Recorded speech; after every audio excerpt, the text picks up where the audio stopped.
Debut Hansol. At just 19 years old, he was on the verge of making history.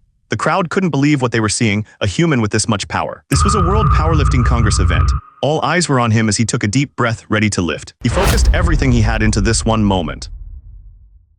The voices around him grew distant, begging him to get up as everything started to fade to black. And with all those conditions met, the system announced he had become a legendary species, a bodybuilder. His first thought was whether he remembered to order his chicken breast. He finally opened his eyes to the sound of chickens. He was lying in a field, completely surrounded by them. He looked around, trying to make sense of it all. He was in a huge field surrounded by giant chickens. He sat down, trying to piece everything together. He'd had enough. With a furious shout, he punched one of the chickens right in the chest. But then something strange happened. The system kicked in. His Hawkeye skill activated, and it began analyzing the protein content of his opponents. He leaped into the air, thanking the chickens for their help. They just screamed in terror. A short while later, all that was left were bones. He let out a satisfied burp. After finally getting some protein in him, Hansol felt a lot better. He sat by the fire completely full. But as he rested, something started to bother him. He looked down at his arm, it seemed way too thin. Then he felt his chest. His muscles had gotten smaller. For a bodybuilder, this was a total nightmare. He reached back and scratched an itch. It was a simple thing, but he hadn't been able to do it since he was a kid. His muscles were always too big. He stared at his reflection in the water, trying to reassure himself.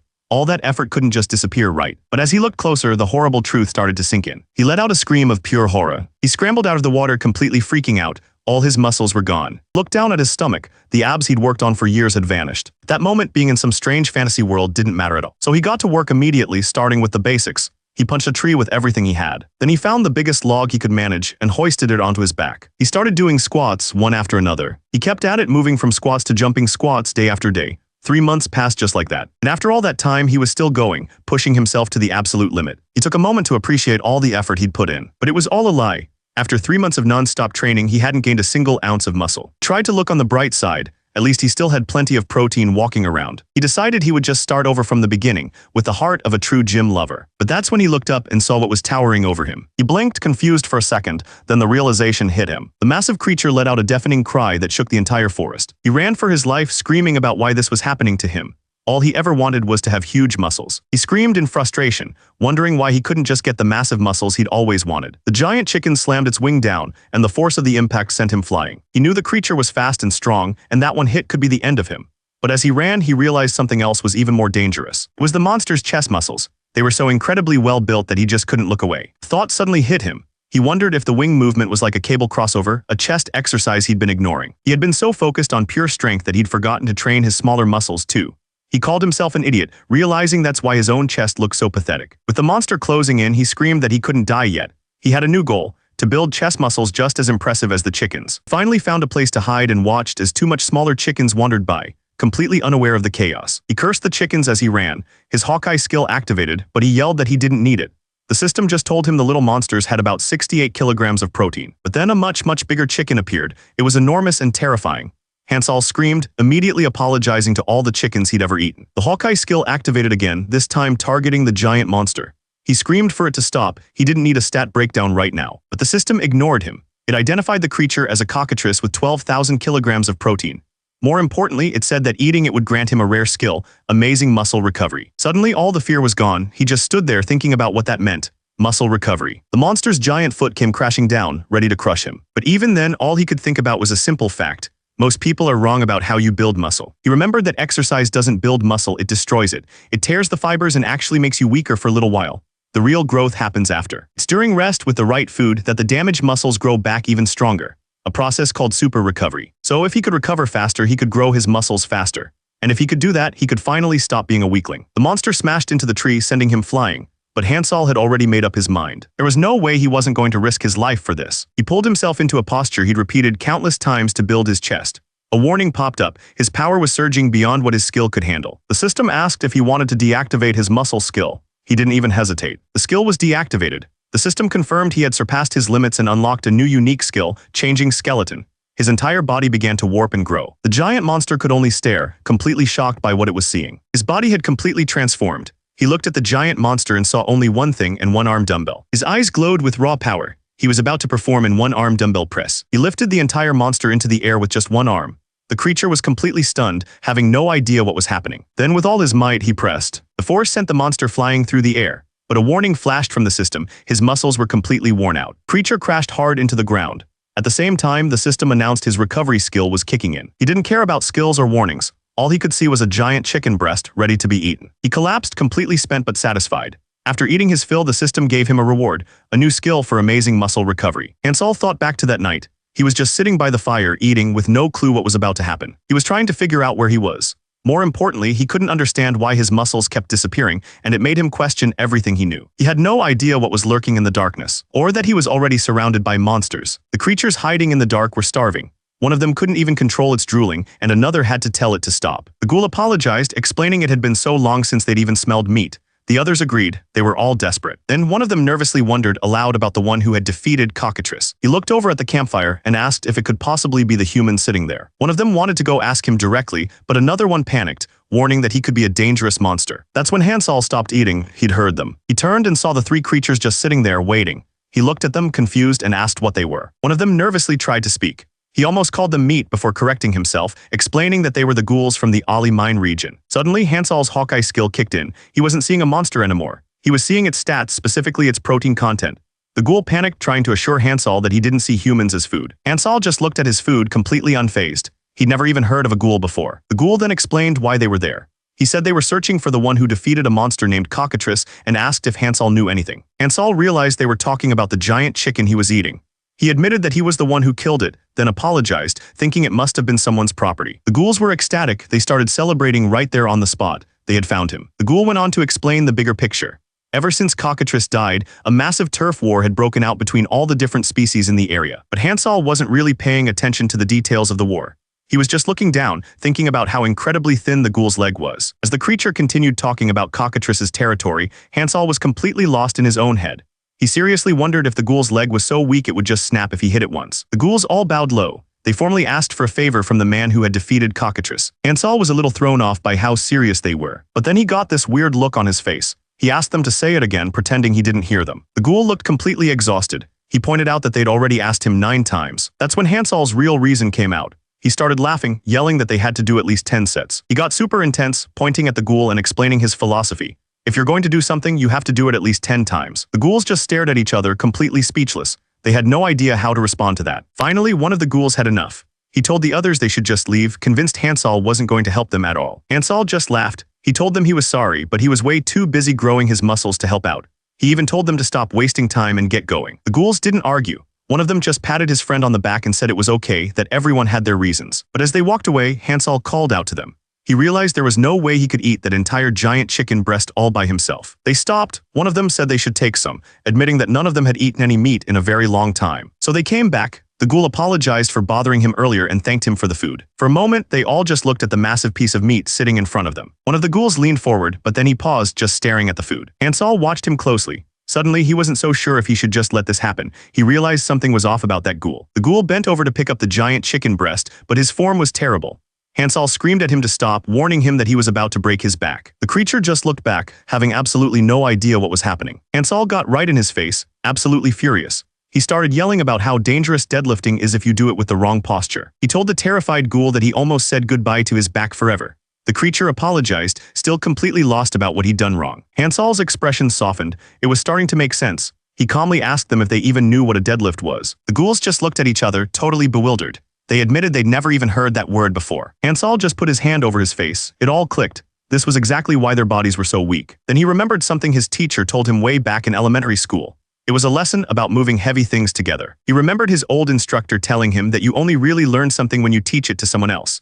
Of course, he also told Hansol not to talk to him while he was working out. The man had told him that if his muscles ever stopped growing, he should try teaching others to break through. Teaching others, the idea clicked in his mind. The ghouls worked together, carrying the massive piece of meat through the forest. They looked to him, unsure of what to do next. Hansol made up his mind. He told them that after they finished eating, he would go with them to their home. The ghouls were thrilled. Hansol agreed but said they had to wait until tomorrow. He explained that he needed plenty of sleep for his muscles to grow properly. This was the ghoul village. Inside, a huge, out-of-shape ghoul sat on a throne. He looked down at Hansol and welcomed him. The creature introduced himself as the ghoul lord, the ruler of this place. As he spoke, Hansol's Hawkeye skill activated, but he instantly shut it down. He wasn't interested in this guy's protein content. Hansol figured he was basically their tribal chief. He politely told the ghoul lord that the journey here was no problem. The ghoul lord seemed pleased with his answer. But all Hansol could see was the leader's body, thin limbs, and a massive gut. It was a classic case of zero exercise. While the Ghoul Lord thanked him for the food, Hansal was already sure this guy loved alcohol and greasy meals. The leader mentioned he'd sent the other ghouls to bring the rest of the meat. He casually added that it would probably take them a while. He suddenly burst out laughing, mocking Hansal for even worrying about such lowly creatures. Hansal was getting tired of this guy and just wanted him to get to the point. That's when the Ghoul Lord's tone changed. He leaned in and said they were in trouble, all because Hansal had killed Cockatrice. The Ghoul Lord explained that his people were the weakest in the area. He said they were terrible at physical fights, and he was the only one who could even use a skill. Because of that, they were forced to eat rotten corpses just to survive. Hansal stopped him, completely confused. He asked what a skill even was. The Ghoul Lord's friendly expression vanished. He couldn't believe what he was hearing and asked if Hansal was joking. Hansal insisted he wasn't kidding. The Ghoul Lord just stared for a second, then started snickering to himself. His face twisted into a nasty grin. He ordered his guards to bring him the ghouls who had brought Hansal here. The ghouls who found Hansal were dragged forward.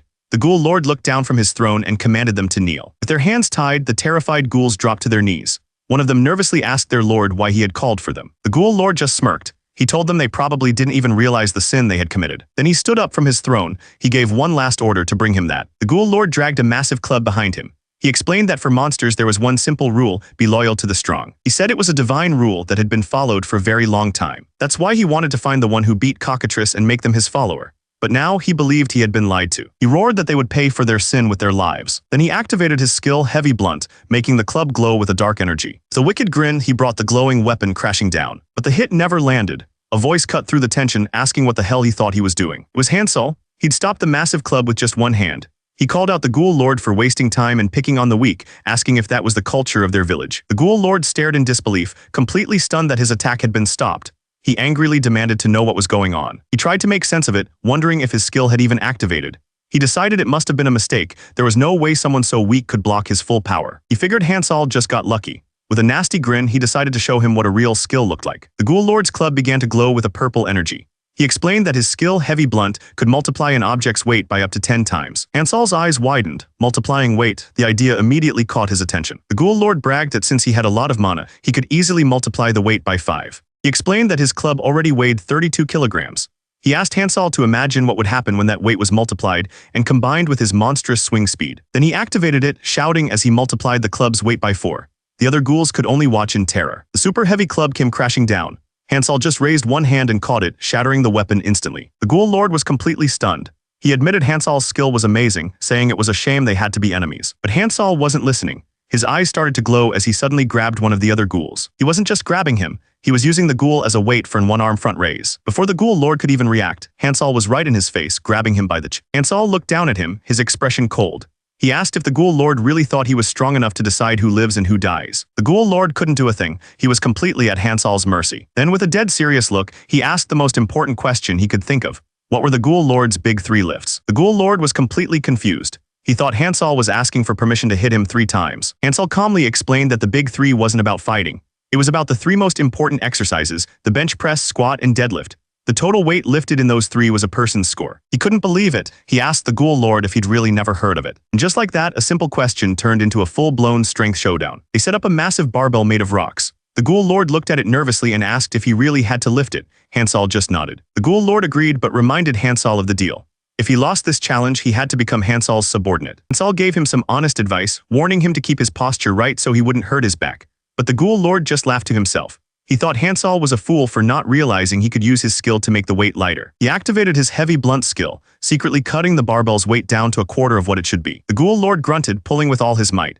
He managed to lift the 200-kilogram weight, completing the deadlift as the other ghouls clapped. Hansal wasn't impressed at all. He just calmly told the Ghoul Lord it was his turn now and gave him a quick tip: use his glutes more next time. Then he turned to the rest of the ghouls. He told them to watch closely because if he won, he was going to make every single one of them do this exercise. With that, Hansal got into position. He explained that the deadlift is a full-body exercise that truly measures a person's raw strength. He started doing some warm-ups. He said that most people think it's all about back muscles, but the real power comes from the lower body. He stressed that proper posture is everything to avoid injury. The first step was simple: stand up straight with your feet shoulder-width apart. Second, he opened his chest and straightened his back, explaining how to tighten the back, core, and glutes to create a solid base. For the final step, he explained that you lift the barbell straight up, keeping it close to your body, driving all the power from your feet through your entire frame. Hansal was explaining the last step of the lift, but the Ghoul Lord wasn't going to let it be that easy. He grabbed the barbell and activated his Heavy Blunt skill, making it magically heavier. Then he dared Hansal to try and lift it. Hansal's eyes started to glow. He gripped the bar, his muscles tensing for the lift. With a single pull, he didn't just lift the barbell. He launched it straight into the sky. Just kept going, flying so high it became a tiny dot above the entire village. The ghouls could only stare, completely speechless. Hansal just admitted that he might have used a little too much strength. He apologized and said they'd just have to make another barbell. The ghoul lord was so shocked he couldn't even speak. That one lift changed everything. The ghouls all dropped to the ground and started bowing. They begged Hansal to become their new lord. Hansal had no idea what was going on. That's when a system window appeared, telling him he had achieved the title of Ghoul Lord. After losing the strength contest, the Ghoul Lord became completely obedient. He now followed Hansal's every word. Hansal started asking questions and the Ghoul Lord explained everything. Turns out this wasn't just some strange place. He was in a completely different world. The Ghoul Lord also mentioned a legend about people being able to return to their own worlds. But Hansal wasn't interested. He couldn't go back home looking like this. He'd lost some of his gains. He learned this world was called Laisha, a place where only the strong survive. That's why the Ghoul Lord pledged his loyalty. To make things easier, Hansal decided to give him a new name, Ghoulord. Ghoulord led the way, eventually stopping and announcing they had arrived. This was the place where the ghouls trained their warriors. Hansal had already seen how skinny the ghouls were. He had a very bad feeling about this. He looked out at the so-called training ground. It was just a patch of dirt with a few broken sticks scattered around. He couldn't believe how bad it was. He turned to Ghoulord and demanded to know what kind of training they'd been doing here.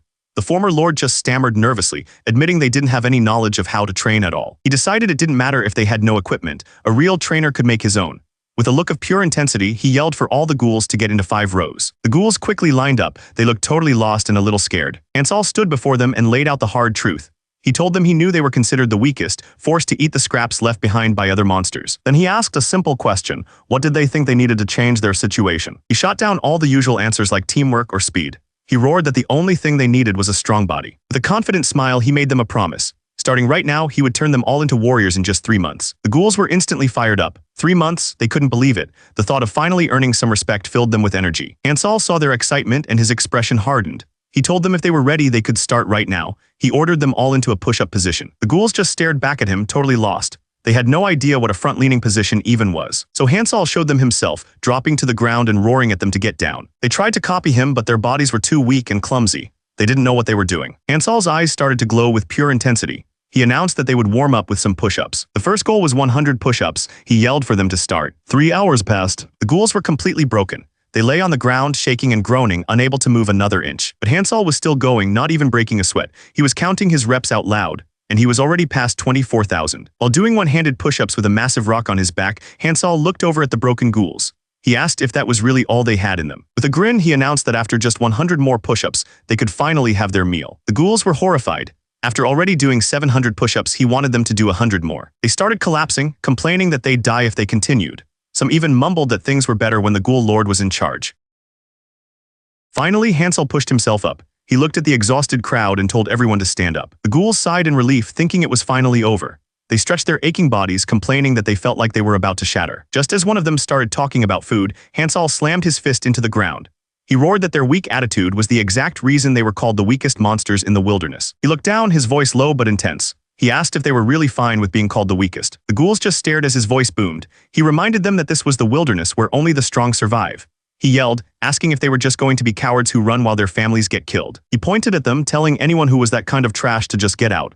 He said he refused to train cowards. But then his tone changed. He clenched his fist and promised that for anyone who stayed, he would give them the strength to protect what they cared about. All they had to do was trust him. He then asked them a question: what makes a trainer the best? Is it the one who knows everything about muscles, or the one who pushed their own body to its absolute limit? He admitted that trainers like that could definitely produce great results for some people, but he declared that those weren't the best trainers. He said the best trainer is someone who can do one thing. It can motivate the people who have absolutely no desire to exercise in the first place. Then he started screaming at them to push like their lives depended on it. He told them to use all their strength to push away the weak people they used to be. He yelled at them to protect their parents, to imagine holding their father with their right hand and their mother with their left. He screamed that this was for their families, for their tribe, and for themselves. This was their chance to change everything. And something inside them just snapped. The ghoul let out a huge scream, pushing with everything he had. Hansal roared right back at him, his own muscles straining as he yelled for them to push. And just like that, every single one of them pushed up at the same time. They were finally working as one. With just a little motivation, the ghouls stopped complaining. Turns out, Hansal was right all along. He might not have even known he had it, but at that moment, one of his trainer skills leveled up. The system notified him that Hawkeye had evolved to level 2. 3 months passed. A group of lizardmen were marching through the woods. One of them asked if they were on the right path to the ghoul village, and his partner confirmed it. They spotted the village in the distance. One of the soldiers asked if they should get into formation before the attack, but their leader just scoffed at the idea. He yelled back, asking why they'd need a formation for a bunch of weak ghouls. He ordered them to just attack. He declared that the lizardmen would take this place as their first colony. With a war cry, the army charged forward. But up on the hill, Hansel and one of the ghouls were already watching. The ghoul pointed them out, identifying them as lizardmen. Then he added that they had really nice leg muscles. Hansel didn't wait. He started shouting orders like a drill sergeant, telling the bench press group to open their chests and brace their stomachs. He told them to tighten every muscle, keep their eyes on the enemy, and wait for his signal. Then he gave the final command.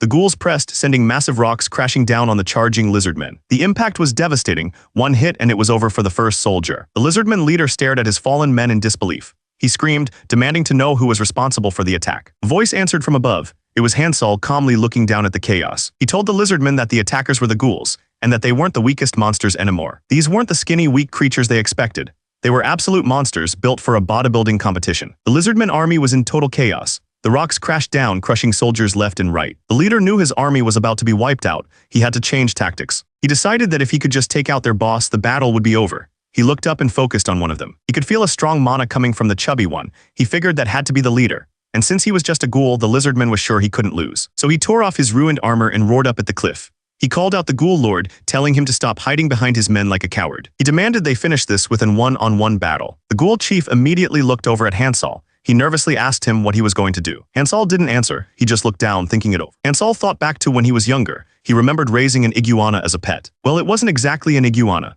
It was a rare species called a sea crocodile, and it was always trying to play. And the thing about this pet was its incredible bite force. The pressure was insane, like 2 tons clamping down on his arm. The crocodile had latched on tight. But even with all that power, its teeth couldn't even break through his trained muscles. He remembered what people say you should do when a pet doesn't listen. The crocodile immediately sensed the shift in the air.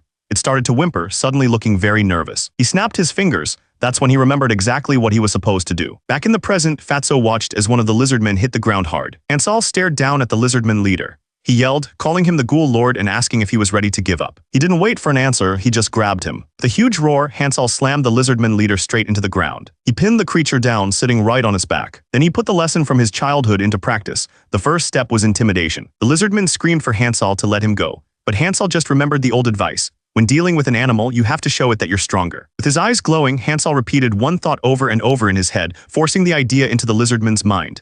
He was stronger. Lizardman leader screamed for Hansel to let him go, yelling that he was shaming a warrior. But Hansel didn't even blink. He just kept staring, his pressure never letting up for a second. That's when the lizardman's spirit finally broke. He started sweating, completely terrified. He threw his head back and finally gave in. He surrendered. Hansel grinned, thinking to himself that the advice he'd read in that book was actually right. With the lizardman leader begging to be let go, the ghouls on the cliff cheered like crazy. The fight was officially over. They had won. Meanwhile, not too far away from the Ollie mine, something else was happening. The story shifts to the Wordo Duchy, a kingdom built on a hill overlooking a quiet town. Inside the castle, a lord addressed a group of kneeling warriors. He told them it was an honor to have such talented people in his country. This was Count Wordo, the feudal lord. He officially gave them their mission, a second-class assignment to investigate the disappearance of Cockatrice. Without a moment of hesitation, the warriors shouted back that they would do as he commanded. With their orders received, the 3 warriors turned and walked out of the throne room. After they left, a woman approached the count. She asked the general if he was sure about sending such baby chicks on an important mission. But she just laughed and told the count not to worry. She explained that even though they were young, they were all considered geniuses. She started with Leper, explaining that he was known for his flashy swordsmanship.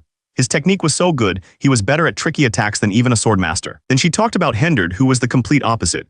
He used a tough, powerful style, cutting down opponents and their weapons with a single heavy strike. She said that when those two were together, nothing could beat them unless a dragon showed up. The count agreed they sounded dependable. The count then asked about the innocent-looking warrior who was with them, assuming he must be just as skilled. The woman hesitated. She admitted he wasn't really talented with swords, but he did work hard. Confused, the count asked why they'd send him along.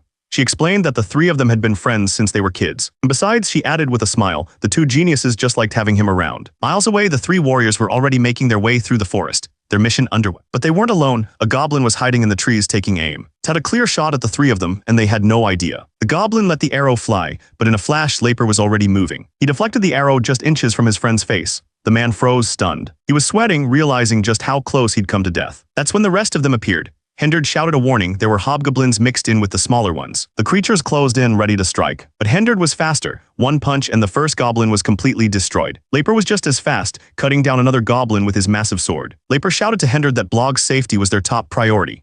Hendard agreed instantly. He wouldn't let anyone lay a finger on him. They both screamed that they would protect Blog no matter what. He just stood there, stammering, completely overwhelmed by the chaos. Finally, he managed to shout out a thank you, his voice full of emotion. After the fight, Laper checked on Blog, apologizing for letting a goblin get so close. But Blog just shook his head, saying he was grateful they were all safe. Hendard wasn't satisfied. He grabbed Laper, angrily accusing him of not taking the fight seriously. Laper just apologized, admitting it was his fault. Watching them, Blog felt helpless, envious of their strength. He wondered how someone like him, with no talent, could ever get stronger. The memory of his harsh training came flooding back, being kicked and called an useless bastard. He prayed for an answer, feeling like he couldn't go on any longer. That's when a new voice cut through his thoughts, questioning his despair. A pair of bare feet stepped into view, belonging to someone with insane leg muscles. The muscular man looked over with a smirk. He announced to the others that their friend couldn't do it anymore. The bald man with pale skin just nodded, saying they didn't have a choice then. With a grunt, he lifted a massive green creature off the ground. The muscular man was forcing Blog to do push-ups with the entire lizardman on his back. He shouted that they were starting the count all over again. Blog screamed in disbelief, having no idea what this insane exercise was even supposed to be. After everything, Blog thanked the lizardman for their help. The pale man standing with him offered another training session, but Blog immediately shut that down. He was done. But the zombie builders weren't going to let them leave without a proper goodbye. They all struck a pose, flexing hard as they shouted their farewells. The lizardman just stared, completely speechless. He had no idea what he was even looking at. With that strange farewell, the lizardman turned and headed out. Blog and his group waved them off. Once they were gone, Blog turned to one of the zombie builders. He admitted that he was just as surprised as they were when he first learned about their methods. But if your central nervous system gets too tired, you can't exercise as well and you might even get hurt. To avoid that, you have to rest properly. He remembered the 9th week of training. Everyone, even the ghouls, had hit a wall. Their growth had completely stalled because they were just too worn out. Blog remembered their performance dropping from thousands of reps to just a few hundred. He decided to give them a day off to rest. The results the next morning were amazing. The next day, one of the zombie builders waved cheerfully. He shouted out a good morning full of energy. Blog looked them over, a little surprised. He wondered if they'd actually gotten taller and bigger overnight. The ghouls just wanted to know what exercise they were doing today. That's when his Hawkeye skill activated. The system told him the ghouls had evolved into something called a gid builder with only 8% body fat. Blog was shocked, realizing they probably didn't need to deload anymore. He turned to the group and announced that the lizardmen were back. It was time to go prepare a meal for them. One of the zombie builders spoke up, asking Hansol if it was okay for them to go hunting on their own. Hansol's eyes narrowed. He knew exactly what they were really asking. He accused them of trying to skip their exercise. The zombie builder nervously explained that it wasn't about skipping exercise. The truth was, they had never actually defeated one of the big monsters on their own before. He explained that they had only ever moved the creatures Hansol had already killed. But now, flexing his new chest muscles, he said that maybe they finally stood a chance. Hansol's face lit up. He immediately agreed, excited that this meant he could increase his own exercise time. Watching them, Fatso quietly wondered if the Gid Builders could actually win. Hansol overheard him and turned, asking what he meant by that. Fatso immediately panicked, waving his hands and telling Hansol it was nothing. He quickly tried to explain that he was just wondering if the Gid Builders could surpass Hansol if they all worked together. He insisted it was a mistake and begged his master to just ignore it. But Hansol just laughed. He put a hand on Fatso's shoulder and told him not to worry about it. He looked at his trainees and made a declaration. He wasn't going to lose to anyone in deadlifting. So Hansol had them all marching through the woods carrying heavy packs. One of the zombie builders was already exhausted, asking if this was really necessary. Hansol just watched them, analyzing their form. He noticed that one of them actually had a pretty good lunge posture. But then one of them took a bad step. He went down hard, grabbing his ankle. The others stopped, staring in shock. He was in a lot of pain. Hansol's eyes went wide. This wasn't part of the plan. Their entire march had come to a dead stop. While everyone else was resting, one of them was still training. He couldn't stop thinking about his friends. Laper and Wendard were still upset about that one goblin they missed. And he knew it was his fault. He felt weak, unreliable, like he was the reason they were always so worried. He decided right then that he had to get stronger. He would just have to train harder than anyone else, even while they were sleeping. Suddenly, another hand gently corrected his grip. It was Laper. He stood behind him, guiding his swing and telling him to put more strength into his thumb. Log turned around surprised. He asked Laper if he had woken him up. Laper just smiled, telling him of course not, and playfully called him stupid. Laper explained that they knew Blog was training secretly every night. They just pretended not to see because they wanted him to succeed. He called it feedback, just a little push to help his friend get better. Blog was completely speechless, a single drop of sweat running down his face. Laper just smirked, teasingly asking if he was blushing. Blog tried to play it off, saying it was just from practicing. Laper burst out laughing. That's when another voice cut in, asking what they were doing without him. It was Hendard. He was standing there with his arms crossed, looking like he'd been left out. Blog quickly tried to explain, stammering that he was just practicing when Laper came over to help. Before Hendard could even get a word out, Laper put a finger to his lips. He angrily poked Hendard in the face, asking how he dared to show up after putting Blog in danger. Suddenly, Hansol's voice cut through the argument. He told them it was late, and if they didn't sleep now, they'd be slow tomorrow. He then added that Blog needed to sleep during peak skin regeneration hours so his skin could get softer. Blog had no idea what he was talking about. Laper actually considered it for a moment, admitting he hadn't thought of that. Hansal just gave him a stern look, telling him to be more careful. Hansal told Blog that was enough for one day. Finally, Blog snapped, shouting at them and asking why they were fighting over his sleeping schedule. Just then, something moved quickly through the dark woods. Leopard just smiled and gave a thumbs up, explaining it was because they were friends.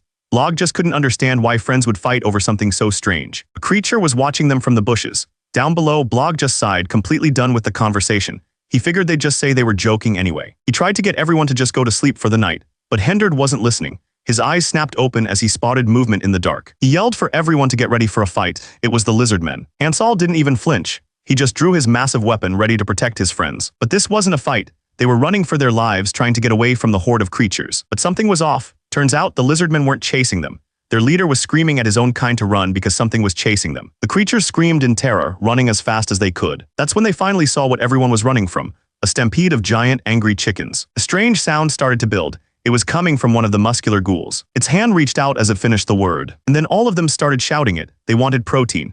The ghouls charged straight for the giant chickens, which were now running for their lives. Hansal, completely lost in his own world, didn't notice a thing. His training had completely flipped the food chain upside down.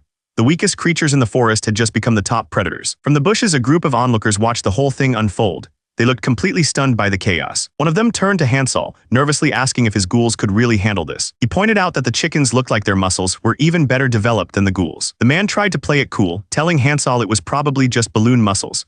Hansal was furious. He demanded to know where he learned such a disrespectful word. Meanwhile, one of the giant chickens spotted a worm on the ground near a tree. Tried to squeeze between two trees to get to it, but its body was just too big. Stuck and angry, its eyes began to glow. It let out a furious cry as its muscles tensed up, veins popping out all over its body. With one massive flex, it completely shattered both trees just to get to a tiny worm. The giant chicken had done all that just for a tiny worm on the ground. Turns out, the worm looked just like a miniature version of the chicken itself. Hansal watched from the bushes looking a little concerned, but his ghouls weren't scared at all. One of them stepped forward, looking like he had something to prove. He walked over to two trees just like the chicken had. He got into position, ready to show that he could do it too. He let out a huge grunt, pushing with everything he had. But the trees didn't move. The ghoul said he'd try again after a minute of rest. Hansal immediately corrected him, saying he needed a full 3 minutes between sets. Then he started giving him tips on his form. He told the ghoul to adjust his back foot, explaining that this wasn't a proper bench. The ghoul listened carefully, getting ready for his next attempt. With his form corrected, the ghoul tried again. The rest of the group watched, waiting to see if it would work this time. He focused all of his strength, completely determined to break through. He let out a huge roar, putting every bit of his strength into the push. And this time, the trees actually started to move. He forced the trees apart, creating a path. Hansal calmly told him to step out. But Hansal wasn't celebrating. He explained that while their training had built up their fast twitch muscles, there was a problem he hadn't noticed until now. He pointed to the chickens down below. They were all doing their own version of push-ups. One of the chickens flapped its wing, barely pushing itself off the ground. Hansal looked completely disgusted. He couldn't believe how weak their form was. The ghouls were just realizing how much their own muscles had grown. One of them turned to Hansal, confused about why he was so upset. Hansal covered his face, completely ashamed. He apologized, saying it was his fault they couldn't keep up with the chickens. The ghoul asked him what they should do, wondering if their posture was wrong or if they needed to train a different muscle. Hansal shouted that it wasn't their fault at all. The real problem, he explained, was that their muscles had just gotten used to the same old routine. The ghouls looked worried, asking what they were supposed to do. Hansal told them the answer was simple. They just had to change the routine. He grinned, then ordered them to stop standing around and line up in 5 rows. Once they were all assembled, he looked over his new class, checking to see if everyone was ready. He pointed towards 2 trees with straps tied between them. He called it a cable machine, explaining that he'd built it just for them. Then he told them to give him 3 claps. Ghouls immediately started clapping. Hansal explained that from now on, they'd be doing cable crosses to build up their inner chest. He promised that with this one exercise, they'd easily beat those chickens. The ghouls went wild. They started cheering, shouting that their master always had the answer to their problems. They all agreed Hansal was the best. Hansal smiled and told everyone to quiet down so he could explain the new exercise. He got into position for the cable cross. He explained that this exercise was designed to build up the inner chest muscles and improve their quality. He warned them that it was a hard exercise for beginners because proper posture was everything. He promised to go slowly, and the ghouls all shouted their agreement. First, he told them to lean down a little and bend their knees slightly. Second, he instructed them not to extend their arms completely. The goal was to keep constant force on the muscle so it couldn't move. For the third step, they had to stand in the center, push their chests out, and bring their hands together with steady force, like a bird trying to fly. Finally, he explained that changing the height of the cable and their leaning angle would work different parts of the muscle. The most important thing was to stiffen their body and not use momentum to cheat. With the lesson finished, he smiled and asked if anyone had any questions. Told them it was their turn. He'd set up more of the cable machines on other trees so everyone could get a chance to try it. The ghouls roared with excitement. It was total chaos. They all started fighting to be first, yelling at each other not to cut in line. One of them screamed that his chest muscles were about to get a serious workout. Watching from a distance, a man with purple hair just smiled. He thought the gym-obsessed ghouls were actually kind of cute. One of the ghouls was already hard at work, his chest muscles straining. The nearby chickens just stared, having no idea what was going on. One of the chickens watched them closely, as if it was taking notes. The ghouls all started flexing, proudly yelling that after following Hansal's instructions, their chests had gotten big. The chicken's eye went wide. It couldn't believe what it was seeing. Their chests were practically sparkling with new muscle. The chickens stared, completely fixated on their gains. Suddenly, the chickens started glowing. They were making strange noises like they were powering up. The man with purple hair and one of the ghouls were completely lost. They had no idea what was happening. One of the chickens glowed brighter than all the others. It let out a huge cry. The transformation was complete. The man was stunned, realizing the chickens had gotten even bigger, but the ghouls weren't scared. They got pumped up and told Hansal not to worry, they would handle this. But the chickens didn't attack. They looked absolutely terrified and immediately started to run. The entire flock stampeded away, screaming in fear of the ghouls. That's when a system window popped up. One of the ghouls had activated a skill called Hawkeye to get a better look at their fleeing meal. The system analyzed the chicken, now identified as a cock. It had a protein content of 132 kilograms with only 12% body fat. But the hunt was over. The chicken spun around and slammed its wing into the ghoul, launching it into the air. The blow was devastating, and the ghoul coughed up a spray of purple blood. Hansal watched as a new message appeared. The system explained that the chickens had just evolved because they felt excited. Then came a clear warning. If he wanted to stop the chickens from evolving, he had to avoid making them feel threatened. Meanwhile, one of the ghouls named Guillard was having a great day. He stretched and commented on the nice weather, thinking that guarding an empty house wasn't so bad after. He and the others celebrated, overjoyed to finally be free. But his stomach started growling loudly. He admitted that while Hansal was a good guy, their taste in food were completely different. That's why he decided to prepare something himself, announcing his own little cooking show. Today's menu was fried cock skin. The ingredients were simple. Trimmed cock skin, flour, dried fruits, spices, salt, and first he sliced the cock skin into big chunky pieces. He explained that to prevent any bad smells, you had to add salt and spices and mix it all together. Next, he mixed more spices into the flour to create what he called a magical powder.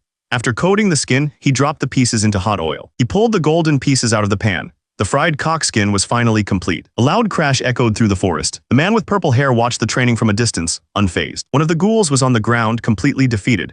He couldn't understand why he lost, even after training his chest just like Hansal taught him. He wondered if his form was bad, but quickly decided that wasn't the problem. He was sweating, desperate for a real explanation for why he failed. That's when the purple-haired man walked over, asking if the ghoul really didn't know the answer. He explained that the answer was simple. There was a huge difference in the effort they had put in compared to the chickens.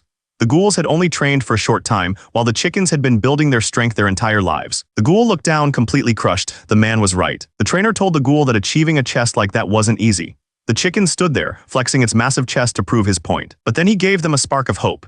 He told them that just because it was hard didn't mean there was no way for them to win. The ghoul looked up, asking if they could really win. The trainer just crossed his arms and told them to remember how far they'd already come. And it hit him. He remembered they had gotten to this point together. He remembered the endless marches, carrying heavy rocks while the trainer counted out every single painful step. Even back then, the trainer had looked over with a smile and asked if it was hard. And the ghoul had screamed back with everything he had that it wasn't hard at all. The trainer was impressed with his spirit. He told him that was good, but the most important thing was to train regularly without fail. Hansal told them that just because they'd gotten a little stronger, it didn't mean they'd escaped weakness. He explained that on the earth he came from, squatting 500 kilograms was just the bare minimum. The ghouls were completely blown away. He told them that to draw out real power, they had to train their roots first.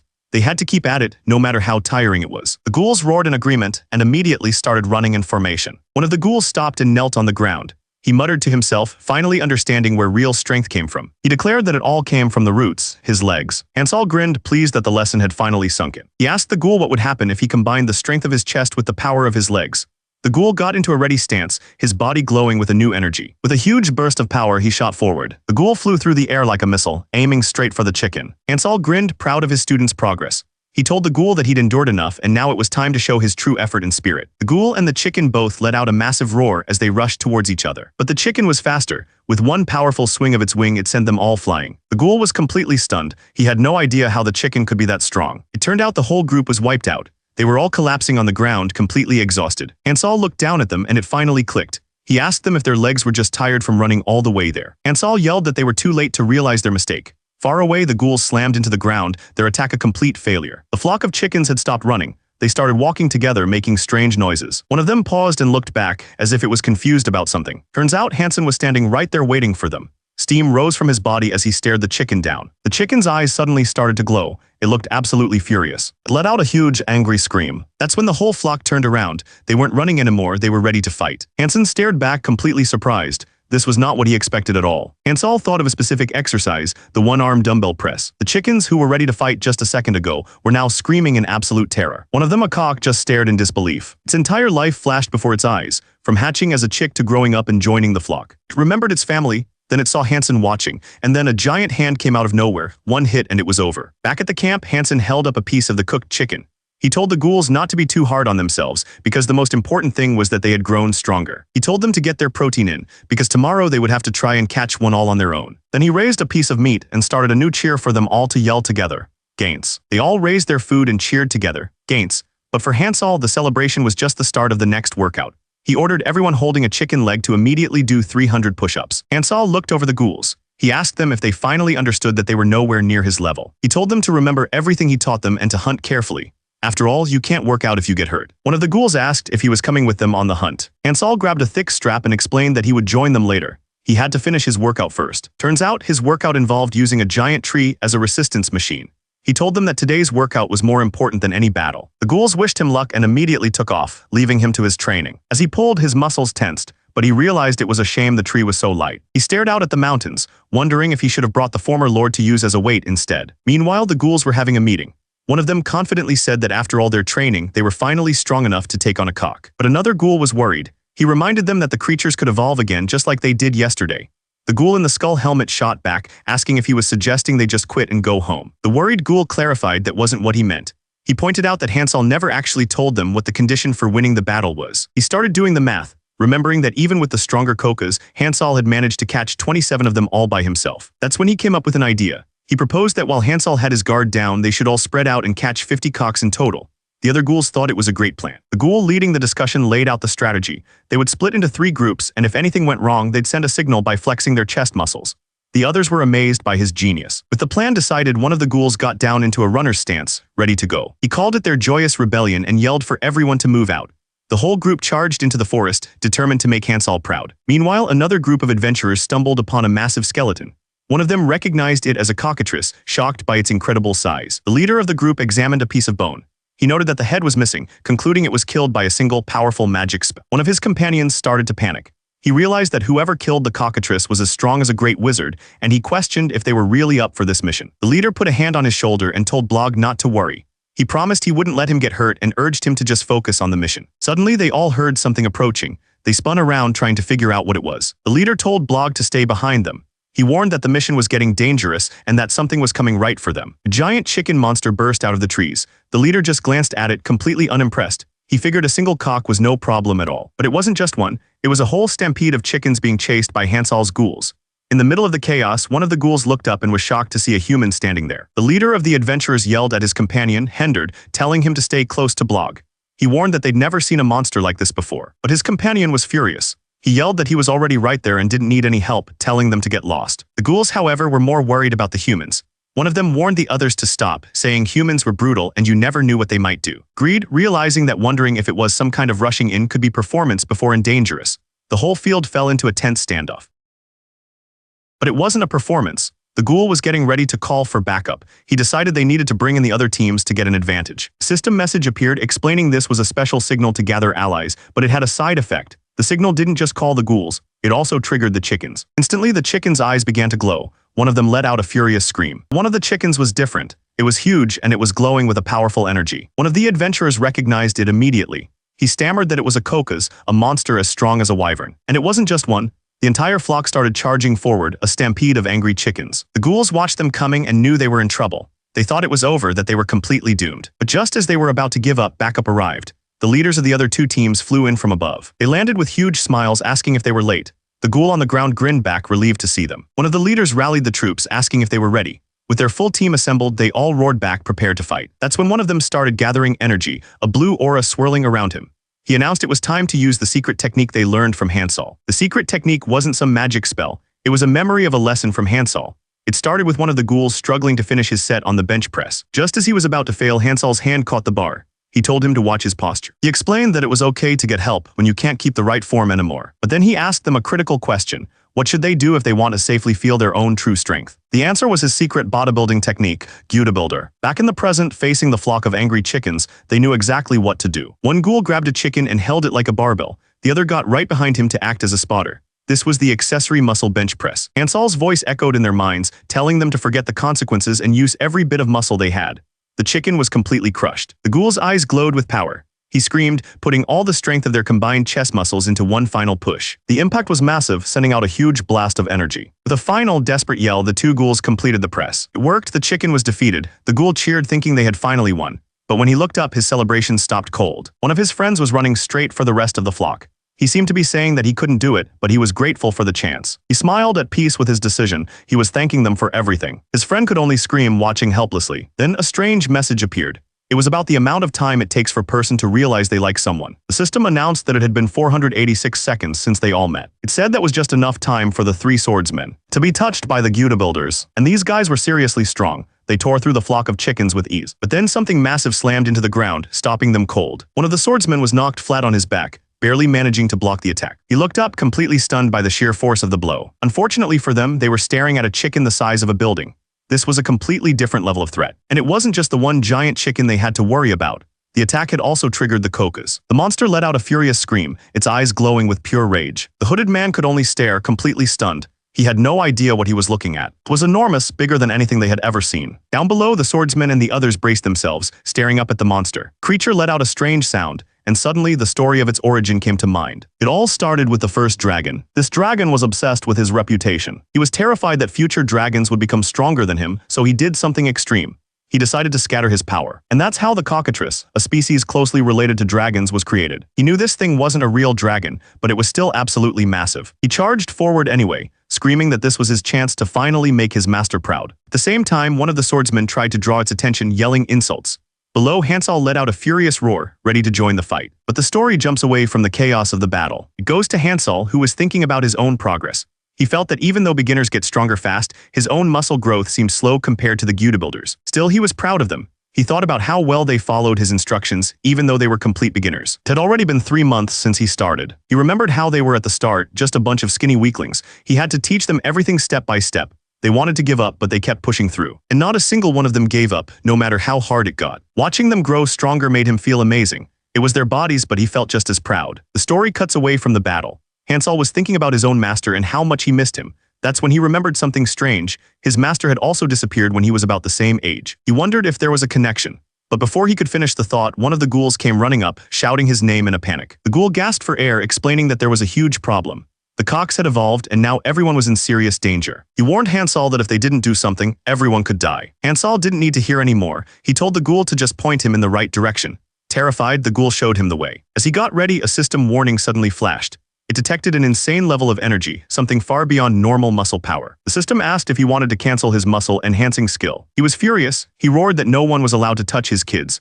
Without a second thought, he canceled the skill and prepared to jump. He shot into the air like a cannonball. The ground where he stood completely shattered from the force. Miles away, a massive explosion of dust and rock erupted. Fatso could only stare in shock. The ghoul looked up at a bright light in the sky. He knew Hansal had arrived. Meanwhile, the swordsmen were still fighting for their lives against the giant chicken. One of them yelled for his partner, Hendard, to distract the monster. He was going to aim for a weak spot. Hendard unleashed his secret technique, kicking up a huge cloud of sand to blind the monster. He screamed for his friend Blog to run while he had the chance. But Blog was furious, yelling that he should have attacked instead of just buying time, putting their other friend in danger. The distraction didn't work at all. The massive chicken swung its wing, sending Hendard flying through the... Even after getting slammed, Hendard just gave a thumbs up.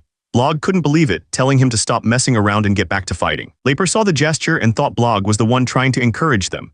He was touched that his friend was still looking out for them in this mess. Feeling a new sense of hope, Laper told Blog they could still win this. But just then, a massive shadow fell over them as the giant chicken's foot came straight down. Blog looked up terrified, but he agreed they would give it one last shot. But a second later, Blog admitted he didn't think he could dodge it. From the ground, Hendard screamed back that it was too early to give up. They remembered another one of Hansal's secret techniques. The bodybuilder was all about supporting your friends when they needed it most. Putting it into action, they formed a massive pyramid of bodies. This was their final secret technique, the comprehensive auxiliary set. The ghoul at the bottom took the full force of the attack. He screamed for everyone to hold on, telling them to trust the friend who went to get Hansal. He was sure their master would arrive before they were completely crushed. But the pressure was just too much. The formation shattered. The giant chicken Kokorik slammed its foot down, sending the ghouls flying everywhere. One of the swordsmen rushed over to a fallen ghoul, asking if he was okay. But as the ghoul looked up, his face was filled with a new kind of fear. Unfortunately, bad things have a way of happening all at once. The giant chicken wasn't their only problem. Kokorik let out a furious roar, its eyes glowing with power. It was just getting started. Suddenly, a massive beam of energy sliced through the air. The ghouls on the ground were in shock. One of them pointed, screaming that someone had arrived just in time to save them. A huge figure appeared and the ghouls cried out in relief, sure that Hansal had come. But Fatso was confused, wondering what the former lord was doing there. The other zombie builders just stared. This definitely wasn't their master. While they were trying to process this, another beam of light slammed into the ground far away. A huge explosion went off in the distance, far from the actual fight. When the dust settled, a huge crater had been formed. A figure was standing right in the center. It was Hansal. He looked around annoyed and stated that he'd gone the wrong way. The battlefield was pure chaos. While the zombie builders were getting crushed, this new, powerful ghoul had appeared right in the middle of the chicken army, and he was already taking them down. He let out a slow breath, completely calm. He looked at the giant chickens and mocked them, asking if this was really the best they could do. The two swordsmen watched from a distance. One of them recognized the creature as a ghoul lord, impressed by his powerful attack, but his friend just told him to keep looking. One of the ghouls proudly announced that this wasn't just any monster. This was their boss, the ghoul lord. The chickens looked at each other, confused, calling out for their leader, Kakarek. The ghoul lord stared down the entire flock. He asked them if they seriously thought he'd show up without a plan. Hearing this, his ghoul followers went wild with excitement. They knew their lord had a plan, and they believed it was the only way they could possibly win. The ghoul lord grinned, then screamed that he had the chickens' attention. He yelled for Hansal to come out and wipe them out now. But there was no answer. The ghouls looked around frantically, wondering where their master was.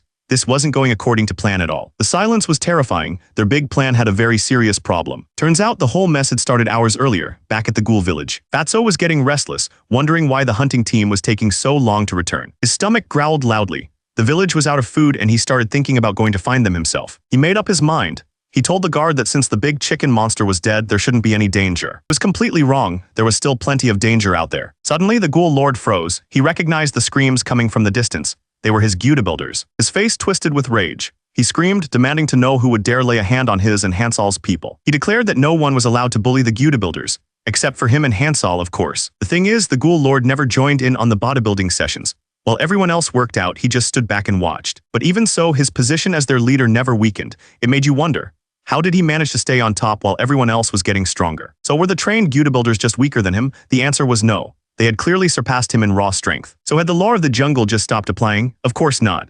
The strongest was still supposed to be the one in charge. Turns out there was one simple reason he kept his position. During a training session, one of the humans carrying heavy weights suddenly looked back, confused. He mentioned that he thought the weight had just gotten lighter. The reason was simple. He had no choice but to keep using his skill to help with the weights during training. Without him even noticing, his heavy blunt skill had reached its maximum level, making him insanely strong. His hand began to glow with a powerful purple energy. He let out a furious roar and charged forward, shot through the air like a missile, leaving a trail of energy behind him. Looking down at the chickens, he screamed that they were about to die. He unleashed his maxed-out skill, sending a massive blast of energy straight down. The attack slammed right into the giant chicken Kakarek. The explosion was huge. Back in the present, the ghouls were still in shock. One of them admitted he thought they were doomed, but then he realized something. Their leader had taken down that monster in a single hit. He started to wonder, could the ghoul lord actually be as strong as Hansal? The ghoul lord was feeling pretty good about himself. He figured not just anyone could take down a monster like that in one hit. He must have some kind of special talent, different from the other ghouls. Full of confidence, he challenged the rest of the chickens, yelling that he would take them all on at once. But the chicken he thought he'd beaten, Kakarek, wasn't down at all. A giant foot slammed down and the ghoul lord looked up in pure shock. The other ghouls watched as their leader was sent flying into the distance. It was over. They were completely doomed. Seeing this, Blog gave a sad smile. He apologized to his friends Hendard and Laper for not always taking their jokes seriously. But they told him they weren't joking around. Blog just laughed, saying they were still trying to be funny even in a situation like this. He figured he'd have to take them seriously in the afterlife. At least in this last moment, he wouldn't be alone. The zombie builders watched the humans. Inspired, they decided they would also fight to the very end, using every last muscle cell they had. The zombie builders faced their end with no regrets. They were thankful for everything their master had taught them. They remembered how hard the training had been, but through all that pain, they finally got a glimpse of what it felt like to be truly strong. Knowing this was the end, they had only one last request. They screamed that if there was a next life, they wanted him to be their teacher all over again. With that, the horde of chickens swarmed over them all. The forest fell completely silent. Turns out Hansal wasn't even at the fight. Fatso had finally caught up to him, panting for breath. He desperately tried to tell his master that all their friends were in danger. Hansal listened as Fatso, barely able to speak, begged him to save the others. With his last bit of strength, the ghoul collapsed, pleading one last time before passing out. Hansal's body tensed. The system tried to activate his skill, but it failed instantly. His emotions were just too strong. Again and again, the skill tried to kick in, but it was no use. His rage completely overrode it every time. In his mind, he could see them fighting for their lives. But then in the middle of the chaos, something strange happened.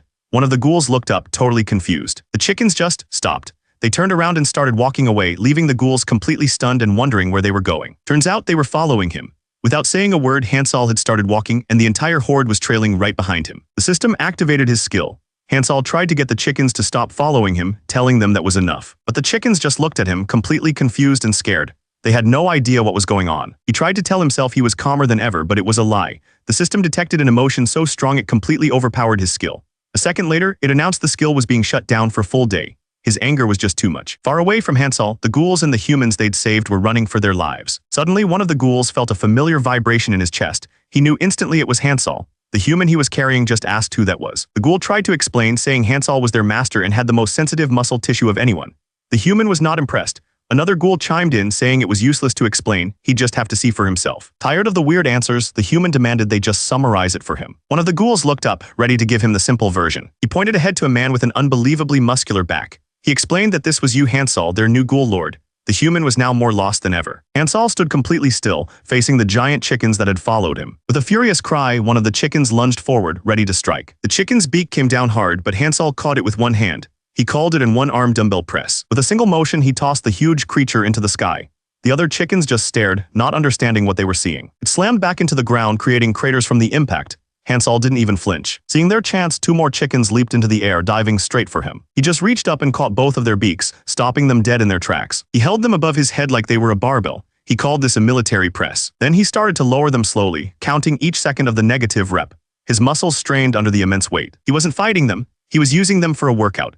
The rest of the horde could only watch in horror as their strongest warriors were turned into gym equipment. With a huge burst of power, he shoved both chickens straight up into the... He called it a BB push press, treating the two giant monsters like they were just a barbell. He didn't give them a moment to recover, immediately moving on to the next attack. Someone was watching from the sidelines, completely stunned.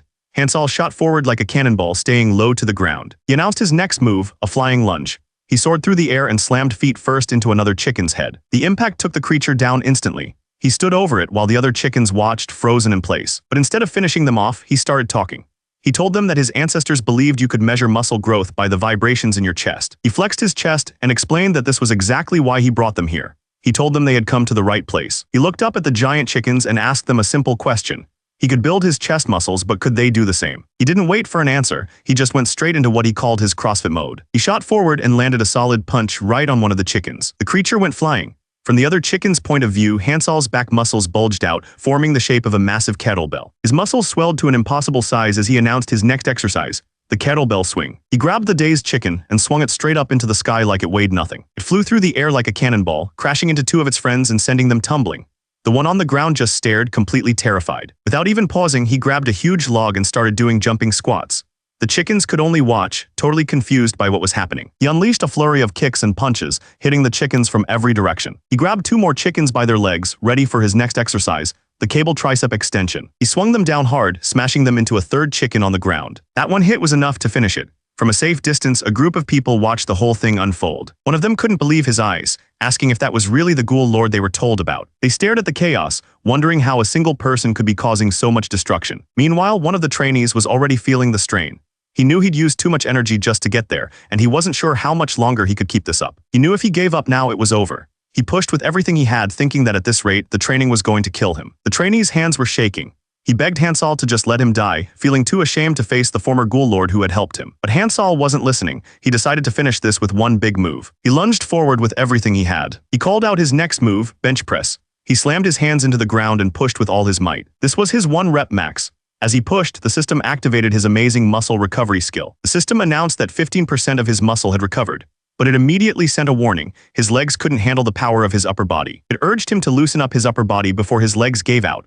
The system was sure that muscle damage was coming. But Hansal ignored the warnings, standing firm in front of the entire horde of chickens. But he wasn't alone. Suddenly, everyone was behind him, lending him their strength for this final push. The trainee turned around, stunned to see all his friends there. They were all calling out to their master. The zombie builders were grinning from ear to ear. To them, this wasn't a desperate fight, it was just time for an extra set. The other trainees roared in agreement, ready to give it everything they had. With their combined energy, Hansal slammed his hands down. The entire ground erupted in a massive explosion. The blast was overwhelming. As the dust settled, the trainees had one last thing to say, a thank you for everything he'd taught them. Every single chicken was wiped out, and so were all the trainees, lying on the ground completely spent. Standing over them, Hansal announced that the day's exercise was officially over. The trainee on the ground sadly said he was going to miss the ghoul lord. The other zombie builders agreed, talking about how he used to be violent before Hansal came and turned him into a good guy. He was so wiped out he couldn't even stand on his own. He looked around, asking if anyone was going to help him up. But the zombie builders just turned and walked away, completely ignoring him. He yelled after them, calling them a bunch of ungrateful jerks. He finally sat up, sarcastically thanking Hansel for the hard work. Then he muttered under his breath that he was going to kill them all when they got back. That's when he noticed something. The other ghouls had stopped and were looking back with confused faces. Turns out one of the ghouls had just woken up. He asked what was wrong, explaining that he'd taken a nap because he wasn't feeling well. The trainee and the other zombie builders looked at him with huge, terrifying grins. They all rushed him at once, ready to make up for his missed workout as he screamed for them to stay away. They tackled him in a massive dog pile. He yelled for them to get off, but it was too late. His special training had just begun. The trainee, now the new ghoul lord, smiled. He accepted his new role, promising to take care of everyone from now on. Meanwhile, in a place called Wardo Duchy, news of Hansel's actions was starting to cause a stir. Inside the castle, a lord listened to a report. He asked for confirmation, finding it hard to believe that one person had defeated all those monsters alone. His man confirmed it was the same person. The lord, Count Wardo, realized the ghoul lord wasn't the real problem. He knew the kid with him was the truly dangerous one. He worried that there was no telling when they might decide to turn on his people. The count decided he had to think carefully about how to deal with him. Then he turned to the woman and asked where Blog was. The woman stammered, unable to give a straight answer. Turns out Blog was in serious trouble, held captive by a dark figure. The grip on his shoulder was tight and merciless. Two men were holding onto Blog, but it wasn't what it looked like. Their friend Hender didn't see it that way. He rushed forward, sword drawn, accusing them of trying to hurt the kid. But Hansel wasn't even paying attention to the sword. He was looking at Blog's form and he was genuinely impressed, complimenting his perfect posture. That just made the two warriors even angrier. They lunged at Hansel, yelling at him to stop treating Blog like some kind of object. Hansel blocked their attacks without even trying. He looked straight past them to Blog and asked if he'd ever thought about getting stronger. The two attackers struggled against his grip, yelling that he was completely missing the point. He held them in place easily. He asked Blog again if the thought had ever crossed his mind, certain that it had. With a huge grin, Hansel made his offer. If Blog really wanted to be strong, he should come exercise with him. The warrior in the background just looked confused, wondering what exercise even was. Meanwhile, back at the castle, the situation was desperate. One of the men was on his knees, explaining that they had no choice but to let the monsters take Blog. The entire group begged their master to do something. They pleaded with him to save Blog from the ones who took him. But the master was hesitant. He argued that they knew nothing about this exercise. For all they knew, it could be dark magic. He felt for the guy who was caught, but he wasn't willing to take a risk on something so unknown. He tried to calm the young man down, telling him his own master wouldn't be so reckless, but the warrior wasn't listening.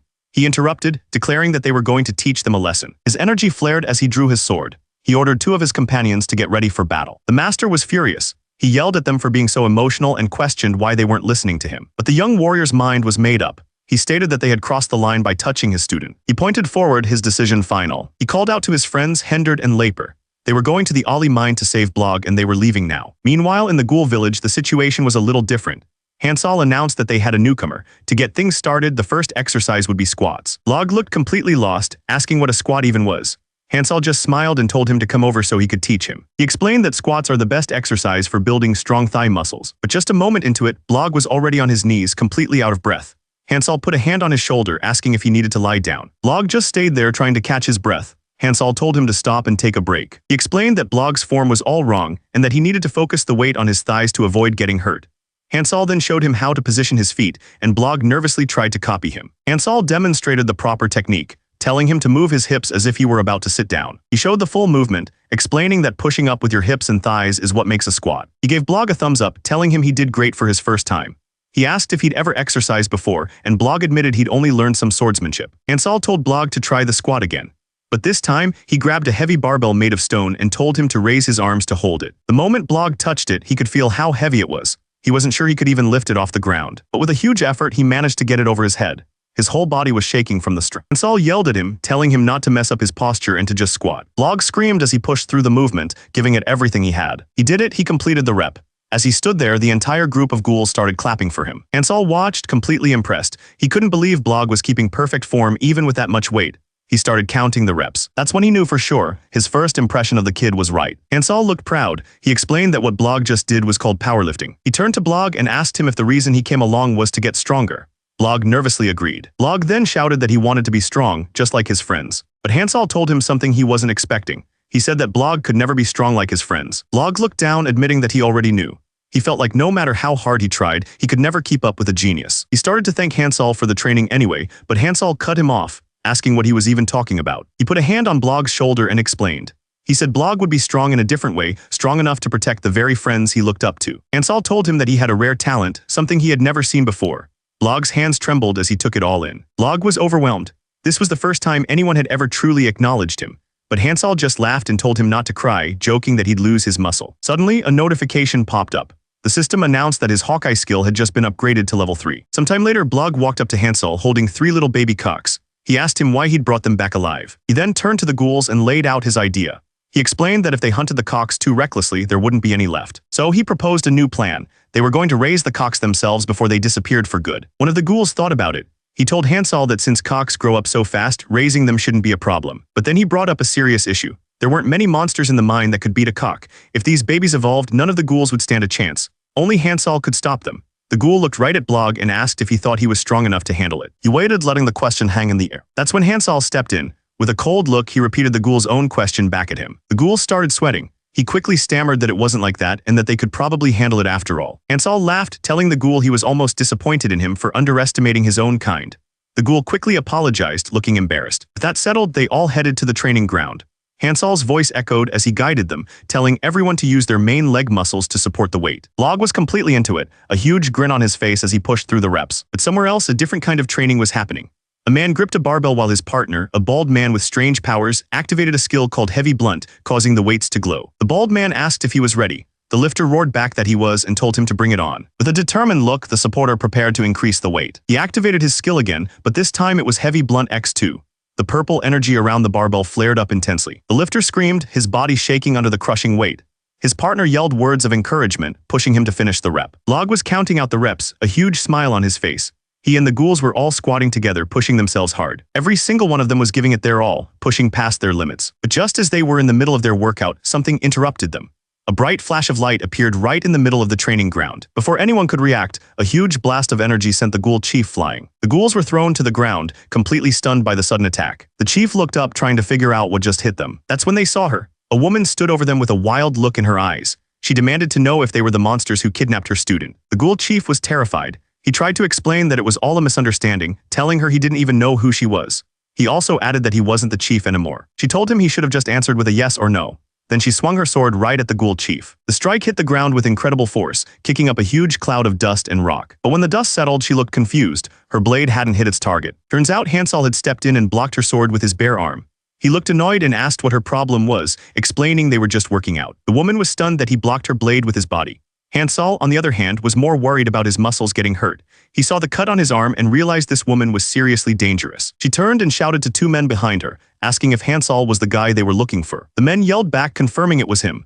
Then they shouted for Blog, telling him their master was here to save him. The woman faced Hansol with a smug look. She apologized for interrupting his training, but then accused him of trying to steal her student. Hansol turned to Blog, confused. He asked why he didn't just say he already had a trainer, since that would have avoided this whole mess. Blog looked down, struggling to find the right words. He didn't know what to say. Hansol just grinned. He asked him straight up if he thought exercise was better than swordplay. He told him to just be honest and stop hesitating. The pressure was clearly getting to Blog. That's when Blog made his choice. He bowed deeply to his old master and apologized, admitting he liked exercising more than swordplay. He told her he was sorry she came all this way, but he had a new master now. The woman looked at him, her expression unreadable. She said if that was his choice, then there was nothing she could do. The woman's smile turned cold. She wasn't taking no for an answer. She said if he wouldn't come willingly, she'd just have to take him by force. And just like that, she lunged forward, her sword glowing as she swung it right at Hansol. But Hansol didn't even try to block it. He just flexed his chest muscles as hard as he could.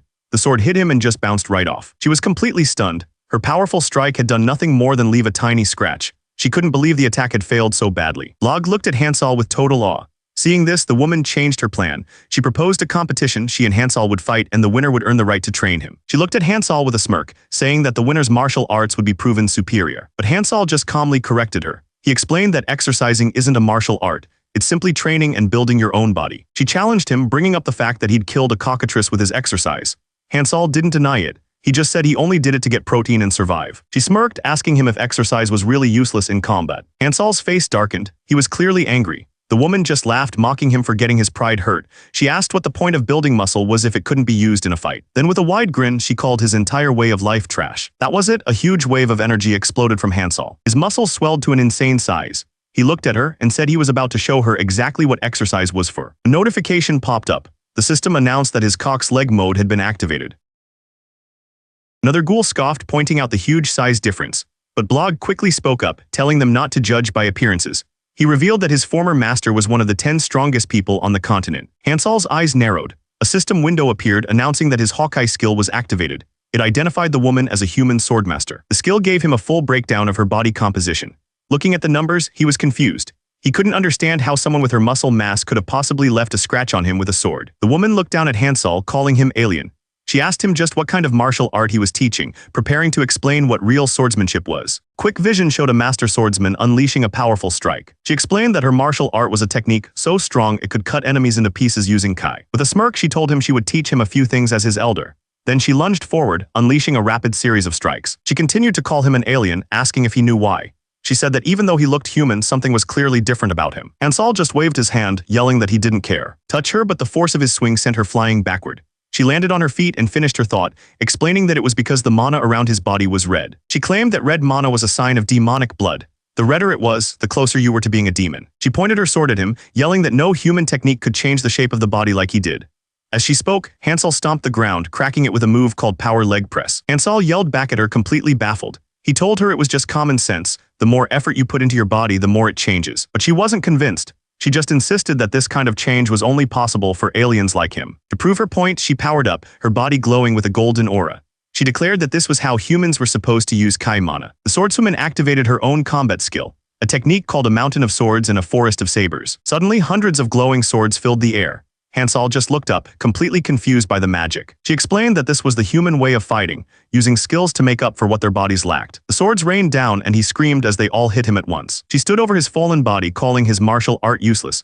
She said for a human, it was nothing but trash. She kept mocking him, questioning how his weak style could ever hope to beat a true swordsman who only thinks about winning. But Hansol, lying on the ground, just looked up at her. He asked a strange question. Where her opponents stagnated, she had no idea what he meant. As he struggled to get up, he asked how much stronger those opponents get the next day. The swordswoman just smiled, thinking it was a ridiculous question. She scoffed at his question, saying her opponents never survive long enough to get stronger. She activated her skill again, ready to end it. But Hansol wasn't down. He shot back up, his body glowing with power as he hit a perfect front double biceps pose. He started to scream, his voice echoing with raw power. He declared that people who work out will always come back the next day and beat the person who was stronger than them before. It was the core belief of a bodybuilder, constant daily improvement. He let out a final roar, screaming about doing 10 reps. His body just kept swelling, getting bigger and bigger with each imaginary rep. He towered over the swordswoman, a giant of pure muscle. He told her it was his turn to teach her a lesson. But just as the fight was about to start, someone called out to Blog, asking to speak with him. Blog was shocked to see his old friends, Leper and Henderd. They both looked incredibly nervous. Leper started to apologize. He explained that they thought Blog would hate them, so they went to their master for help. Blog was completely confused. He had no idea why they would think he hated them. Henderd explained their mistake. They thought Blog had left because they were pressuring him too much. Blog quickly corrected them. He said he was only staying to learn from Hansol and planned to return home when he was done. Hearing this, his friends' faces lit up with relief. The whole thing had just been a big misunderstanding. With that settled, they got excited. They asked Blog what kind of martial art he was learning from his new master. Blog admitted he didn't know much yet. He turned to one of the ghouls, asking the former Lord Nim to help him with a demonstration. Blog turned to his friends and asked them a question. He wanted to know if they remembered what their old master said was the most important part of learning swordsmanship. Leper shot his hand up and yelled out the answer, the lower body. Blog confirmed he was exactly right. He explained that the exercise they were about to do, called squats, trains the entire lower body, especially the quadriceps. Blog mentioned that Hansol told them to learn the posture first to be safe. But he grinned and said it would be more fun to use weights right away. The ghoul looked worried. He asked if it wasn't too dangerous to use weights from the very beginning. Blog just smiled and said it was okay because he would assist them. Turns out, his idea of assisting was having a giant hand pressed down on their head while he counted reps. The woman struggled to stand, using her sword to keep her balance as the massive hand forced her down again and again. She screamed at him, asking why he was pulling his strength back, but then Hansol's massive form loomed over her. He wasn't pulling back. He was gathering strength, explaining that in technical terms it's called contraction and elongation. The woman watched, confused. She could hear her former students moaning in pain as a massive leg just kept going up and down over and over. Turns out, Blog was using his giant energy hands to force his friends through the workout. The swordswoman was completely horrified, demanding to know what kind of training this was. Hansol stepped in, explaining that it was a forced repetitive squat, a key part of their training. He did admit, though, that they might get hurt. But instead of being angry, her expression completely changed.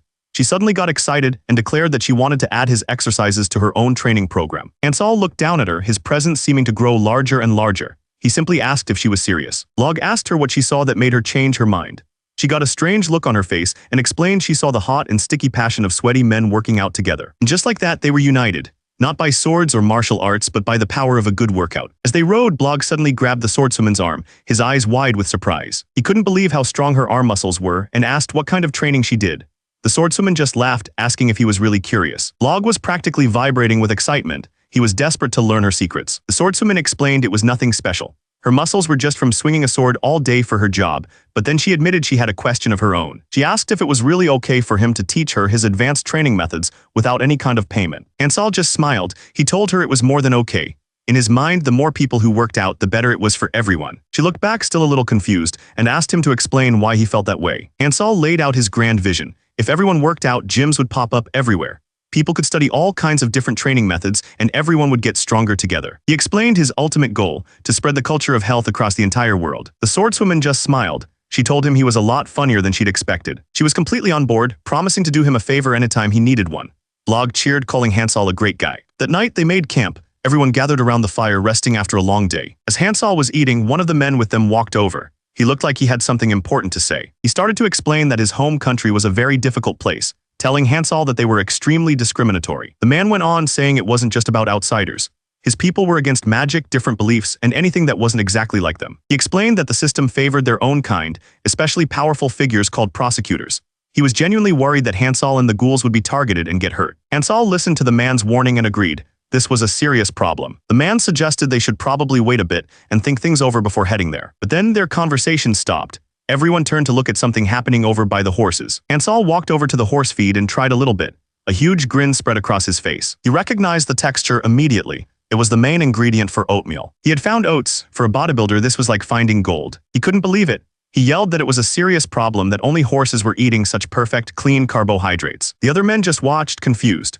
One of them muttered about the savage boy eating animal feed, saying it probably tasted awful. As the two men ate, one of them commented that monsters must have terrible eating habits. Suddenly, Blog loomed over them, pointing a finger. He told them that a monster would be sad to hear that. He then held out a bowl of food, saying he'd tried their combat rations and seemed to think they were pretty gross. The two men looked down at the dish in surprise. The man with the mustache couldn't believe it was their ration, admitting that it actually smelled really good. They both took a hesitant bite. Instantly, their eyes shot wide open. The flavor was nothing like they expected. Tears of joy streamed down the man's face. He described the taste as sweet and mild, but with a spicy kick. The red-haired man was just as emotional. He said the subtle spices were a miracle that brought back an appetite he thought he'd lost for good. The ghoul promised to share the recipe, but only if they stopped bad-mouthing monsters. The two soldiers immediately agreed. Later that night, Hansal found the woman named Riona sitting by the fire. He walked up and asked her about the march planned for the next morning. He reminded her that she'd promised to do him a favor. Riona looked at him and confirmed that she remembered. Hansal held out his hand, showing her a pile of grain. He said this was what he wanted. Riona looked at it suspiciously, asking if it was just cattle feed for the creatures he was raising. He just smiled brightly and told her that no, they were going to eat it themselves. She was completely confused. She said it didn't really matter to her, but she felt bad seeing them eat food meant for animals. Another woman from Riona's group chimed in, agreeing with her. She told Hansal that they shouldn't be eating something they weren't used to. Hansal's friendly expression completely vanished. He glared at her, his voice low as he demanded to know what she had just said. Riona's companion completely misunderstood. She told Hansal they didn't say anything wrong, and if he wanted a bigger reward, all he had to do was ask. She offered to help them upgrade their camp from simple tents to wooden houses, or even get them proper warrior clothes instead of the rags they were wearing. One of the ghouls chimed in, holding up a piece of chicken. He added that for food, all they really needed was chicken breast, since it was Hansal's favorite protein. That's when Hansal just exploded. He yelled that they were all completely wrong. This wasn't about disrespect. He launched into a lecture, explaining that eating only protein is terrible for your body, especially your liver. He went on, explaining that if you eat the right amount of carbs, your body produces something called glycogen. And that's what actually gives you the power to use your muscles. He pointed to the grain he'd shown them earlier. It was oats, a complex carbohydrate that digests slowly and gives you energy for a long time. Back on his world, he said, it was called the king of grains for a reason. He looked at them with total passion, yelling about how there could be no better reward than something that fuels your body perfectly. For him, oats were the ultimate prize. After Hansal's big speech, everyone just stood there in silence. Riona looked completely lost, while the ghouls just kept flexing as if trying to understand. But the ghouls totally got it. They started cheering for muscle growth, completely fired up about this new superfood. Blog thought he figured it out. He told everyone this must be Hansal's secret weapon to win over MS, Riona, that lit a fire under the other warriors. They declared they couldn't stand losing to monsters and decided they were going to eat the oats too. They saw that Blog was already eating it, so the rest of them decided to try it as well. The ghouls didn't need any convincing. They just dove right in, stuffing their faces. Pretty soon, the entire camp was gathered around the barrel, shoveling down the oats. Even the horse was getting in on the action. And then all at once, everyone spat it out. Turns out, the king of grains tasted absolutely terrible. One of the warriors gagged and told Blog to spit the oats out, warning him that they were terrible. But Blog didn't spit it out, he just kept chewing thoughtfully. Then he turned around with a huge smile, saying he thought it was actually pretty tasty. Hansal was amazed. He realized Blog even had a talent for eating, which meant he'd get stronger in no time. Riona looked over at Hansal. She told him that while she didn't understand his excitement, she could see he was satisfied. With that, she made a promise. She would produce all the oats he needed to meet his conditions. Hansol was overjoyed. He grabbed her hands and shouted that she was the best, celebrating their new deal while the others were still sick on the ground. With their business settled, the group headed back to the city. As they approached the main gate, the guards on the wall announced General Riona's return. The massive city gates slowly creaked open, and a rider came out to meet them. They walked past the guards in silence. The mood felt heavy. One of the ghouls leaned in close to Hansol. He quietly asked if Hansol remembered what he'd told him about this place. He described it as the country of weirdos, but also the best on the entire continent. All around them, people were already starting to whisper and stare. The ghoul finished his thought. This was a country that discriminated against people who were different. As they walked deeper into the city, they could feel everyone's eyes on them. The ghouls looked visibly uncomfortable as they walked through the streets. All the townspeople were whispering and pointing at them. Hansol, completely missing the point, nudged one of them with his foot. He told him to fix his pose. The ghoul just looked back, confused. He explained with a huge grin that everyone was just staring because they had such great bodies. The ghouls actually wondered if he was right. Blog, on the other hand, knew that was definitely not it. But the ghouls didn't care about Blog's doubt. They took a deep breath and immediately started flexing for the crowd. The townspeople just stared back, completely shocked by the sight of muscular monsters posing in the middle of the street. General Rion watched the whole ridiculous parade from her horse. She sighed, wondering to herself why she even liked these monsters. Finally, they arrived at Werdo Castle. A man on a throne looked down at them and asked Hansol if he was really going to teach the general how to work out. The man on the throne looked down at them with a smug expression. He asked if the oats were payment for livestock. Hansol just smiled and corrected him, explaining that they were oats for meal. The Lord was not impressed by his cheerful attitude. He made it very clear that he was only doing this as a favor for General Rion. He told them that if it wasn't for her, he wouldn't have let them take a single step inside the castle. General Rion bowed and thanked him for his kindness. Hansol, meanwhile, just seemed excited to be there. The Lord ordered him to teach the soldiers and leave without causing any trouble. But Hansol just offered to be his personal trainer, too. To everyone's surprise, the Lord turned his head and agreed to the deal. But as they were led away, he glared after them. He was furious at Hansol's disrespect. The Lord sat on his throne, still fuming. He couldn't just let that disrespect slide. He'd been worried about General Rion's popularity for a while. He needed a way to turn the people against her. And just like that, he realized Hansol was the perfect opportunity. A wicked smile spread across his face. He shot up from his throne and called for a servant, ordering them to bring in the Tuchula mercenaries. He was sure this would be the end of her. The very guests she brought into the castle would be her downfall. Meanwhile, at the soldier training ground, the men were going through their daily drills. An officer suddenly called for everyone's attention, announcing a special training session. He introduced the man beside him, You Hansol, the ghoul lord brought here by General Rion herself. The soldiers started whispering immediately. They couldn't believe they were supposed to take orders from a monster.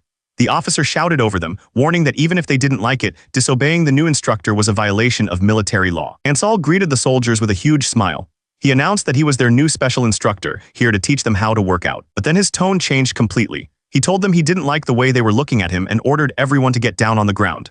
The soldiers just stared, completely confused by the sudden command. He dropped to the ground to show them what he meant, yelling for them to stretch out their stomachs. The ghouls immediately followed his lead, dropping into position without question.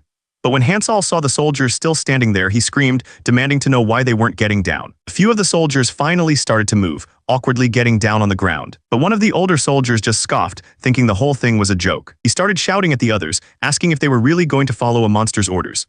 The officer immediately yelled back, warning the cadet that calling instructor Hansol a monster was an insult to the general. The soldier just smirked and asked the officer if he really thought so. He then questioned if following a monster's order was the same as following the general's. Down on the ground, Hansol's expression hardened. He was getting tired of this. The soldier told everyone to get up. He yelled at them not to follow a monster's orders and to have some pride as humans. The officer put a hand on Hansol's shoulder. He reminded the soldier that military orders are absolute and asked what the problem was. The soldier said there were lots of problems. First, he explained humans don't take orders from monsters. His second point was about the training itself. He said there was no reason for them to do anything other than practice with their swords. And for his last point, he shouted that they had no interest in learning some savage monster's training. But before Hansol could react, one of the ghouls stepped in front of him. He told Hansol he could deal with this. The ghoul turned to the soldiers and pointed at Blog. He suggested that if a human taught them instead, they wouldn't have a problem taking orders. As for their second problem, he said he wasn't sure which training was better since they'd never been compared. So, he proposed they find out within one-on-one competition. The ghoul smirked. He said as for their final complaint about whether the training was savage or not, they should just compete to find out. He screamed the challenge right at the human soldiers. The other ghouls were completely fired up. They roared back in agreement, ready for the challenge. Hansol just watched them, a grin spreading across his face. He seemed to be enjoying this. The lead soldier stepped forward and accepted the offer. He then turned to his superior, asking if a competition like this was even allowed. With that settled, he declared he would fight for the humans. Then he asked who would be representing the monsters. In response, one of the muscle-bound ghouls stepped forward, ready to fight. But it wasn't the soldier who answered. A different man stepped out from the crowd with a nasty grin. He laughed at the ghouls, telling them it was a shame he wasn't just some regular cadet. He boasted that he was one of the notorious Tuchula mercenaries, hired directly by the Lord Count. He was ready to show the ghoul what real fear felt like. He lunged forward, screaming for the monster to die. But the ghoul didn't even flinch. He just treated the man's head like a weight and performed an one-arm press. The punch landed and the mercenary's head snapped back. It was over in an instant. The mercenary was out cold on the ground. Someone checked on him, relieved to see he was still breathing. The muscular man walked over and told the ghoul not to be so harsh just to show off his strength. The ghoul immediately apologized, but the man just waved it off, saying the apology wasn't sincere anyway. The ghoul was confused, wondering what he was supposed to do. With the fight over, he turned to the human soldiers. He told them that since they lost, they now had to obey him. One of the soldiers reluctantly agreed, but one of the soldiers wasn't ready to give up. He activated a combat skill, his eyes glowing with power. He screamed that he would never take orders from monsters and lunged forward to attack. The ghoul was caught completely off guard, but the ghoul reacted instantly. He activated his own skill, Heavy Blunt, multiplying its power by 10. The ghoul's powerful attack was about to connect, but at that exact moment someone else stepped in, their eyes glowing red. He didn't throw a punch or cast a spell. He just reached out and gently tapped the soldier on the chest, stopping him completely. The soldier went flying back from just that one little tap. He was completely overpowered. He slammed into the wall so hard it cracked. The fight was over. Sometime later, a woman in a cape arrived at the training grounds. She spotted Hansal and greeted him with a huge, cheerful smile. But the human soldiers weren't happy. They were whispering to each other, convinced that magic had been used in the fight. They didn't trust the monsters at all. Suddenly, a loud bang echoed nearby. The woman turned to Hansal, demanding to know what was happening. Two soldiers rushed up to her, looking very worked up. The soldier addressed her as General and quickly explained. He said a battle broke out because some men refused to follow her orders. He reported that the soldiers lost, and now they were claiming the monsters must have cheated with magic. The general turned to Hansal and asked him directly if he'd used magic in the fight. He immediately denied it, insisting they'd done nothing of the sort. She then faced the angry soldier and told him what Hansal had said. The soldier was stunned. He couldn't believe she would take a monster's word over his. Just then, another man rode up on a white horse. He announced that he'd heard something unbelievable and demanded to know what was going on. He looked down at the general, questioning whose side she was really on, the humans or the monsters. The general stated firmly that, of course, she was on her people's side. But he wasn't convinced. He yelled back at her, asking why she was listening to monsters then. Hansal, completely missing the mood, just grinned. He asked the man if he came to work out and told him to get off the horse. One of the ghouls quickly grabbed him, trying to explain that this was not the time for jokes. The man on the horse, feudal Lord Werdo, told the general that while he cared for her, her new friends were causing trouble for his people. He explained that one of the students had been hurt in the fight, and that he said was a very serious problem. He yelled that as the feudal lord, he couldn't just let it slide. So, as feudal Lord Werdo, he made his decision. He pointed at General Rion and exiled her for 2 years. The general's eyes went dark with rage. The lord immediately looked terrified, realizing he might have gone too far. The human soldiers immediately started shouting. They begged him to take back the order and just let them kill the monsters instead. But Werdo wasn't listening. He was still thinking about the look in the general's eyes, admitting to himself he'd almost wet his pants. With the chaos still settling, General Rion turned to Hansal. She apologized for not being able to take care of him properly after bringing him into this mess. But Hansal just smiled and told her not to worry about it. He knew that things don't always go according to plan. The general then asked the lord to at least let the monsters' friends stay as they had promised. The lord agreed, and with that, everything was settled. That's when the general exploded, screaming for everyone to be quiet. She laid into the soldiers, furious that they would dare talk back to the lord's order. When one of them tried to argue, she immediately shut him down. She called them brats, saying she now realized their problem wasn't just prejudice, but a total lack of respect. But then she said maybe this was a chance for things to change. She bowed her head, accepting her fate. She said it was time for her to step aside so that new people could grow. She thanked the Lord, saying she'd used the 2 years of exile to rest before coming back. As she thought about the future, the soldiers couldn't believe it.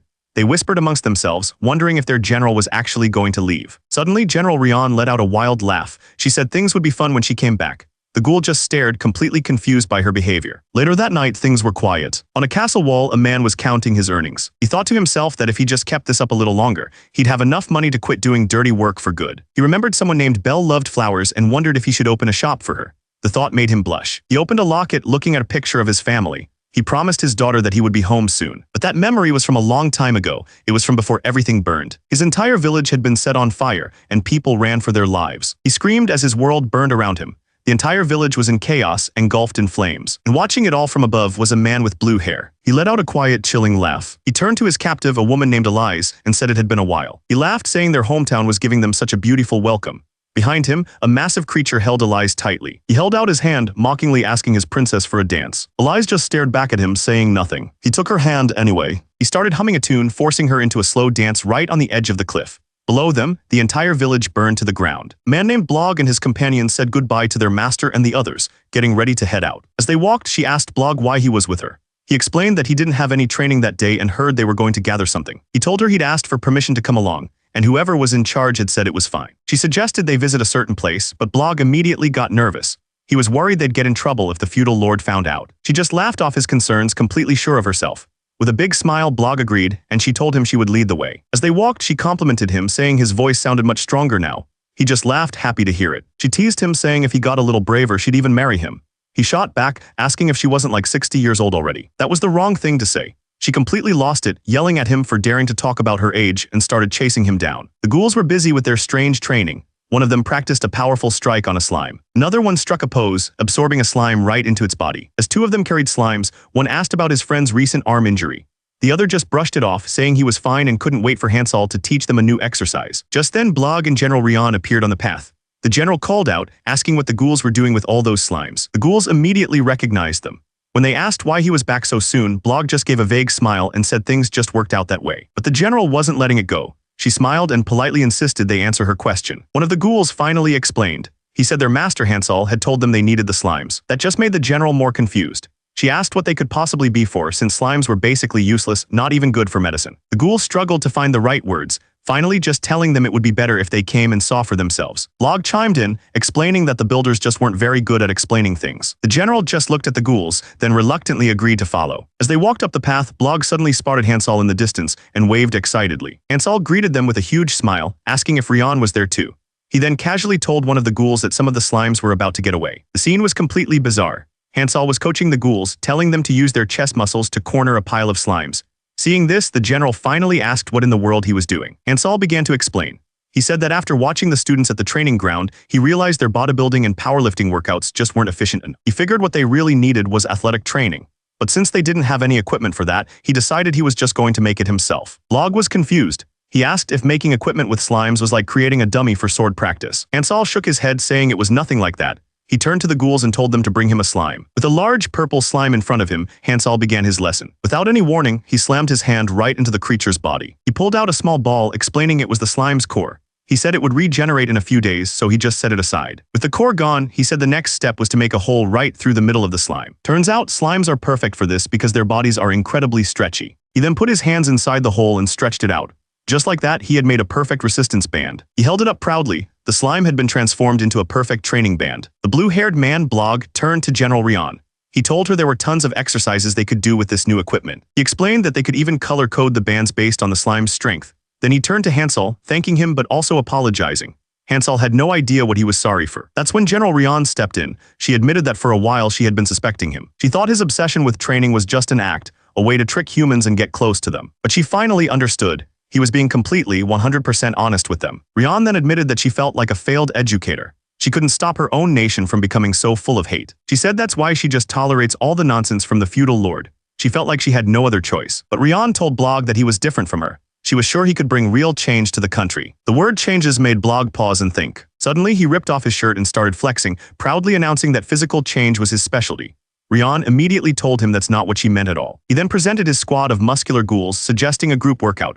Rian just shook her head, saying that wasn't it either. That's when Rian smiled. She said she'd show him the change she was talking about. She pointed past them to a line of human soldiers. That was the change she wanted. The soldiers didn't look happy. They whispered to each other, deciding to hear what the monster instructor had to say first. One of them warned that they weren't there because they lost, and told him not to try anything weird. Then in front of everyone, General Rian turned to Hansol. She asked if she could leave her kids in his hands. Hansol was thrilled. He flexed, officially welcoming the new members to his team. Meanwhile, in another part of the country, a group of knights rode hard through the darkness. Turns out, big changes were happening everywhere. A commander struggled to calm his horse as it panicked. They had arrived at a village that was being burned to the ground.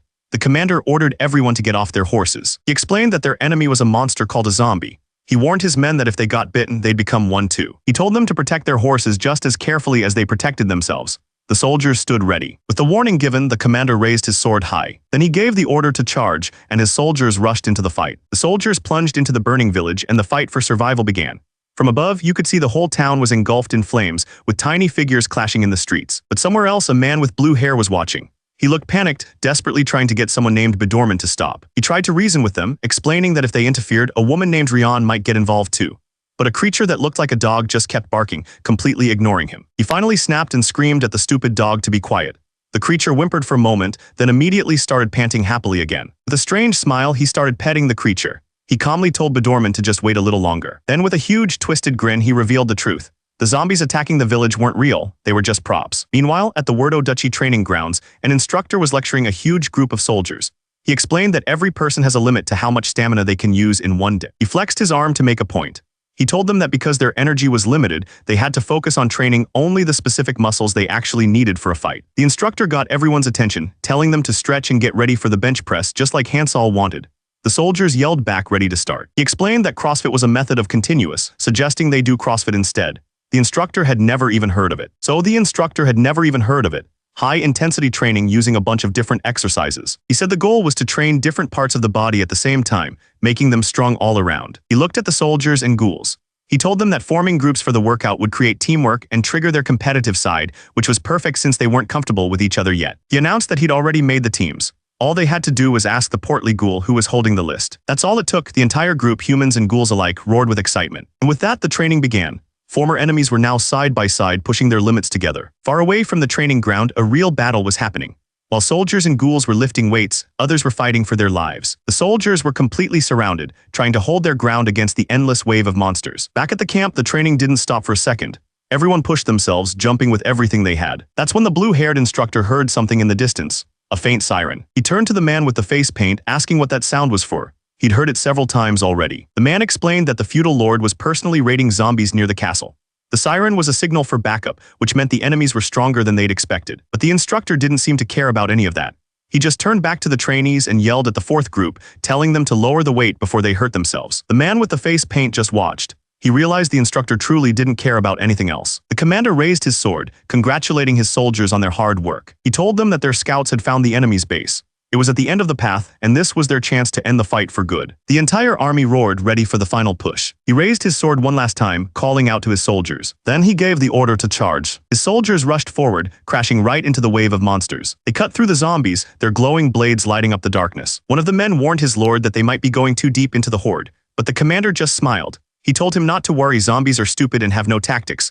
All they needed was strength and numbers to win. The commander watched his men tear through the horde. He was sure they were pushing through just fine. He screamed at his soldiers not to slow down, telling them that war was all about momentum. His voice boomed over the battlefield, ordering them not to stop until every last opponent was gone. But someone else was watching from the shadows. A voice mocked their simple plan, guessing that's exactly what they were thinking. With a snap of the fingers, the ground erupted. A massive blast sent the charging soldiers flying. That's when the real enemy showed himself. His name was Ben, and he was the one who had set this whole trap. Ben looked down on the surviving soldiers. He told them he'd been watching and that they clearly didn't understand the first thing about war. He explained their mistake. Spears were for real battle, while swords were just for showing off. Ben gave the order and his monster charged forward. He mocked them, pointing out how useless their swords were. They couldn't help each other or stop the enemy from charging. He called their teamwork a joke. The commander screamed Ben's name in fury. Ben just smiled, casually saying it had been a while. He called him Wordo. Wordo didn't waste any time. He swung his sword right at Ben, but Ben blocked it easily. He even held his own sword in his mouth to prove a point.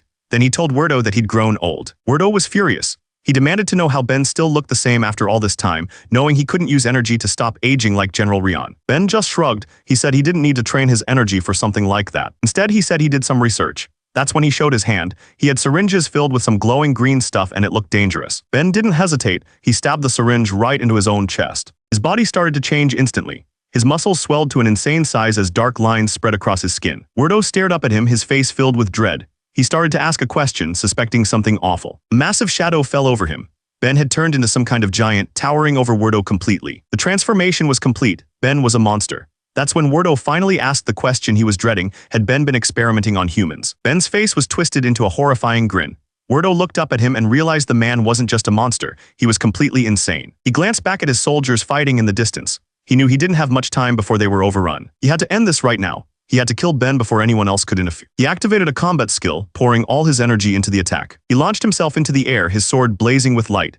He screamed that Ben was a lost spirit and it was time for him to go back to hell. The blade slammed down, creating a massive explosion of force. But it wasn't enough. Wordo was stunned by the sheer speed and power Ben possessed. Before Wordo could even process what happened, Ben was already moving.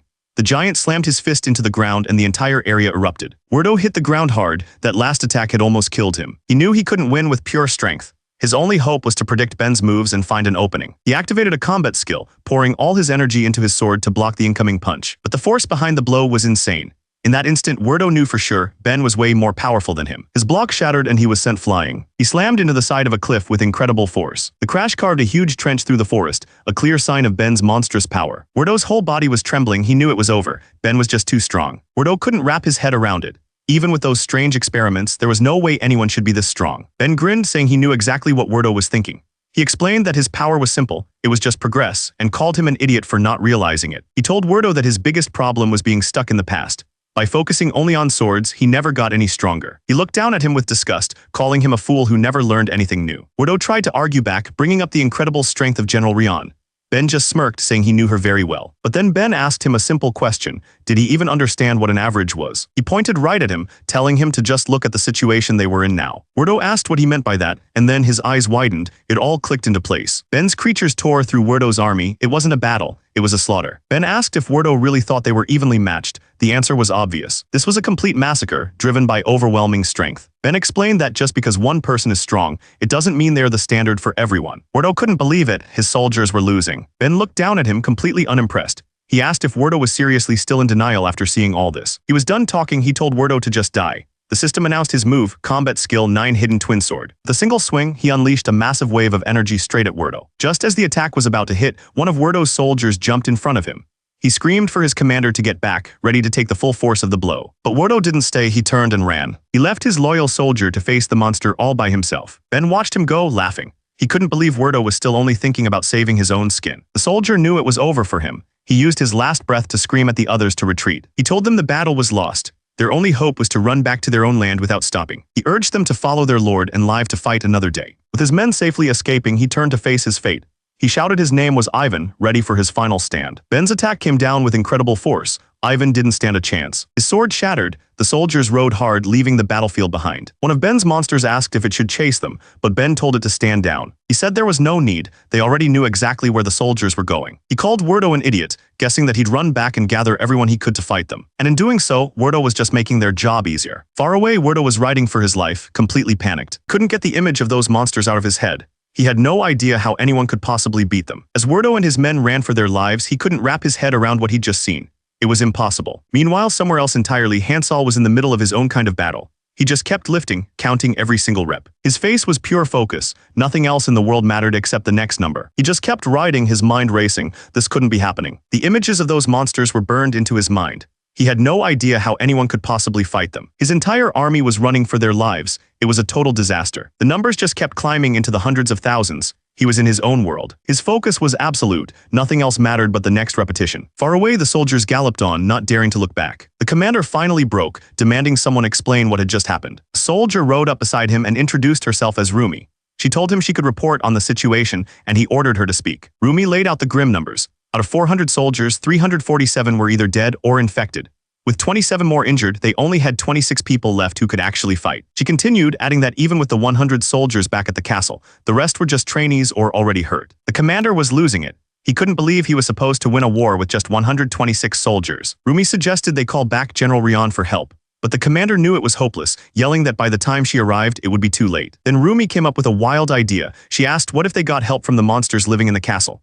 The commander looked at her, completely confused. She explained that their leader, Hansol, was strong enough to fight General Rion to a standstill. Since they'd given them food and a place to stay, she figured they might be willing to help. The commander thought about it for a second. The idea was to fight monsters with other monsters. A huge grin spread across his face. He loved it. He shouted that they were going with that plan. 3 days later, soldiers on horseback rode up to the castle walls. They headed straight for the training grounds. The commander rode forward, yelling for everyone to stop what they were doing and gather around. Hansol and his trainees were in the middle of a workout. They all looked up, confused by the sudden order. Rumi shouted at them, demanding to know what they were doing and telling them to obey. Finally, Hansol and his group stopped their training and walked over to see what was going on. The commander looked down from his horse and asked if he was speaking to Hansol. Hansol just smiled and asked if he was there for personal training. The commander wasn't amused. He told Hansol he wasn't there to work out. He was there to give the monsters an order. The commander yelled that it was time for these lowly beings to repay their debt for being allowed to stay in the castle. He gave them a direct order, kill the zombie army that was getting closer. But Hansol and his trainees just stared back with blank faces. They didn't seem to understand a single word. The commander gritted his teeth in frustration, wondering if they were too stupid to even understand him. He decided to try a different approach, offering them a chance to die with honor. He even made a special offer to their leader Hansol, promising him citizenship in their great nation. He called it the best deal they could ever get, and told them to show off that freaky thing they called a workout. And in response, one of the trainees shouted out a command. Not for battle, but for pose, front double biceps. In perfect sync, all the trainees hit the pose, their muscles flexing under the sun. The commander just stared, completely confused by what he was seeing. One of the trainees proudly explained that this was called bodybuilding. Hansol chimed in, adding that this is how you show off after a good workout. The commander completely lost it. He screamed that this wasn't a joke and if they didn't fight, they were all going to die. But Hansol's face darkened. He shot back that if they get injured, they can't work out. His voice was dead serious as he asked if the commander would take responsibility for any muscle loss. The man was speechless. He had no idea what Hansol was even talking about. The commander felt a terrifying pressure coming from behind him. He immediately thought he needed to apologize for what he just said. But it was Hansol who spoke up. He sincerely apologized for his earlier statement. The commander, trying to get things back on track, ordered everyone to move out. But Hansol wasn't preparing for battle. He just grinned and announced that since they were all rested, it was time to start the workout over from Rep 1. The female soldier had seen enough. She told her commander to forget it, saying she never really expected them to help in the first place. The commander made a new decision. He told her to call for General Ox. The soldier seemed a little worried by the name. As they rode, she explained that while General Ox had a bad personality, his strength was almost as great as General Rion's. With their new plan in motion, he gave the order to gather all the soldiers at the castle gates. The human commander was ready for a fight, promising to show these zombies what they were capable of. But below the castle walls, a massive army of the undead was gathering. They marched straight for the main gate, a silent, unstoppable wave. Up on the wall, General Ox watched them come. The commander next to him looked terrified, and for good reason. The sheer size of the horde was insane. It was a sea of zombies stretching as far as the eye could see. Just as they reached the bridge, General Ox suddenly roared for them to wait. He yelled that he knew they had a leader, someone who could actually think. He begged them to stop and just talk about the situation. The horde stopped. At the front, a small group led by a truly massive creature stood waiting on the other side of the bridge. The one leading the monsters was a woman named Elise. Up on the wall, General Ox stared in disbelief. Elise sounded annoyed. She asked what they wanted to talk about. General Ox yelled back that even though the monsters had a bigger army, his men were trained soldiers. He warned her that taking the castle wouldn't be easy. So Elise offered a different way to settle things. She suggested in one-on-one fight, a representative from their side against a representative from hers. The winner would decide the whole. Elise grinned, finding the idea interesting. She accepted the deal. General Ox looked pleased. This was exactly what he wanted. Without hesitation, General Ox leaped off the castle wall. He landed on the ground and stared down the army, demanding to know which one of them would be coming forward to fight. From the crowd of monsters, a giant, muscular creature stepped forward to answer his challenge. The creature let out a deep groan, and its single red eye started to glow intensely. Then it threw its head back and roared. Its muscles started swelling up to an insane size, completely changing its body. General Ox looked his opponent up and down. He had to admit the creature had an impressive build, but he wasn't impressed by size alone. He challenged the monster to prove it had the skills to back it up. Without waiting for an answer, he charged forward. The monster didn't even flinch. It just raised a single fist to block the attack. The impact was huge, sending a shockwave out from where they met. General Ox grunted, surprised by how solid the creature was. It was like hitting a wall of rock. The monster didn't give him a moment to think. It immediately started throwing a flurry of heavy punches. General Ox barely got his sword up in time to block the final, crushing blow. The monster spat out a cloud of green smoke, but General Ox was fast enough to dodge it. He landed a short distance away, relieved he'd moved in time. He looked at the creature with genuine curiosity. He'd never seen an undead with a body like that and wondered how it was even possible. The monster didn't answer. It just tensed up, recognizing that its opponent was incredibly strong. Then, without any warning, the creature turned and started running. General Ox stared after it, completely stunned. He couldn't believe it was trying to run away from the fight. He roared in anger and charged forward, yelling that this duel would only end when one of them was defeated. But the monster wasn't just running away. It was running towards something specific, and it was almost there. General Ox paused, a confused look on his face. Something didn't feel right about this at all. The monster had run towards a figure waiting in the distance. From the castle wall, a soldier screamed for the general to be careful. Something was flying right at his opponent. Suddenly, another massive figure landed on the battlefield. He was furious, demanding to know who dared to interrupt their sacred fight. Before Ox could even react, the newcomer slammed his fist into him with incredible force. Then a third person appeared, a man with blue hair and a twisted grin. He started laughing, mocking the idea of a sacred battle. He asked if his opponent really understood why he'd agreed to this duel in the first place. He explained that it was all a setup. General Ox was the only unpredictable person left in the entire area, and he needed him out of the way. The whole chase was a trick. The monster wasn't running away, it was luring Ox into a trap, and he fell for it completely. The blue-haired man laughed again, insulting the general for having a brain as simple as his name suggested. Up on the walls, the soldiers could only watch in horror. They were completely powerless to help. General Ox was completely beaten. Lying on the ground, he begged them to spare his life. The blue-haired man smiled and said they would spare him. Then he called out to someone named Frank. A huge white monster with a helmet effortlessly picked up the general's body. Without a word, Frank just tossed him high into the air. General Ox looked down and saw exactly what was waiting for him. He screamed as he fell right into the middle of the zombie horde. An old ghoul pointed forward, and the crowd swarmed over the general. Up on the wall, the soldiers could only watch in terror. Their strongest fighter was gone. The blue-haired leader of the horde called out to the man on the wall, Werdo. They offered him a deal, give up the castle and they'd let him live. Werdo yelled back, refusing to hand over his nation to someone who had given up their humanity. The leader just laughed. They admitted the deal was off and they were never going to spare him anyway. With a single word, they pointed forward and gave the order to attack. The entire horde surged forward, a massive wave of bodies rushing the castle. Werdo screamed for the archers to fire. But down below, the soldiers panicked, admitting they'd never even used a bow before. He clenched his fist, furious at the chaos. One of his soldiers turned to him, desperately asking what they should do. Werdo just stood there, completely silent. He didn't answer the soldier. His mind was somewhere else, remembering a time he was asked what to do and his only answer was that he didn't know. He remembered screaming those words in absolute terror, turning to run for his life. His only thought had been to escape, to get away from the danger as fast as he could. He could still hear their voices in his head, calling him a coward for running. An old commander's words came back to him, a sharp reminder that only cowards run. He remembered a woman's patronizing smile as she worried aloud about how easily scared he was. Someone else had even joked about it, saying his talent for running away was the only thing keeping them safe. But the worst memory of all was the one he couldn't escape. A woman crying his name, begging for help as she was dragged away, and he had done nothing. He screamed that he never wanted to run away.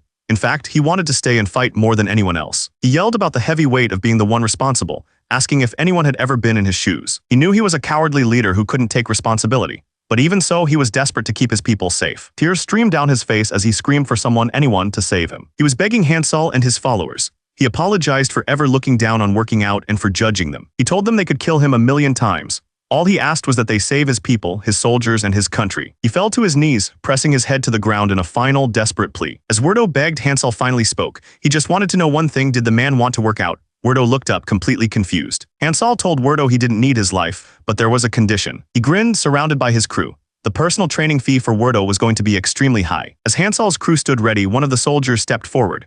He told them that he and his men wanted to help fight.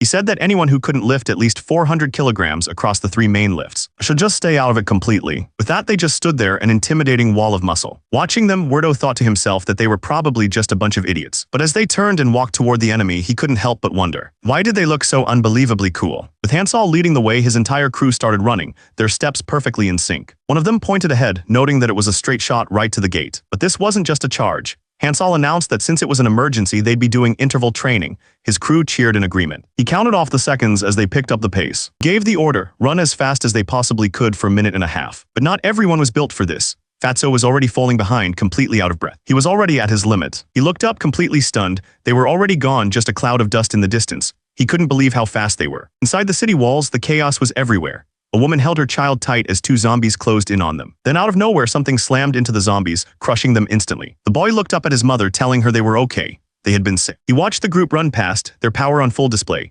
He asked his mom if learning to use a sword could make him that strong. But his mom just looked confused. She told him that whatever that was, it wasn't swordsmanship. She decided they would just have to ask them what their strange technique was after the war ended. Meanwhile, at the main gate, the soldiers looked out at the massive horde of zombies. One of them activated a skill called Hawkeye to get a better look. But what he saw didn't make any sense. He saw a group of what looked like zombies running towards them, shouting nonsense. He figured they must be thirsty. Fatso ran up to Halsone, looking panicked as he tried to explain the situation. He started to say that the creatures were zombies, but Halsone cut him off. He told Fatso not to bend his back while resting because it was bad for his posture. One of the other men explained that the zombies had no thoughts and were just driven by hunger. He figured they were just moving corpses, so he wouldn't feel bad about taking them down. The enemy identified, Fatso turned to Halsone and asked him what he was going to do. Halsone looked over at the main gate. A huge crowd of zombies was already pushing its way through. A huge grin spread across his face. He had an idea: he would just push them all out with his chest muscles. Fatso was completely speechless. Halsone asked what was wrong.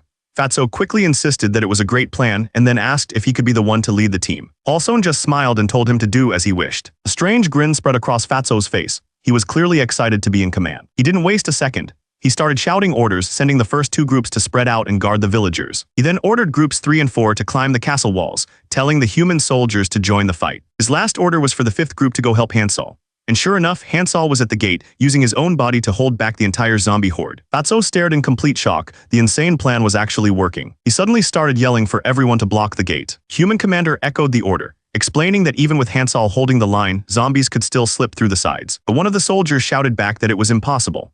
The gate was completely destroyed, and there was nothing left to block the entrance with. But just then, one of the human soldiers spoke up. He said he knew this would happen. He revealed what he brought with his fellow seniors, a giant, impossible-looking weight. The other soldiers couldn't believe it. One of them recognized the man as a useless swordsman and wondered how they were even lifting that thing. But the ghouls knew exactly what they were seeing. It was a walking lunge. One of the ghouls yelled for them to keep moving. But the human soldier leading the group had stopped, his face covered in sweat. He had no idea what was wrong. Turns out the ghoul's legs were completely worn out. He told the soldier he couldn't move anymore. The soldier started begging, telling his senior he couldn't do this to them. The ghoul calmly explained that he knew how much the soldier cared about their bodies. But he warned that if they pushed too hard, they might get injured. His biggest fear wasn't dying. It was getting an injury that would stop him from being able to exercise later. So he dropped to his knees, begging them to leave him and go on. The soldier just screamed in disbelief. This was not what he wanted to hear. The soldier screamed, wondering how anyone could possibly lift this thing. He was at his absolute limit. But then his vision cleared. He saw Hansal standing at the gate, a picture of pure power. Suddenly, the soldier felt like he could do it. The old lord of the ghouls saw the soldier suddenly glowing with a strange energy and called out his name in shock. That's when one of the ghoul leaders started barking orders. He told Group 5 to protect the soldiers carrying the giant kettlebell. He then ordered the kettlebell group to push forward and block the entrance. The soldier gritted his teeth, pouring every last bit of his strength into the push. With one final command to march, the entire group moved as one, a wall of muscle and determination heading straight for the gate. From the gate, Hansal watched as the team made their final push, carrying the massive kettlebell forward. The soldier and the ghouls strained under the impossible weight, their bodies screaming with the effort. With one last heave, they slammed the kettlebell into the entryway, perfectly blocking the gate. After it was done, the soldier and the ghoul just stood there, completely drained and dripping with sweat. They had given it everything they had. That's when Hansal walked up to them. He told them he was impressed with how carefully they carried the kettlebell. He looked at the exhausted crew and told them they did a good job. One of the ghouls threw his fist in the air, yelling that they had finally blocked the castle entrance. They had done it. With the gate finally blocked, Hansal gave the kettlebell group the order to take a well-deserved rest. But the battle wasn't over. The ghoul chief immediately started shouting new commands, telling every other group to join Hansal and push the zombies back. Without a moment's hesitation, the ghouls charged forward, getting into formation for the attack. Hansal stood at the front, ready to lead the charge against the undead horde. As they started pushing the zombies back, one of the human soldiers looked confused, asking if he was even doing the move correctly. Hansal yelled instructions from the front, telling him to put more strength into his chest. The soldier immediately understood and followed the order. But the zombies weren't just a weight to be pushed. They were fighting back, screaming and clawing at them. One of the ghouls got caught in their grasp. From the top of the wall, a lookout screamed a warning, telling them not to get bitten. The lookout kept screaming, warning that a single bite would turn them into one of the undead. The ghoul who was bitten suddenly froze, his body tensing up. He let out a huge scream as his muscles started to swell and bulge. But then he just stopped and turned to his friend. They started laughing, joking that they were already undead, so it didn't matter. Elise just stared, completely confused by what was happening. She couldn't believe how ridiculous this was. But the ghouls thought it was hilarious, and one even wondered if he should try the prank too. The moment of fun was over. A new wave of zombies charged forward, screaming as they closed in. One of them lunged and bit down hard on the fighter's shoulder. But the fighter wasn't scared. He just looked annoyed, complaining that the zombie was making his muscles dirty. His arm started to glow as he prepared to hit back. Far away from the chaos, someone else was watching the battle. He couldn't understand what he was seeing. Ghouls were fighting alongside humans, and it made no sense. But then he started laughing. He admitted to himself that he never expected things to turn out like this. His amusement quickly faded. He focused on the lone figure holding back the horde at the gate. He gave his undead army a single command: attack that man. He wasn't going to just watch anymore. He leaped down, his eyes glowing with a dark energy as he joined the fight himself. On the ground, the human soldiers fought with everything they had. They were doing this for their fallen leaders, General Ivan and General Ox. They screamed for revenge as they charged. But the blue-haired man met their attacks easily, his massive blades stopping them cold. The sound of their weapons clashing rang out. He was on a completely different level. The commander stopped Elise, telling her to step aside. He then yelled down to the battlefield, pointing Hansal in a new direction. He pointed towards the two figures watching from afar, screaming that they were the ones who caused all of this. He shouted down to the group carrying the massive weight. He told them he couldn't see clearly, but they just needed to go straight for the guy with the blue hair. The soldier leading the charge looked up and yelled back that he understood. He quickly turned to one of the ghouls and asked if he could handle this alone. The ghoul replied with absolute confidence. With that settled, the soldier got into position. A powerful energy began to build around him. Then he unleashed his skill, the reverse pec deck fly. His muscles exploded in size as he pushed his arms back, creating a massive wave of force. Watching from the wall, the commander could only stare in complete shock. He whispered that it was a miracle. The commander yelled that a miracle was happening right before his eyes. The massive weight was actually moving forward, pushing everything out of its way. But the man with the blue hair watching from a distance just scoffed. He called them all worthless. He turned to the woman next to him, Elise, and asked if she agreed. Elise admitted that while she didn't want to step in, this was definitely not what she expected. Hearing that, the blue-haired man got to his feet. He stood up and faced the soldier who had just cleared the path. The two of them were about to clash. That's when the blue-haired man's muscles started to grow, his body changing in an instant. He transformed into a huge, shadowy monster. With one hand, he stopped the massive kettlebell dead in its tracks. But the soldier didn't even hesitate. He just kept charging forward, ready to fight. The soldier's punch met the monster's. The impact was insane, sending a shockwave out from where their fists connected. Neither of them moved an inch. The soldier stared back with pure determination, but the monster just grinned, his eyes glowing. He was actually enjoying this. The monster pushed back, matching Hansal's strength completely. Their fists were locked together and neither one was giving an inch. The creature demanded to know why he was interfering. Hansal yelled back that it was because he was bullying potential gym members. Suddenly, Hansal's grip tightened on the monster's face. The creature grunted in pain, unable to break free. With a roar, Hansal lifted the monster clean off the ground by its head. He screamed that he was protecting his people. Then he slammed the monster's head straight into the ground. The monster couldn't believe it. The grip was impossibly strong. The creature struggled violently, screaming for Hansal to let him go. Hansal just looked down and calmly asked if that was all he had. His muscles bulged. He told the monster that now it was his turn. Hansal unleashed his next move, the mountain climber. He lifted the monster by its head and drove it straight into the earth. The impact shattered the ground beneath them. The crack he created just kept going, tearing a massive trench across the battlefield. But he wasn't done. Hansal was dragging the monster through the dirt at an impossible speed. Far from the main fight, a woman in a hat watched silently. Next to her, a huge wolf creature let out a roar, spitting out a pile of bones. Meanwhile, another battle was raging on. A warrior was locked in a fierce fight with a shadowy monster. The woman watched him worried. She knew he was in serious danger. From the shadows, a commander gave a new order: eliminate all the risks. A creature covered in blades stood at attention, ready to move. And just like that, the hunt was on. The bladed creature and the wolf took off, speeding through the forest. The two creatures finally clashed in a blur of motion. Their fight was so fast, all you could see were the sparks from their blades hitting. The bladed creature stopped and demanded to know who the woman was. She introduced herself as Rain, explaining she was related to someone named Rian. Rain easily blocked attacks from multiple creatures at once. The main one then gave her a mission: go find someone named Ben. The wolf creature charged forward, but Rain just smirked. She mocked them, asking if they really thought simple swordsmanship would be enough to stop her. The creature simply replied that yes, it did. It stood ready, blades extended, prepared to prove her wrong. But while they were distracted, another group saw their chance. One of them yelled for the others to pull. They were using some kind of massive slingshot, pulling back a huge ball of energy. With a final shout, they let it go. The energy projectile flew through the air, heading straight for its target. The massive ball of energy, a skill called Heavy Blunt, shot through the... But it wasn't just one. High above, the attack multiplied by 10. Down below, the crowd could only stare up in horror. A moment later, the sky fell. The energy blast rained down like a meteor shower, creating massive explosions across the battlefield. In the middle of the chaos, a leader started yelling out orders. He sent the first group to check the village for any zombies that were left. He then ordered the second group to guard the front gate while it was being repaired. Finally, he told the third and fourth groups to stop pushing the enemy back and to start a real fight. Watching from a tower, one of the men seemed worried.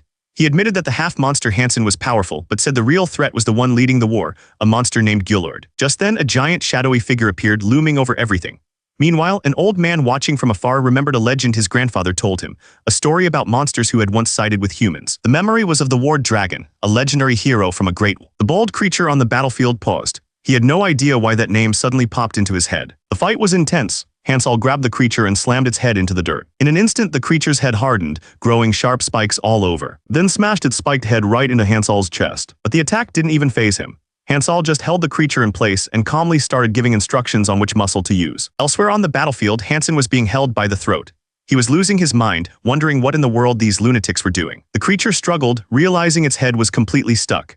As it panicked, one of the monster dogs started barking wildly. The creature unleashed its special skill, Bone Aid. Turns out it was a mix of wind magic and necromancy, a really advanced technique. The bones were almost as strong as steel. An attack like that could easily destroy someone's head. And this powerful storm of bones slammed right into Hansal. But it didn't even leave a scratch. To him, it felt more like a deep tissue massage. The little monster dog started barking excitedly, like it was cheering him on. Meanwhile, Hansen was still being choked. He grunted in pain, realizing he had no other choice. He was about to use a method he never wanted to touch. He stared at his captor and warned him that whatever happened next was his own fault. The blue-haired man was completely sure of himself. He thought there was no way Hansen could possibly break his grip. But then he felt his fingers being forced apart. His eyes shot open in disbelief. Hansen had become a shadowy monster with a terrifying grin. He mocked the man, asking if he really thought his grip was so strong after all. The blue-haired man couldn't hold on. Hansal's neck muscles were just too thick. Now free, Hansal landed a single powerful punch. The blow sent the man flying straight up into the air. Hansal watched as he crashed back down to earth far in the distance. But he wasn't done. He shot back up, moving so fast he was just a blur, laughing wildly. The attacker zipped all around him, mocking him for being too slow to even see his movements. Hansal just watched, completely unfazed. He understood what was happening. It was all about muscle contractility. The man transformed into a strange creature made of pure muscle. He grumbled that he was being forced to use a special power he'd been saving for someone named Rian. The attacker was sure he had this in the bag, mocking Hansol for getting involved. But Hansol was already analyzing him, thinking about red muscles, the kind that store oxygen. He knew these muscles were great for endurance because they didn't get tired easily. But they had one big weakness. They couldn't contract very quickly. But then there were the white muscles. The attacker couldn't understand it.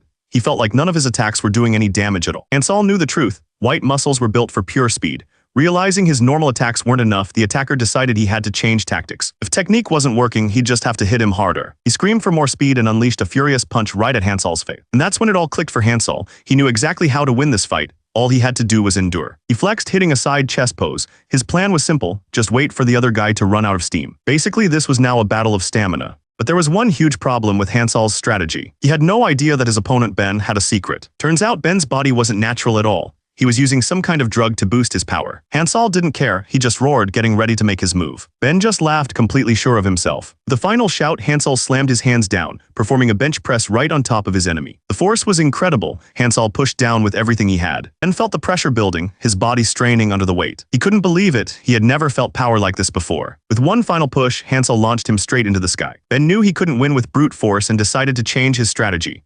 Watching from a distance, Hansen smirked, thinking that all that muscle would be hard to control. But Hansol admitted to himself that even he wasn't used to his body changing so quickly. Hansen moved like a blur across the ground, looking for an opening. He was just waiting for the perfect moment, wondering when the big guy would finally run out of energy. The creature spun like a top, its many arms blurring into a destructive whirlwind that tore up the ground around it. It landed with a heavy thud, its massive fist cracking the earth. The creature stared them down, its voice low and mocking as it called them weak. One of the men stepped forward, drawing his blade. He admitted that they knew they were weaker, but he declared that the power of their friendship was stronger than any monster. He lunged forward, channeling all his energy into a combat skill. He unleashed his signature move, an attack called 100, but it was useless. The creature swatted him away like he was nothing, sending him flying across the ground. His friend could only scream his name in horror. Furious that his friend was hurt, the warrior screamed and leaped into the air, bringing his giant sword down on the monster. He activated his combat skill, Quick Sword Chaos, pouring all his energy into the strike. But then he saw it, his friend was lying on the ground, directly in the path of his attack. He tried to pull back, but the momentum was too strong.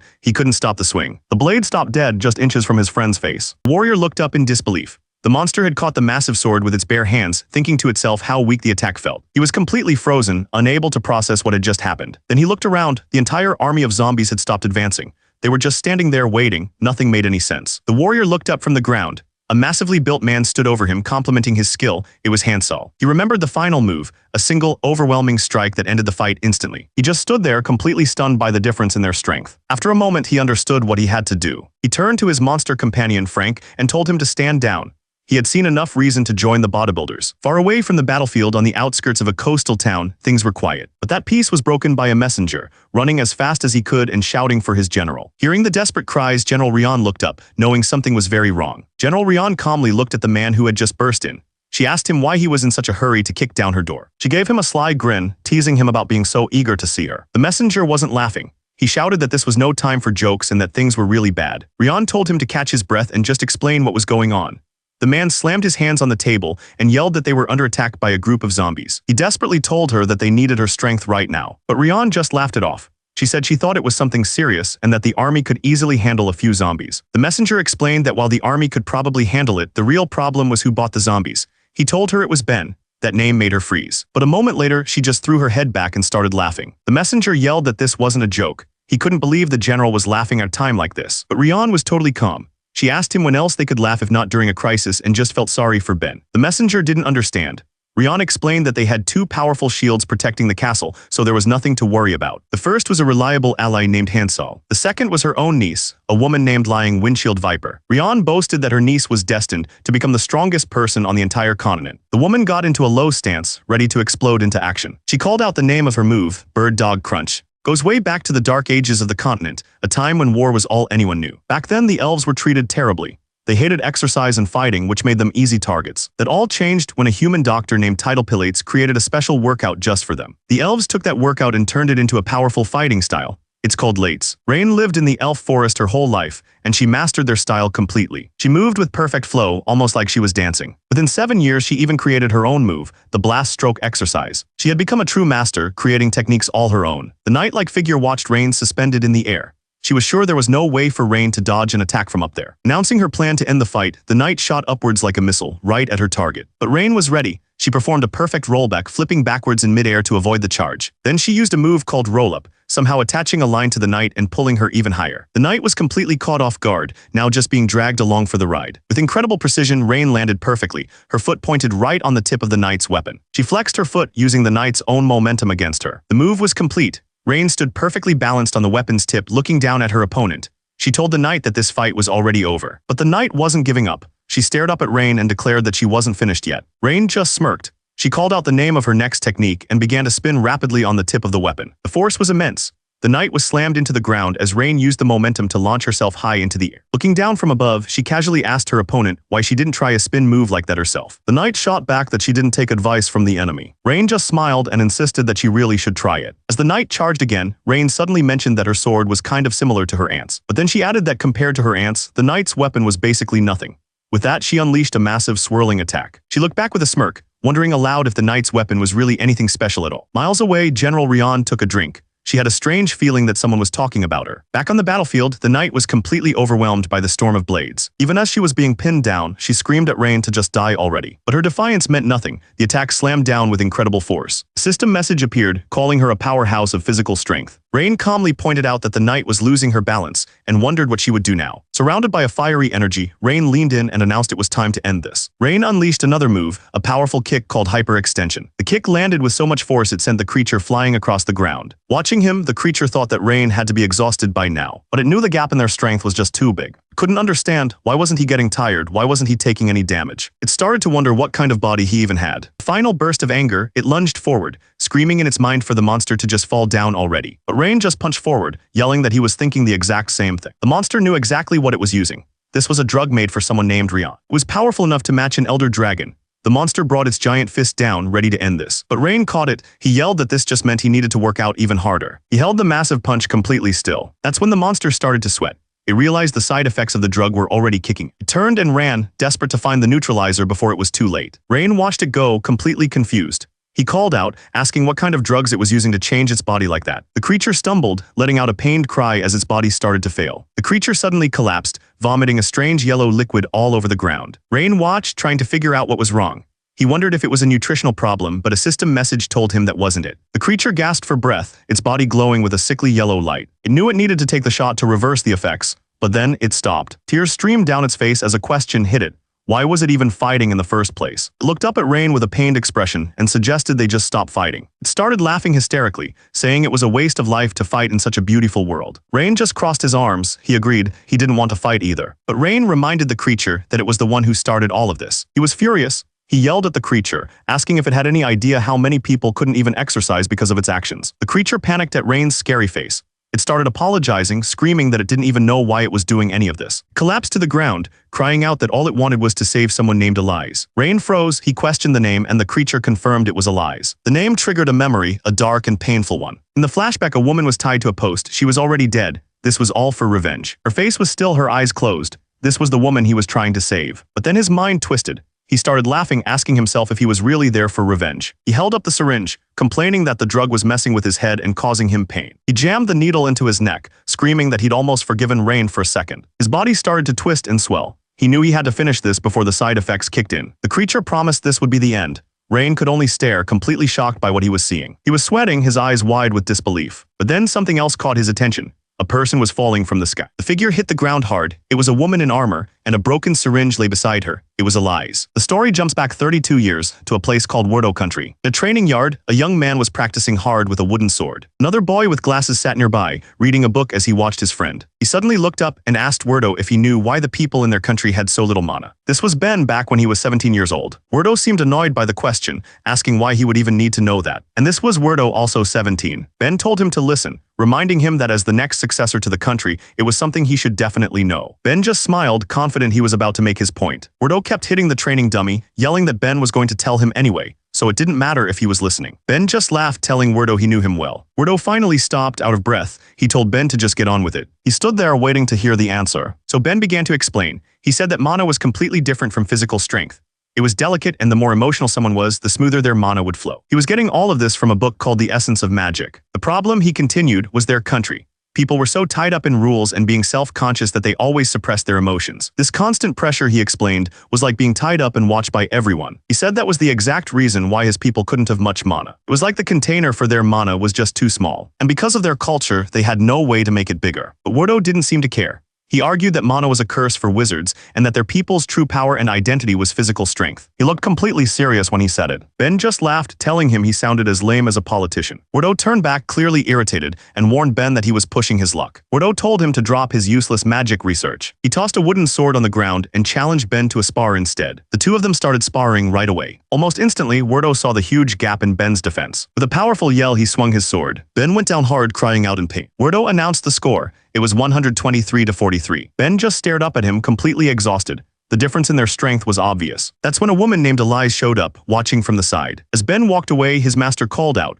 criticizing his lack of endurance despite his talent. Ben just scratched his head and admitted that he didn't enjoy swordsmanship. But the master insisted it was only because he hadn't reached the level where it becomes fun yet. Elise, on the other hand, looked like she was having a great time. The master told Ben to look at Werdo as an example of someone who was truly having fun. Elise playfully punched Werdo in the chest, but he just stood there looking completely serious. Turns out Werdo wasn't enjoying it one bit either. But a voice from the side cut in, disagreeing with the master. The person claimed it wasn't about fun, Ben just didn't have any talent for the sword. Ben spun around, furious, demanding to know who said that. The master just laughed, saying Ben's outburst almost made him forget to introduce him. A woman with dark hair watched from nearby, looking amused by the whole thing. He announced that starting today, Ben would have a new sparring opponent. He called her his special student, Elise. And there she was, a girl with white blonde hair holding a wooden sword and looking completely calm. Elise just laughed. She didn't think they could win, even if both of them attacked her at the same time. Ben couldn't believe what he was hearing. He yelled out, calling her a mere woman. His eyes were practically glowing with rage as he gripped his practice sword. He shouted that he couldn't let her disrespect slide. Elise stopped dead in her tracks, planting her sword into the ground. She asked him a single question. Her voice was filled with rage as she repeated his words back to him. Did he really just say a mere woman? That was a mistake. With a furious roar, she swung her sword so hard the air itself seemed to crackle with power. Ben and his friend could only stare, their eyes wide with total disbelief. A moment later, they were both lying on the ground, completely beaten. They made a new rule for themselves. Starting today, that phrase was officially banned. As Ben recovered, he realized something about Elise. She wasn't like the other nobles he knew. He couldn't quite describe it, but she had a simple, pleasant charm that was completely different. He just laid there, thinking it all over. Suddenly, Ben called out to his friend Werdo. He told him he'd finally figured out his dream. Werdo asked him what he was talking about. Ben looked up at the sky and said it plainly. He was going to marry Elise. Werdo shot up, completely shocked by the announcement. But Ben just smiled, asking him why he was so surprised. Werdo finally managed to speak, telling Ben that was a pretty big dream to suddenly have. He looked genuinely worried, a bead of sweat running down his face. He reminded Ben that Elise had said she wasn't interested in any man weaker than her. Werdo didn't hold back. He told Ben he was terrible at swordsmanship and should just give up on the idea. But Ben wasn't having it. He promised that from this moment on, things would be different. His face lit up with a huge, determined grin. He was ready to work. And he meant it. Ben immediately started training with a fire he'd never shown before. The training was brutal, lasting for what felt like an eternity. He pushed himself to the absolute limit, swinging his swords over and over again. He trained until he couldn't even stand. An insane amount of time had passed. But even after collapsing, he forced himself back to his feet. Turns out his friend Werdo was right there with him, pushing himself just as hard. He was panting, completely wiped out, but he still had a smile on his face. That's when Elise showed up. She looked over at Werdo, asking if he was sure he didn't want to spar. But it was Ben who answered from the ground. He quietly said that he did. He looked up, his voice filled with longing, and said he wanted to spar with her. Werdo turned down the offer, saying he was busy with official work. He had a friendly smile on his face as he said it. But for Ben, swordsmanship brought back a harsh memory. His father yelling, furious that even after being allowed to train, he was still losing. He remembered standing before his father, the lord of Werdo country. Ben had tried to explain, quietly admitting that he didn't think he had any talent for the sword. He looked down, completely defeated. But his father didn't want to hear it. He just threw his cup, hitting Ben right in the head. His father's voice echoed in his memory, calling him incompetent. This was Leonardo Werdo, the ruler of the country and Ben's father. Covered in whatever was in the cup, Ben could only apologize. That's where the memory ended. Back in the present, Ben sat alone in the pouring rain. Someone walked up behind him, telling him he should go inside. He just told them to leave him alone. But they weren't having it. They yelled back, completely refusing to believe he was fine. Suddenly, a girl with white hair grabbed him from behind. Ben was shocked. It was Elise. She grinned, asking how anyone could possibly be okay when they look so sad. She told him he didn't know how to enjoy life and that he needed to follow her. She just grabbed him and started pulling him through the rain. Ben didn't even have time to argue. Then the memory shifted to someone else. This was Werdo, and he was watching Elise from a distance. He just couldn't figure out how she could be smiling all the time. He started to wonder, was she this happy just because she was with him? The more he thought about it, the more it seemed to make sense. That's when a new idea started to form in his head. What if it wasn't Ben she had feelings for? What if it was him? The thought alone was enough to make him feel like the happiest guy in the world. He felt like he was on top of the world. Sometime later at the training ground, people were talking. A rumor was going around that Ben had confessed to Elise, and she turned him down. They couldn't believe the two weren't dating, and Werdo heard every word. The news hit him. Ben got dumped. A single thought crossed his mind: maybe he still had a chance. He was sure of it now. He was right all along about Elise. Without wasting another second, he took off running. He was sure of it. She felt the same way he did. He had to tell Elise that he liked her. No, it was more than that. He loved her. He decided he didn't care about his father's disapproval. He just kept running, his mind completely made up. He was even willing to give up his own family. As long as he had her by his side, nothing else mattered. Finally, he arrived at a house, panting as he leaned against the door. He thought that as long as he had her, he would be the happiest man alive. He was completely out of breath, his heart pounding. Someone inside heard him and walked over to open the door. The door creaked open, but what Ben saw wasn't what he expected. His face twisted in horror. A cold voice called out his name. The story flashes back to the day before. Ben was confronting Elise, asking why she rejected him when she'd admitted she had feelings for him too. He begged her to just think about it, but then Elise's body erupted in a wave of blue energy. Ben just stared, completely stunned by the sudden power. She looked at her hands and explained the truth. She was born with a body overflowing with mana. The problem was, if she let it build up, it would destroy her body from the inside. So every now and then, she had to release it all at once. She told him she always did it where no one could see, but she knew that one day, someone would find out. With a sad smile, she admitted she wasn't brave enough to turn someone she liked into the partner of a criminal.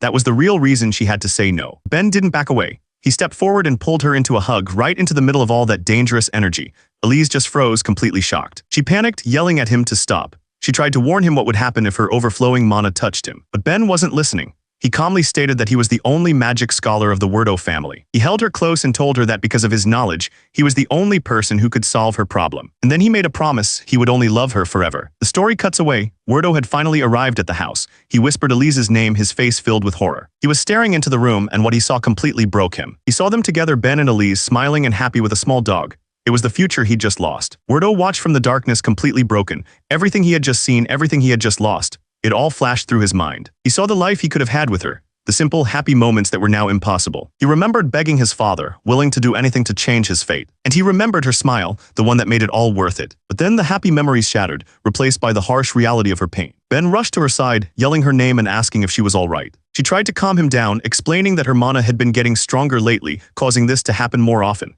She told him not to worry, but he was worried. Her words only made him realize how much danger she was really in. He told Elise how scared he was when she collapsed. He decided he wouldn't leave his lab for a while. It was time to keep his promise. He just needed her to do one thing: wait for him. He was sure it wouldn't take long. He'd found something, an element that could make her body stronger. He begged her to let him find a cure so they could live a long life together. He just couldn't give up on his love, but his experiments, they were creating monsters. Far from the lab, Werdo stood completely stunned. He could only call out Elise's name. Elise turned to face him, a black wolf at her side. She told him she could smell him from a distance. Then she asked if he had feelings for her too. Werdo's face turned red with anger. He screamed that they were doing fine, that they were happy before all of this. Elise looked surprised. She explained that she never thought of him like that, and she was sorry if he misunderstood. Elise's hand glowed with blue energy. She raised a serious question for him. She asked Werdo if he could truly love her, even if her magic made her a criminal. She pointed out that he knew all of this but chose to ignore it. Werdo yelled back, admitting he was too afraid to stand up to his father back then. He tried to insist that things were different now, but he was completely overwhelmed. A loud hiccup cut him off. He couldn't even speak straight. He fell to his knees, covering his face in shame as he apologized.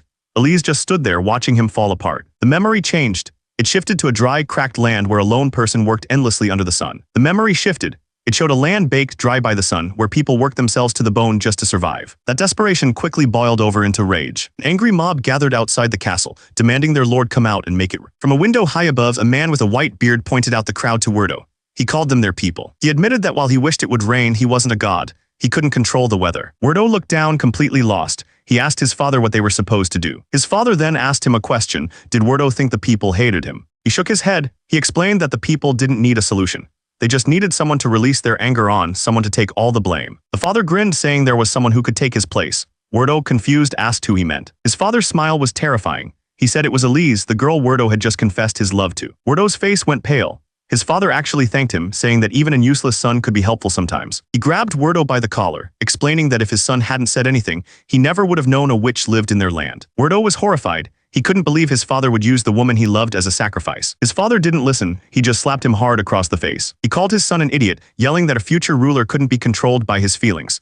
He said that if he didn't teach Werdo a lesson now, he'd cause a lot of trouble later. Then he screamed for the guards. He ordered them to throw his own son in prison. Werdo wasn't staying locked up. He escaped through the window, climbing down a rope towards the town square below. He knew he was going against his father's orders, but he decided he wouldn't listen, at least not this time. He pushed his way through the people, thinking that even if he couldn't have her, he would never stand by and watch her die. And then he saw her. The guards had already cornered Elise and were closing in. She spotted him in the crowd and screamed his name, begging him to save her. The people in the crowd recognized him and started to whisper amongst themselves. They wondered if the Lord's son was helping the witch. The whispers quickly turned into shouts. The mob decided that if he was an ally of the witch, he should be executed too, no matter who his father was. He heard every word. A furious look crossed his face as he prepared to fight. Elise's voice cut through the noise, screaming his name, but the mob didn't care. They were ready to tear him apart. In that instant, a horrible vision filled his mind. He saw Elise, her eyes empty and lifeless. He saw the guards closing in on her, while the crowd just stood by and watched. He saw himself, broken and bleeding, holding her body after he had failed to save her. The thought of that future made something inside him snap.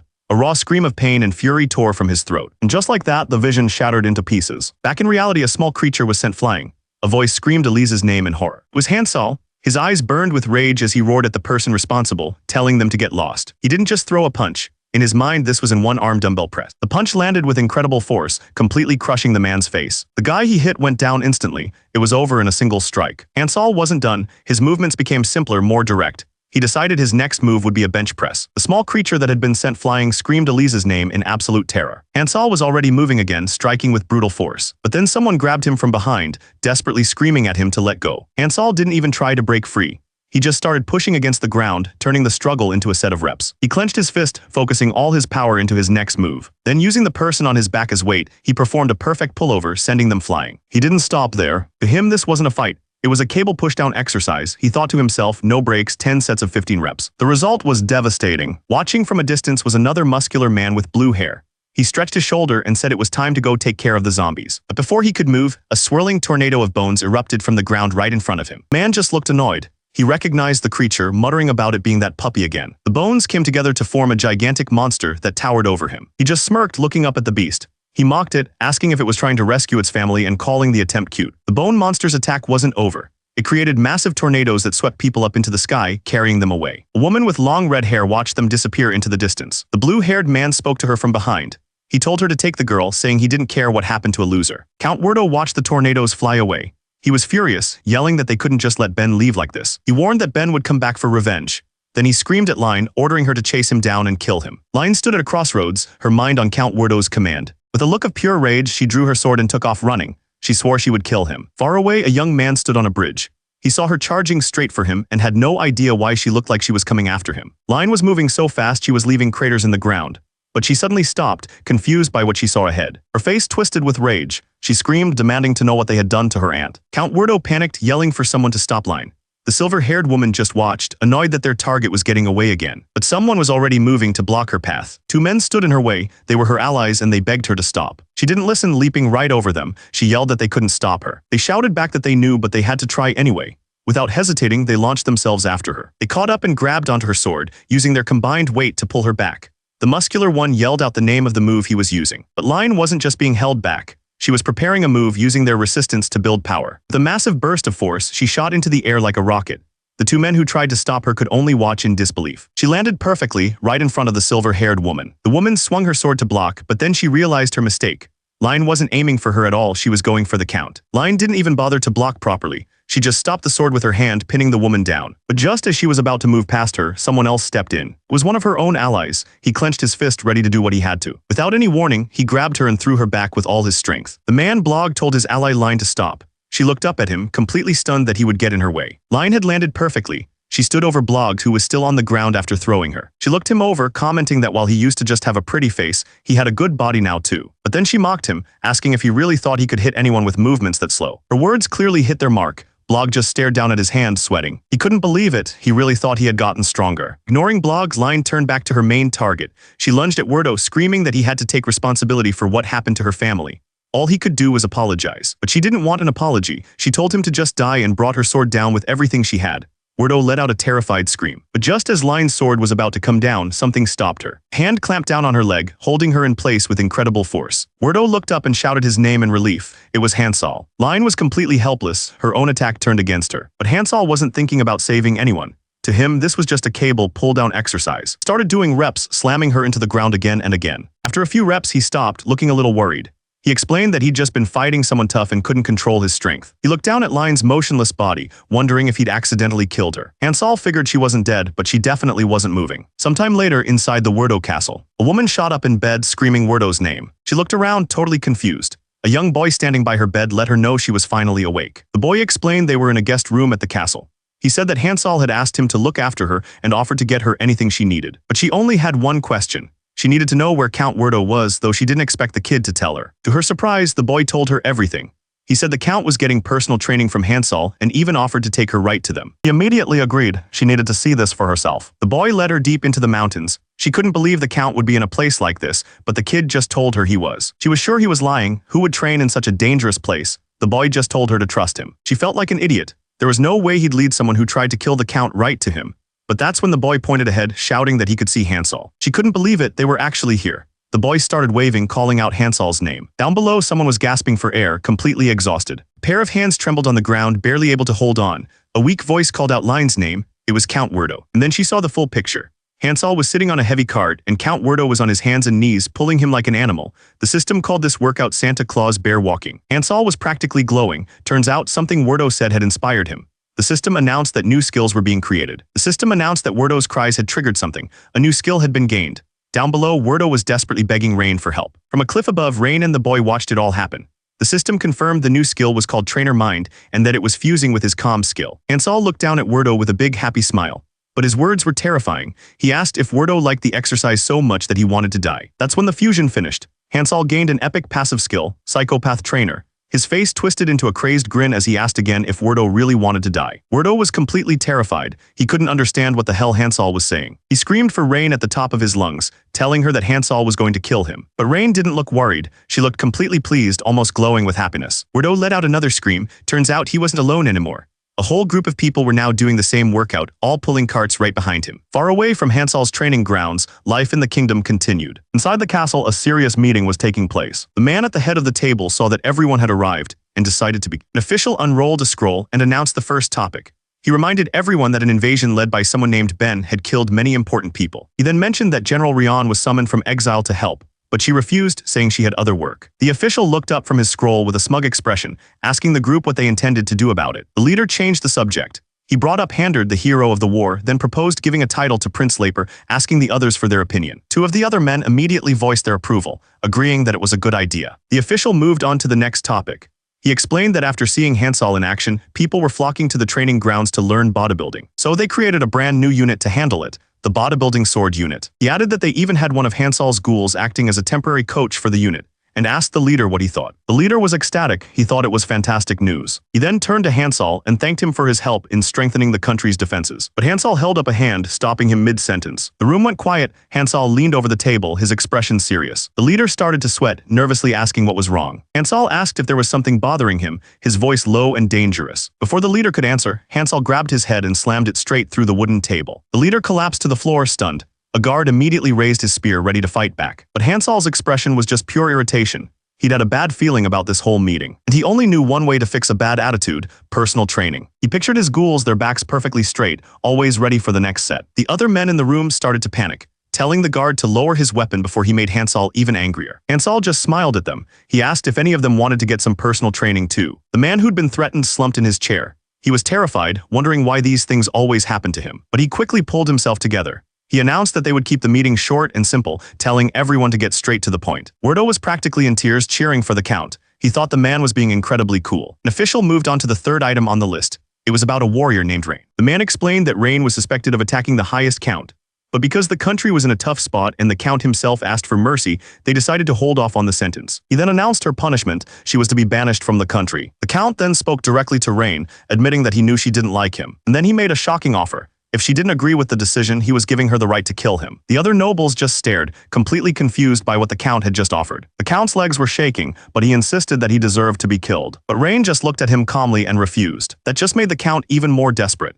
He screamed that a coward like him didn't deserve to be a leader and that she had the right to judge him. He was begging for anyone, absolutely anyone, to kill him. That's when Werdo spoke up. He asked the Count if this was all just a big plan to get out of work so he could focus on exercising. For a second, he looked thrilled with his own idea, but then he quickly tried to take it back. But the other nobles had heard everything. They looked at each other, realizing this might be their chance to take over. The other nobles saw their chance. They whispered that the Count was too weak to rule anymore and that taking his place would be easy. But Werdo was completely inspired. He told Hansol that he didn't know if this was good for the country, but he was moved by his passion. He flexed, shouting that anyone who wanted to be a leader had to improve their stamina first, and he would help them. The other nobles immediately changed their minds. They started praising the Count, saying he was the only one fit to lead. They were clearly terrified of Werdo's new training plan. The man running the meeting screamed for them to move on to the next topic. After the meeting, Werdo made a promise to Hansol. He would build the special exercise equipment he'd been asking for. But there was a huge problem. The country's technology wasn't good enough to build it. Werdo explained that only a legendary being, Behemoth, the spirit king of the earth, could make something like that. The biggest issue was that no one even knew if Behemoth was real. That's when Rain spoke up, claiming she was close with the spirits. She explained that she had lived with elves before, so she knew how to talk to spirits. Hansol was thrilled. He grabbed her hand and asked her to lead him to Behemoth right away. She agreed, but she had one condition. In return, she wanted his help getting revenge. Werdo immediately thought she meant him and offered his life as payback. But Rain quickly corrected him. Her revenge had nothing to do with him. She explained that she was after the people who destroyed her entire family. An organization known as the Black Wizards. Miles away, a shadowy group was having its own problems. One of them complained that a new variable was making things too difficult to handle. He swore to himself that he wouldn't make the same mistakes again. In another part of the forest, a woman with orange hair laughed at a strange, puppet-like creature. She told the creature, Ben, that someone was disappointed in him. Another one of her companions chimed in, saying that's why status is so important. She took a bite of a strange, fan-like object. She thought to herself that things were much better now that Elize was gone. But before she could finish her thought, someone else arrived. A figure with a ridiculously muscular arm came flying down, swinging a massive glowing sword right at them. Instead of being afraid, the entire group looked thrilled. Their faces twisted into terrifying, crazed smiles. Deep in the forest, a strange structure with a glowing green gem pulsed with energy. A flock of black birds took flight, scattering away from the light. The place was far from any civilization, hidden in the dark woods. A warning sign with a skull was posted nearby. This was not a place you were supposed to go. A figure stepped through the dark woods, snapping a twig underfoot. A voice whispered that the long search was finally over. It was a muscular woman with red hair holding a sword. She had a confident look on her face as she named her target, the Illuminati. The fight started with a massive punch. A man with blue hair slammed his fist right into the creature's chest. His face was twisted with rage. He gritted his teeth and promised he would kill them. But his enemies weren't scared at all. The woman in the blue dress laughed, telling her companion that Kaha looked cute when he was mad. Her amusement faded into a cold smile. She looked up, announcing that she had made her choice. Her eyes glowed a terrifying red. She declared that their new plan was to completely get rid of someone named Elise. Back in the fight, Kaha was preparing his next move. He held a handful of vials and strange green veins started crawling up his arm. The creature knocked him to the ground, but Kaha just laid there smiling. His eyes were glowing like he was enjoying this. Then he shot forward, unleashing a huge wave of energy as he charged his opponent again. A creepy, shadowy creature with glowing green eyes spoke directly to Kaha. It asked him if this was supposed to be a betrayal. It started laughing, confirming to itself that Kaha had betrayed them. The creature laughed like a maniac. It promised to go tell someone about the decision that had been made. But Kaha wasn't done. His hand glowed with power as he reached out, declaring that the creature was his. Suddenly, a huge, muscular arm grabbed him by the head. Kaha grunted, struggling against the immense pressure. He screamed as the arm tossed him away like he was nothing. Miles away, two strange puppet-like figures were running through the woods. One of them laughed, saying that someone named Ben had betrayed them too, and that he knew absolutely everything. With a twisted grin, the doll asked what they should do with Ben's experiment diary. The large puppet creature lunged forward, claiming the diary was his. His companion, a woman with bright orange hair, laughed at him. She teased that a lot of people wanted it and asked if he was really sure he could get it. But a new voice cut through the dark. It calmly stated that they would be the one to take it. The two of them stopped, confused. A figure leaped through the sky, silhouetted against the moon. A system window appeared showing her skill, Sword for Bugs. Her sword came down with a massive burst of light. The two creatures screamed as the attack hit them head-on. The attacker, a woman with red hair, landed smoothly on the ground. The large creature looked up from the dirt, completely stunned by the sudden assault. The red-haired woman stood her ground, looking around at the dark forest. She casually mentioned that the place was full of weeds. Suddenly, a different monster appeared. It was a round, straw-like creature holding a scythe, and it was glowing with a strange green power. It began to use a skill called Song of the Rotten Forest. Green energy and dark musical notes filled the air around it. A wave of dark, corrupt energy shot out, tearing across the ground straight for the woman. The ground itself seemed to crack and splinter under the force of the spell. But that was just the beginning. The energy rose up and formed a gigantic monster, a rotten wood symphony that towered over her. The creature swung its massive energy arm down to crush her. In response, she readied a combat skill of her own. As their powers clashed, she thought about her home country. She explained that there, people clear the weeds from graves to show respect for their ancestors, and that's exactly what she was doing now. She swung her blade, explaining that it was just an old, boring tradition. The monster glared back, but she just admitted that she was too old-fashioned. To just ignore it, her eyes blazed with power as she activated her skill, Sword for Bugs. In a flash of light, her blade sliced straight through the creature. It was torn apart before it even had a chance to react. The creature let out one last cry as it was completely erased. Somewhere else, an older man with a gray beard was cutting down tall grass with a huge blade. A woman with him wasn't happy about it. She warned him that the spirits wouldn't like it, but he just said he was clearing a path for Hansol. The blue-haired man told his older companion to get behind him and follow along with walking lunges. The bearded man eagerly agreed, but after a while he started to get worried. He asked their guideline if she was sure they were going the right way because it felt like they were just walking in circles. Line just told him to wait. She explained that the path of spirits wasn't like an ordinary road. And she was right, they suddenly arrived in a clearing. The blue-haired man was thrilled, pointing out that the soft ground was perfect for jumping squats. He didn't waste a second, he ordered everyone to start with 20 jumping squats.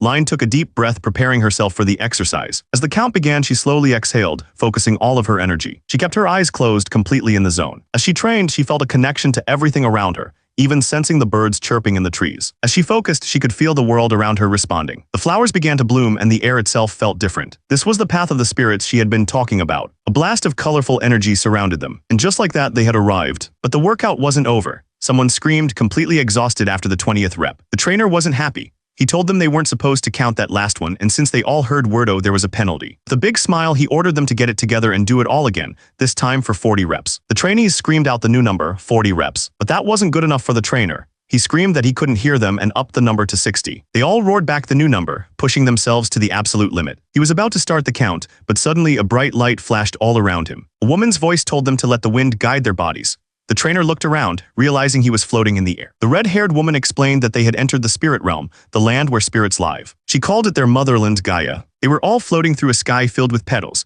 looking down on a whole new world with a giant volcano at its center. One of the ghouls started to shout to Hansol, amazed by what he was seeing. But his excitement quickly turned to panic. They weren't floating anymore. The whole group came crashing down, hitting the sand hard. One of them cried out to Hansol, complaining that his body felt incredibly heavy. But Halson was thrilled. He said it was the perfect condition for doing squats. That's when two massive stone figures began to move, revealing a path forward. Halson looked inside with a grin, amazed that they had their own home gym. He explained that this was Behemoth, the legendary spirit they had been searching for. A whole group of those stone figures stood waiting for them, their red eyes glowing in the darkness. They looked like guards, completely blocking the way forward. But Hansol didn't care. He yelled out that he was ready to meet him. The stone figures didn't waste any time. One of them raised its massive fist, ready to attack. It brought its fist down with incredible force, aiming to crush them all in one go. Hansol was right there. He caught the massive stone fist with his bare hands, stopping it completely. The ghouls stared in disbelief, shouting out to check if he was all right. That's when the other stone figures started to move. It wasn't just one enemy, it was an entire army. Before he could react, another fist slammed down from the other side. He was trapped, being crushed between the two of them. He let out a huge scream as the pressure became almost unbearable. But this wasn't a scream of pain, he was thrilled. To him, this was just progressive overload, the perfect workout. He let out a huge roar, pushing back against the weight of all the stone figures pressing down on him. The ghouls could only watch in terror, screaming his name as the ground shook from the impact. The stone figures trembled, putting all their power into crushing him. The shaking was so intense, the ghouls thought it was an earthquake. But then one of them shouted that it wasn't the ground, it was the sound of their master's muscles. Hansol just gritted his teeth, completely focused. Suddenly, his muscles started to expand like crazy. He wasn't asking for help, he was screaming for them to increase the weight. That's when a skill activated. A strange purple energy suddenly surrounded one of the ghouls. Turns out Hansol had lifted the entire pile of stone giants onto his back. He wasn't fighting them anymore, he was using them to do squats, counting out the reps one by one. The woman stared, completely confused by what she was seeing. The ghoul just smiled and explained that it was Hansol's leg day. She had absolutely no idea what that meant. Another member of their group stepped in to clarify.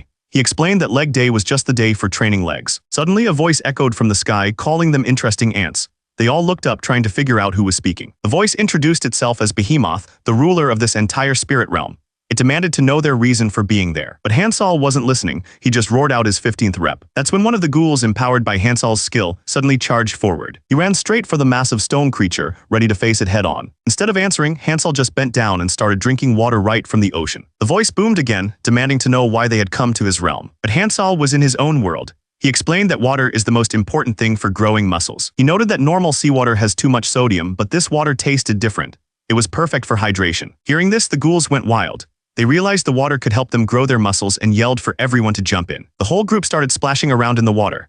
Behemoth's voice echoed, completely confused and angry, wondering who these people were. Suddenly, a young man appeared, smiling. He seemed to have calmed down and said it was finally time to talk. But his smile vanished in an instant.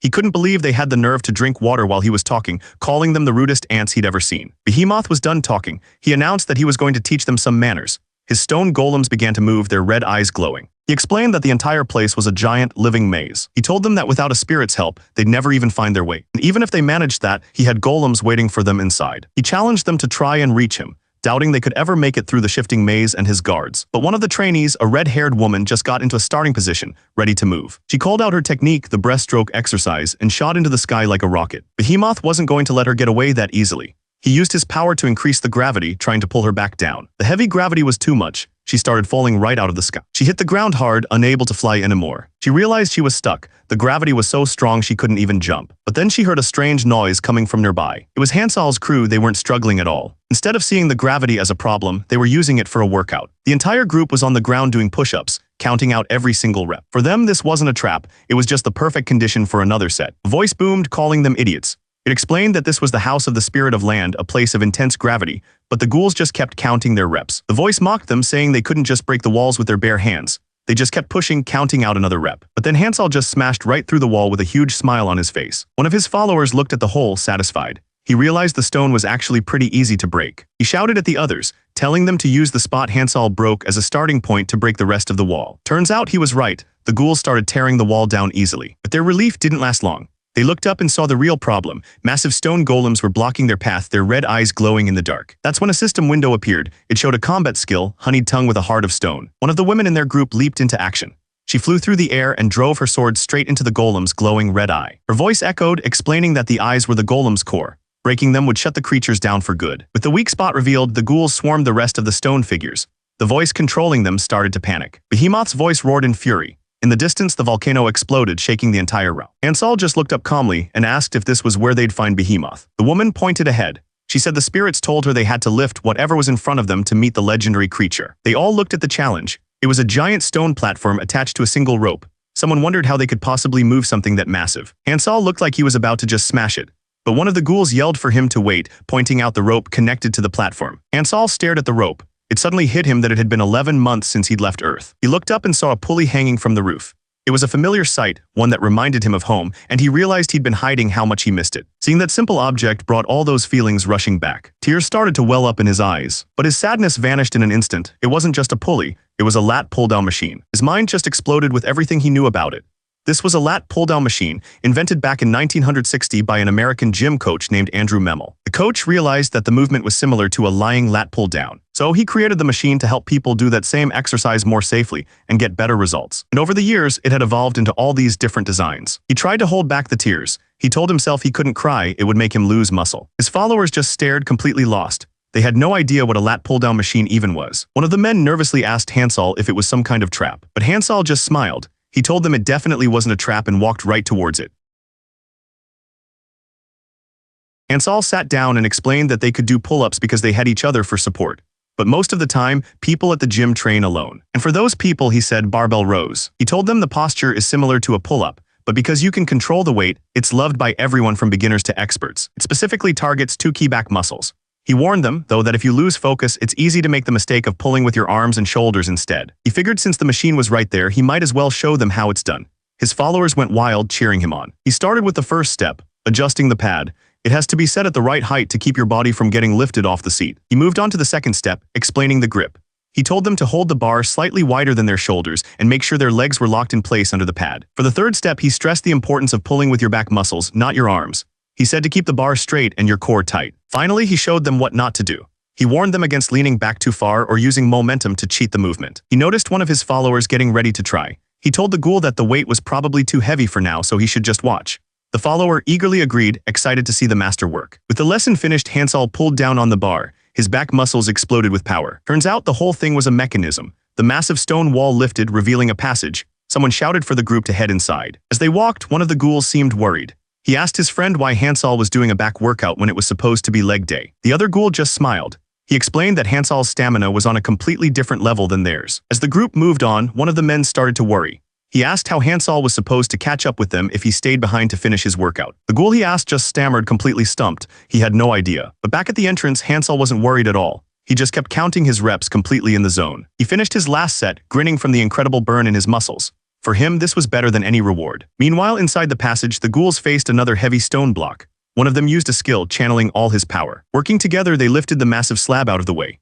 The ghoul at the top yelled back to Hansol, telling him the path was clear. Hansol looked on like a proud father. He told his followers that their lifting strength had gotten way better. With that obstacle cleared, they entered a huge cavern. In the center, a giant stone pot hung from a single thick rope. The scene suddenly changed, revealing how the machine was powered.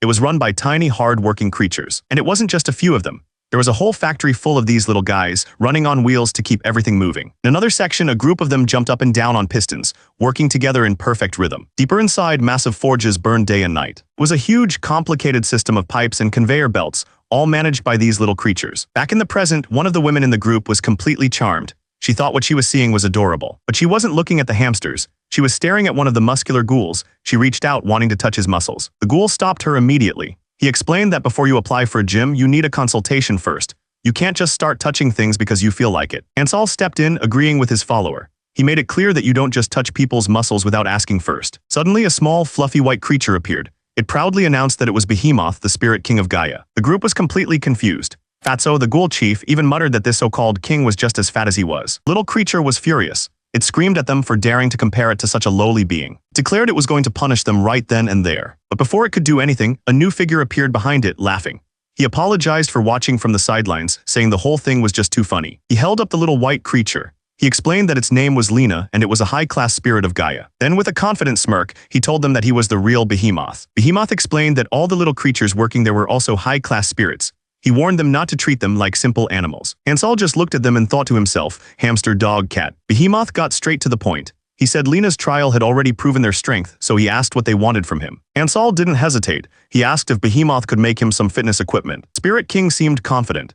He said that with enough time and materials, he could make any training machines Hansol wanted. Hansol looked thrilled, but before he could agree, a man stepped forward. He told Hansol not to make that deal. The man bowed respectfully and introduced himself. He was Count Wordo Coward, the landlord of the Wordo Kingdom. He then turned to Behemoth and asked him to name his price for their request, addressing him as the Great Spirit King. Behemoth seemed impressed by the Count's respectful attitude. He thought for a moment about the offer of payment. The Spirit King explained that his kind had no use for human money. He told the Count that they would need a different kind of payment. Without any hesitation, the Count promised they would give the spirits whatever they wanted. A sly grin spread across Behemoth's face. He had them right where he wanted them. That's when Behemoth laid out his terms. He explained that a nasty, eel-like creature had recently started polluting the land. He warned them that the creature was extremely powerful. Every spirit he had sent to stop it never came back. So the deal was simple. If they could kill the creature and purify the land, he would grant their request. Before the Count could even respond, Hansol popped up behind him with a huge grin.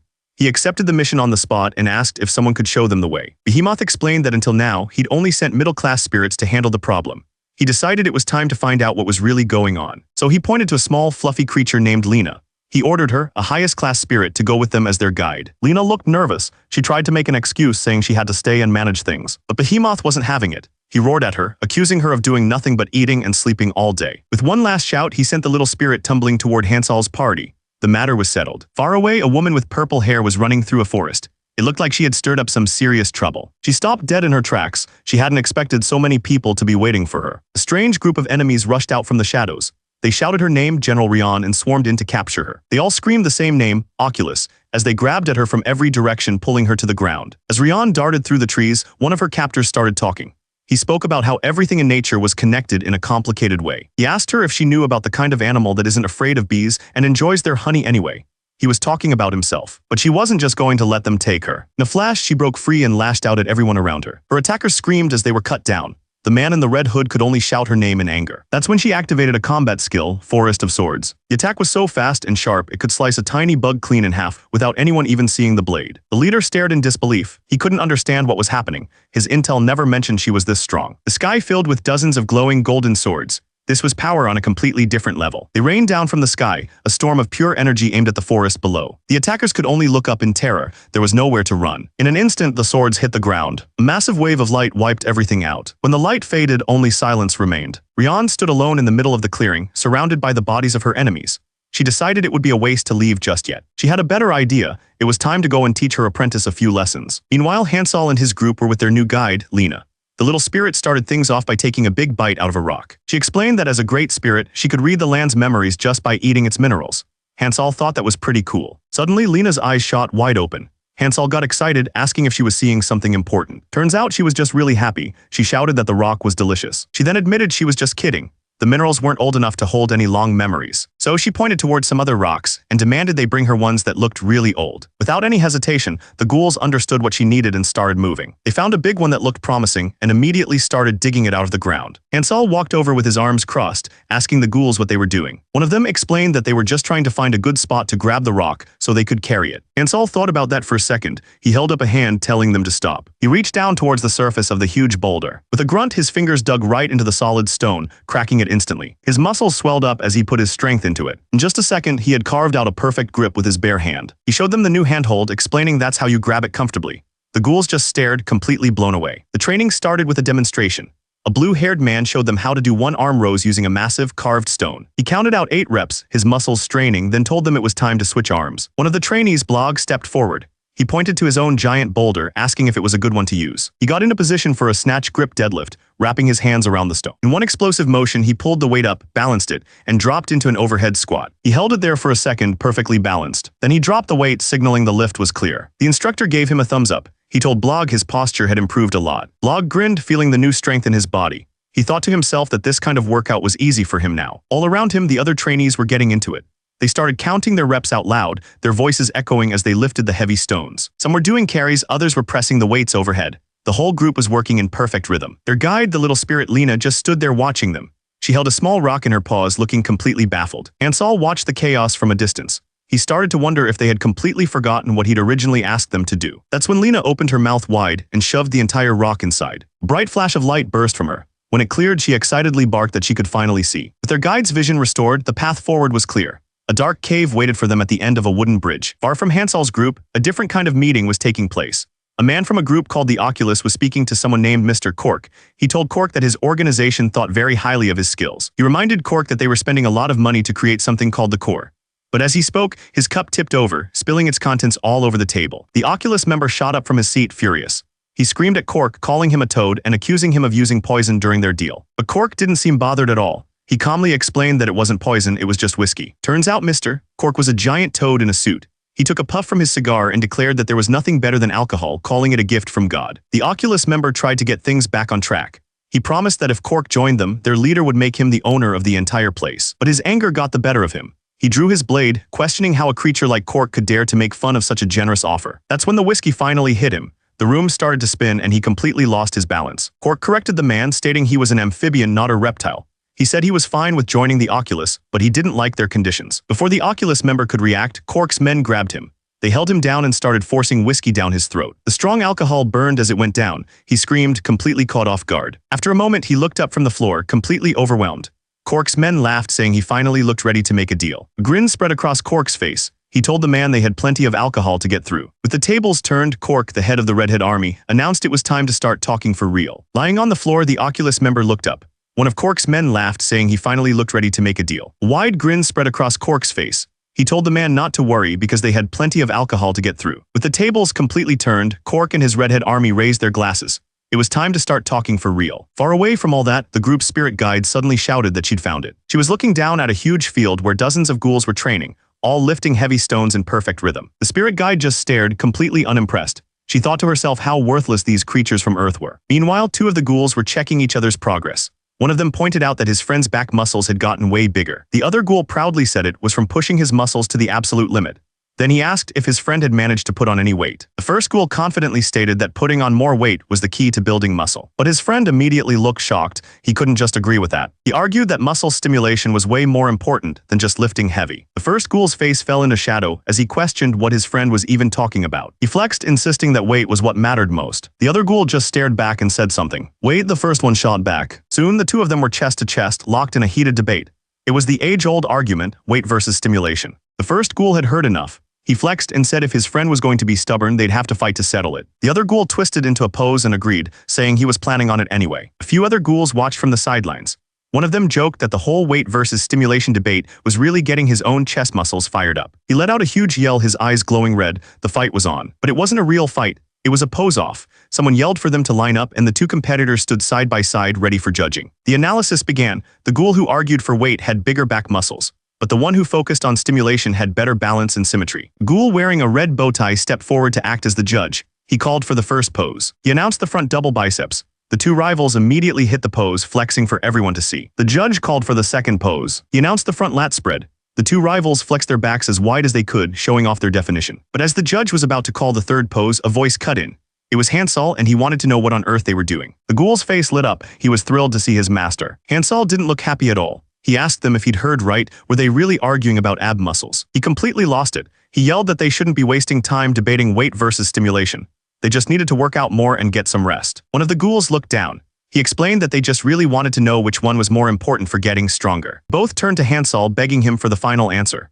One was sure it was stimulation, while the other was convinced it had to be weight. Hansol didn't give them a straight answer. Instead, he asked them a question of his own: dumbbells or barbells, which one is more important? He kept going, asking them to choose between hamstrings and quadriceps. Then he demanded they tell him which was more important, the traps or the chest. Watching from the side, one of the other ghouls whispered to his friend. He said he understood the point, but that most people use mom and dad for that kind of question. He quickly shushed him, warning that Hansol could probably hear everything they were saying. One of the ghouls who started the argument looked completely stressed out. He was sweating, trying to figure out the answer. Suddenly, a hand rested on his shoulder. A voice told him not to worry about it. Was the other ghoul? He was smiling, having finally understood. He explained that you can feel the stimulation while also increasing the weight. They didn't have to choose. The ghoul looked up, tears in his eyes, completely moved by Hansol's words. He finally understood. Hansol just grinned. He told them to forget what they'd already done and just start over from the beginning. They all knew it. With Hansol leading them, they were going to get even stronger. The entire group roared in agreement, completely fired up. They were ready to go. While all this was happening, their guide Lena just casually ate another rock. She watched them get ready to work out and wondered if they had forgotten about the mission they were supposed to be on. Far away from them, a woman scoffed at her opponent.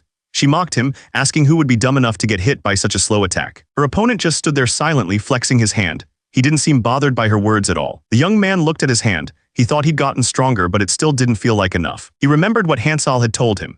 To get even stronger, he needed to work on his smaller, supporting muscles. He pushed through the thick bushes, searching for something. He was sure it had to be around here somewhere. And then he found it, a slime. It was exactly what he needed to make a resistance band. Without wasting a second, he jumped right on top of it, ready to start his exercise. He stretched the slime with all his might, pulling it tight like a cable machine. But as he was training, he noticed someone watching him from a tree, and they were holding his slime. The figure was a giant toad wearing a suit. He apologized, explaining that he needed that slime to make alcohol. The toad looked at the young man suspiciously. He asked why a human would need a slime, especially since he wasn't a magician. The young man explained that he was just trying to use it to make himself stronger. Hearing that, the toad's entire attitude changed. He got excited and told the kid he should have just said so from the start, claiming his boss was an expert at making people strong. The toad grinned, offering to introduce the young man to his boss right away. But the young man hesitated. He explained that he already had a master. It seems his hesitation didn't last very long. The next thing you know, he's drinking with them. The toads were all cheering for him, impressed by how much he could drink.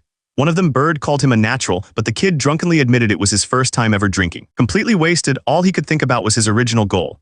He just kept mumbling, wondering when he could finally get strong. The toad yelled that the young man was already getting stronger. Stronger at drinking, that is. The kid was completely wasted, but they just kept pouring him. He mumbled that he couldn't take any more right before he collapsed. The toad just watched him, looking pretty pleased with how things turned out. Then he leaned in with a grin, mentioning that their alcohol was very expensive. Sometime later, the young man started to stir, mumbling that he was thirsty. He slowly came to, wondering where on earth he was. His head was pounding. When he finally looked up, he saw he was in some kind of massive cave filled with strange glowing pods. He woke up inside one of those pods. He tried to force his way out, pushing with all his strength. But the goo was too thick and stretchy, it wouldn't break. That's when a voice from another pod told him to stop wasting his energy. The young man looked around, confused. The voice belonged to a lizardman trapped in the pod next to him. He explained that this was the toad's food storage, and there was no way out. The young man just stared, and for some reason that made the lizardman furious. He started yelling at him not to ignore him. But then he just laughed it off. He admitted it was strange to get angry when they were both about to die anyway. The young man looked around at the other prisoners. He asked the lizardman why the toads didn't just kill them immediately. The lizardman's answer was simple. They were being kept alive to create a dungeon. The young man had no idea what he was talking about,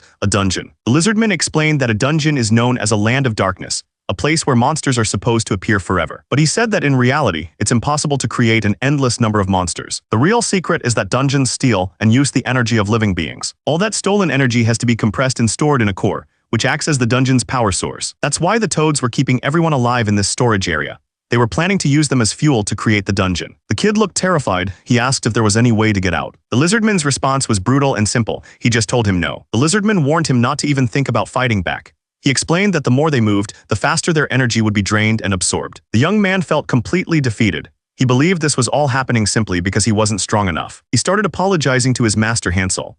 But hearing that name, the lizardman's eyes shot open. He asked in shock if the kid was talking about Hansel from the Ollie mine. Confused, the young man confirmed it was him and asked how the lizardman knew that name. It was all the lizardman needed to hear. He started thrashing wildly, screaming that he had to get out of there immediately. The kid was completely lost. He asked what he was doing, reminding him that he just said struggling would only make them die faster. Far away from the cave, something else was happening. A creature let out a powerful roar. It was one of the ghouls, pushing himself to the absolute limit during his training. Hansel told him to start his push-ups over from the beginning.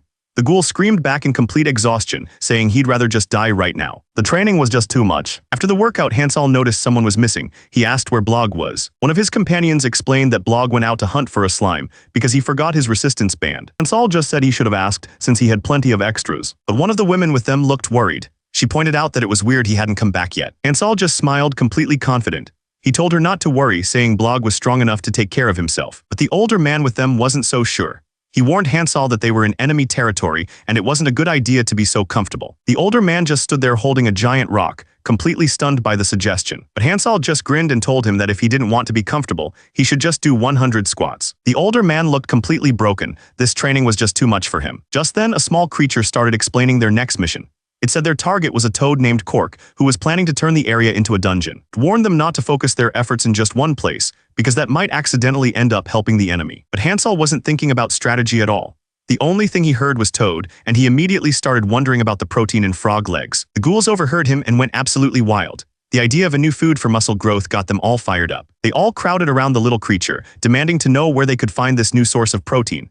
The mission had officially become a hunt for gains. The creature explained that it didn't know the exact spot, but the toad lived somewhere in a cave. The ghouls immediately came up with a plan. They would split into groups and signal each other by flexing their chest muscles. Hansel sighed. Of all things, he hated doing cardio. That's when the older man stepped forward, volunteering for the job. He told Hansel that searching was his specialty. He was practically begging, desperate to prove he could be useful. Hansel just smiled and asked him a simple question. Had he finished his 100 squats yet? The man's face fell. He admitted he wasn't done. With a cheerful grin, Hansel told him to finish his workout first. No excuses. The old ghoul closed his eyes and agreed. He was ready to do whatever it took. Miles away, one of the toads was dragging a heavy sack through a dark cave, singing to himself. He finally reached his destination, a hidden base deep underground. He went straight to his boss to report that the job was done. The boss pointed to a strange orb that looked like it held a galaxy inside and ordered him to put the captive in. The toad grinned, telling the person in the sack that they'd be meeting a lot of new friends very soon. Then he dropped the sack into a glowing pit, explaining that the captive would become food for the dungeon. Deep inside the prison, another captive felt the new arrival. He trembled in fear, whispering that the Reaper had come. Down in the pit, strange worm-like creatures crawled through the darkness. Their red eyes glowed, searching for their next meal. Above them, two more captives were being slowly dissolved by some kind of green acid. The worms just waited patiently below. One of them opened its mouth wide, ready to eat whatever fell. It wasn't just the worms. Other prisoners had already started eating each other to survive. Meanwhile, far away from the dungeon, Hansel and his followers were resting by a fire. One of the ghouls turned to him, looking worried. He pointed out that Blog hadn't taken any chicken breast and asked if he'd be okay without his protein. Hansel just smiled. He told the ghoul not to worry about Blog, explaining that his body was blessed. The ghoul looked confused. He asked if that meant Blog was just born naturally strong. Hansel shook his head. He explained that Blog's blessing was that he had the worst sense of taste imaginable. Then he added with a grin that this was actually a bad thing. Explained that having a bad sense of taste just meant that Blog wasn't a picky eater. Then he started shouting with this crazy energy. He yelled that there was nothing Blog couldn't eat, except maybe his parents. To drive the point home, he slapped one of the ghouls right across the face. The ghoul just took the hit, drool dripping from his mouth. He looked up, ready for the next person in line. Far away from Hansel's campfire, deep inside that dungeon pit, the newest captive was in a bad spot. He was stuck to a cliff by some kind of green slime, with a swarm of strange worm creatures waiting for him to fall. The prisoner trapped next to him started screaming in disgust. Turns out, Cross was just eating the green slime that held him to the wall. But Cross didn't seem to mind at all. He just closed his eyes and smiled, feeling the moisture finally spreading through his body. The other prisoner was yelling that it was impossible to break free. But with a single flex, Cross just ripped himself right out of the slime. The other guy couldn't believe what he was seeing. Cross stood there completely free, his eyes glowing with a strange energy. He didn't waste a second and immediately started climbing up the rock wall. He pulled himself over the edge and looked back down into the pit, thinking about his next move. But he wasn't looking for an exit. He pointed down at the worms below and wondered which one he should eat first. The other prisoner would have been horrified. Cross just smiled, drool dripping from his mouth, already looking forward to his meal. Far away from that dark pit, the sun was shining. A group of ghouls were out for a run. One of them called out to Mr. Gurod, asking if there was anything good about making a dungeon. Gurod explained that dungeons are basically automatic systems designed to gather power. He showed them a map, explaining that once a dungeon is established, its territory expands and it absorbs energy even faster. It lets you create your own little kingdom that no one can challenge. That made one of the ghouls wonder why humans don't just create their own dungeons. Gurad told them it's not that simple. Humans run on weak personal energy, and trying to drain that from people to power a dungeon would cause a massive rebellion. He shook his head, adding that it's impossible to create one with a small population anyway. And even if you could, just maintaining it is a total nightmare. One of the women, Molly, pointed out that the place was damp and smelly, a spot where humans and even monsters barely lived. She couldn't understand why anyone would want to build a dungeon there. The little creature on her head, Al, piped up, telling Molly the answer was obvious. Explained that if a place looks like it can't provide any energy, there are only two possible reasons why. The first is to keep the area small on purpose, to avoid getting invaded. The second is when the creator has a goal that's different from just making a dungeon. He pointed out that both situations make it incredibly hard to succeed. Then he asked how they were planning to pull it off. Miles away in a totally different place, a toad in a suit was singing as someone poured a drink straight into his mouth. Another toad, this one wearing a monocle, leaned in with a smile. He asked his friend if he knew why alcohol was so great. The first toad guessed it was because you can make friends easily. The fancy toad confirmed he was right, explaining that because of alcohol, they could all come together. The fancy toad explained that because of alcohol, they could make all sorts of different friends. Then he pulled out a long contract. He asked his new friend if he'd thought about signing it. Guy with the goggles looked nervous. He stammered for a second, then just suggested they keep drinking instead. With that settled, someone announced it was time to go to the factory and make more alcohol. The whole group started heading out. They all walked together in a line, looking a little out of it. Suddenly, one of the horned guys started screaming. He was completely losing it, demanding more alcohol and threatening to destroy everything. The fancy toad didn't even hesitate. He knocked the guy out with a single punch. He calmly stood over the body. He said the guy was broken and ordered him to be sent to the toad prison. The lead toad announced it was time to go mince some meat. He explained that they needed to make sandwiches so their friends could work comfortably. Then the scene changes completely. Now one of the toads was outside showing another how to dig. He told him to put his weight into it. The toad kept digging while the others chanted his name. In the background, a ridiculously muscular guy walked by, carrying a huge sack on his back. The muscular man dropped his sack and walked over to join them. He grabbed a shovel and started digging with insane speed, working right alongside the toads. He suddenly stopped and pointed. He asked the toad who was approaching, mentioning that his back muscles were getting a great workout. One of the toads wondered if it was a friend. The other just stared blankly and agreed, not looking too sure. The muscular guy just grinned. He announced that break time was over and it was time for the next set.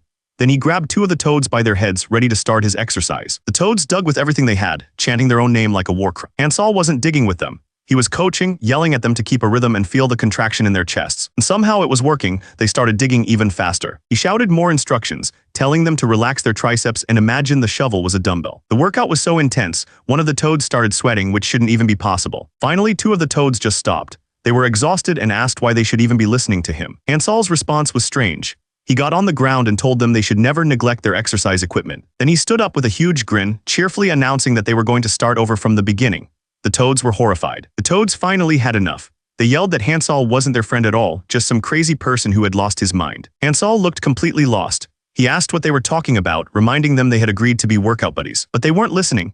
Screaming that he wasn't their friend, they charged forward and swung their shovels right at him. The shovels slammed into his chest and shattered on impact. He didn't even move. Hansel just looked down at them and calmly said they shouldn't be swinging exercise equipment at people. The toads stared at their broken shovels, totally stunned. One of the toads just smirked. He said there was no way a skinny twig like Hansel could have taken their attack. That's when Hansel's body lit up. A huge wave of power exploded from him, and his muscles started to swell to an insane size. His eyes glowed with red energy. He looked down, a single dangerous thought forming in his mind. He towered over them, a mountain of pure muscle. He wondered if he'd actually heard them right. There was no way they'd just called him a skinny twig. But Hansel didn't punch them. He grabbed two of the toads by their heads and started to lecture them about muscle growth. He told them that proper weight training was important, but it wasn't the only thing that mattered. Then he pulled them apart like a giant resistance band, explaining how important it was to stretch. One of the toads collapsed, completely exhausted. But Hansel just kept going, warning them that stretching too much could actually make them weaker. He told them they needed to use just the right amount of stretching to make their muscles longer. He explained that exercising with better form was the most important thing, especially, he said, if they didn't want to stay skinny twigs forever. With a terrifying look in his eyes, he screamed that they absolutely needed to stretch. The toad instantly broke down, tears streaming from his eyes. He stammered an apology, promising he wasn't a skinny twig. Turns out Hansel had tied another toad to a tree. He was using the poor creature as an anchor for his resistance band training. The toad screamed for help, completely unable to escape. Meanwhile, in a hidden room somewhere else, a group of toads in fancy suits were holding a meeting. The one in charge seemed very pleased with some news he'd received. He realized that with Hansel and his new trainees, they could create a dungeon on their own, without needing help from someone called Oculus. He declared it was a day for celebration and raised his bottle for a toast. Jumping onto a table, he yelled for all the drunks to gather around and get the party started. The entire room erupted in cheers. It looked like the whole town had shown up for the occasion. Someone walked into the toad boss's office. He was just sitting at his desk taking a drink. He looked up and asked if his guests had arrived yet. Turns out the guests were executives from the Red Head Gang. One of them, a wolf-like guy named Kabord, was already trying to start something, but his partner Killade told him to cool it. More members of the gang filed in, each one looking tougher than the last. The Toad Boss just grinned, happy to see them all together. The Toad Boss raised his glass. He declared it was time for everyone to enjoy themselves and announced the start of a drinking game. A massive magic circle suddenly lit up the entire area. They were transported to a huge storage room filled with barrels of alcohol. The game was simple: grab the goods. A strange floating die appeared.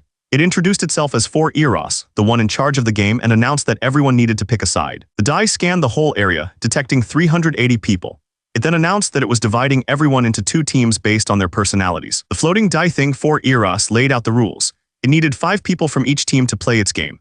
If nobody volunteered, it threatened to give everyone a penalty related to their blood alcohol content. Hansel had no idea what blood alcohol content even meant. But then he started thinking. He remembered that alcohol doesn't directly cause muscle loss. The problem is the liver. It has to break down the alcohol first, which means it puts off making protein.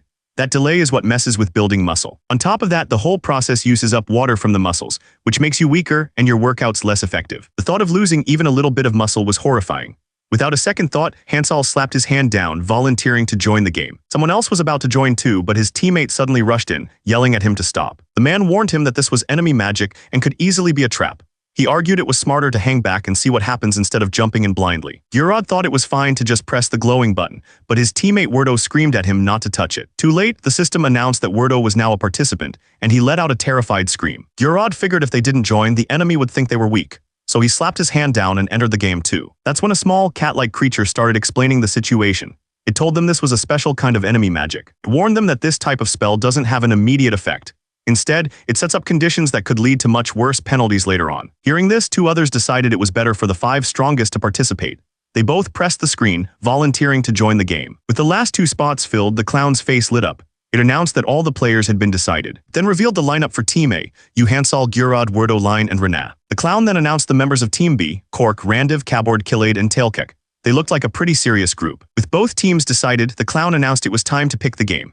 A glowing golden envelope appeared out of nowhere and floated down. The envelope transformed into a golden pyramid. The name of the game was Bunny Bunny. The clown explained that the rules were simple. All the players would become rabbits, but one person on each team would secretly be a carrot. The goal was pretty straightforward. Each team had to protect their own carrot while trying to catch the other teams. And the penalty was serious. If a team's carrot got caught, their entire team's blood alcohol level would instantly go up by 0.1%, which was like chugging a whole bottle of soju. Catching the carrot was way more important than catching the other rabbits. Then he announced that even the people watching could join in on the fun. With a huge, creepy smile, the clown yelled for the drinking game to begin. One of the toads on Team A looked incredibly smug. He was sure they were in luck. But then he realized he had no idea who their team's carrot was supposed to be. Just then, a massive explosion ripped through the nearby forest. A moment later, one of his teammates came running up in a panic. He yelled that they needed support right away. The teammate pointed out that over 10 people had already rushed past him. He suspiciously asked if he was even the carrot. The toad just flashed a huge, crazy grin. He admitted he didn't know who the carrot was, but it didn't matter. Because they had Hansel.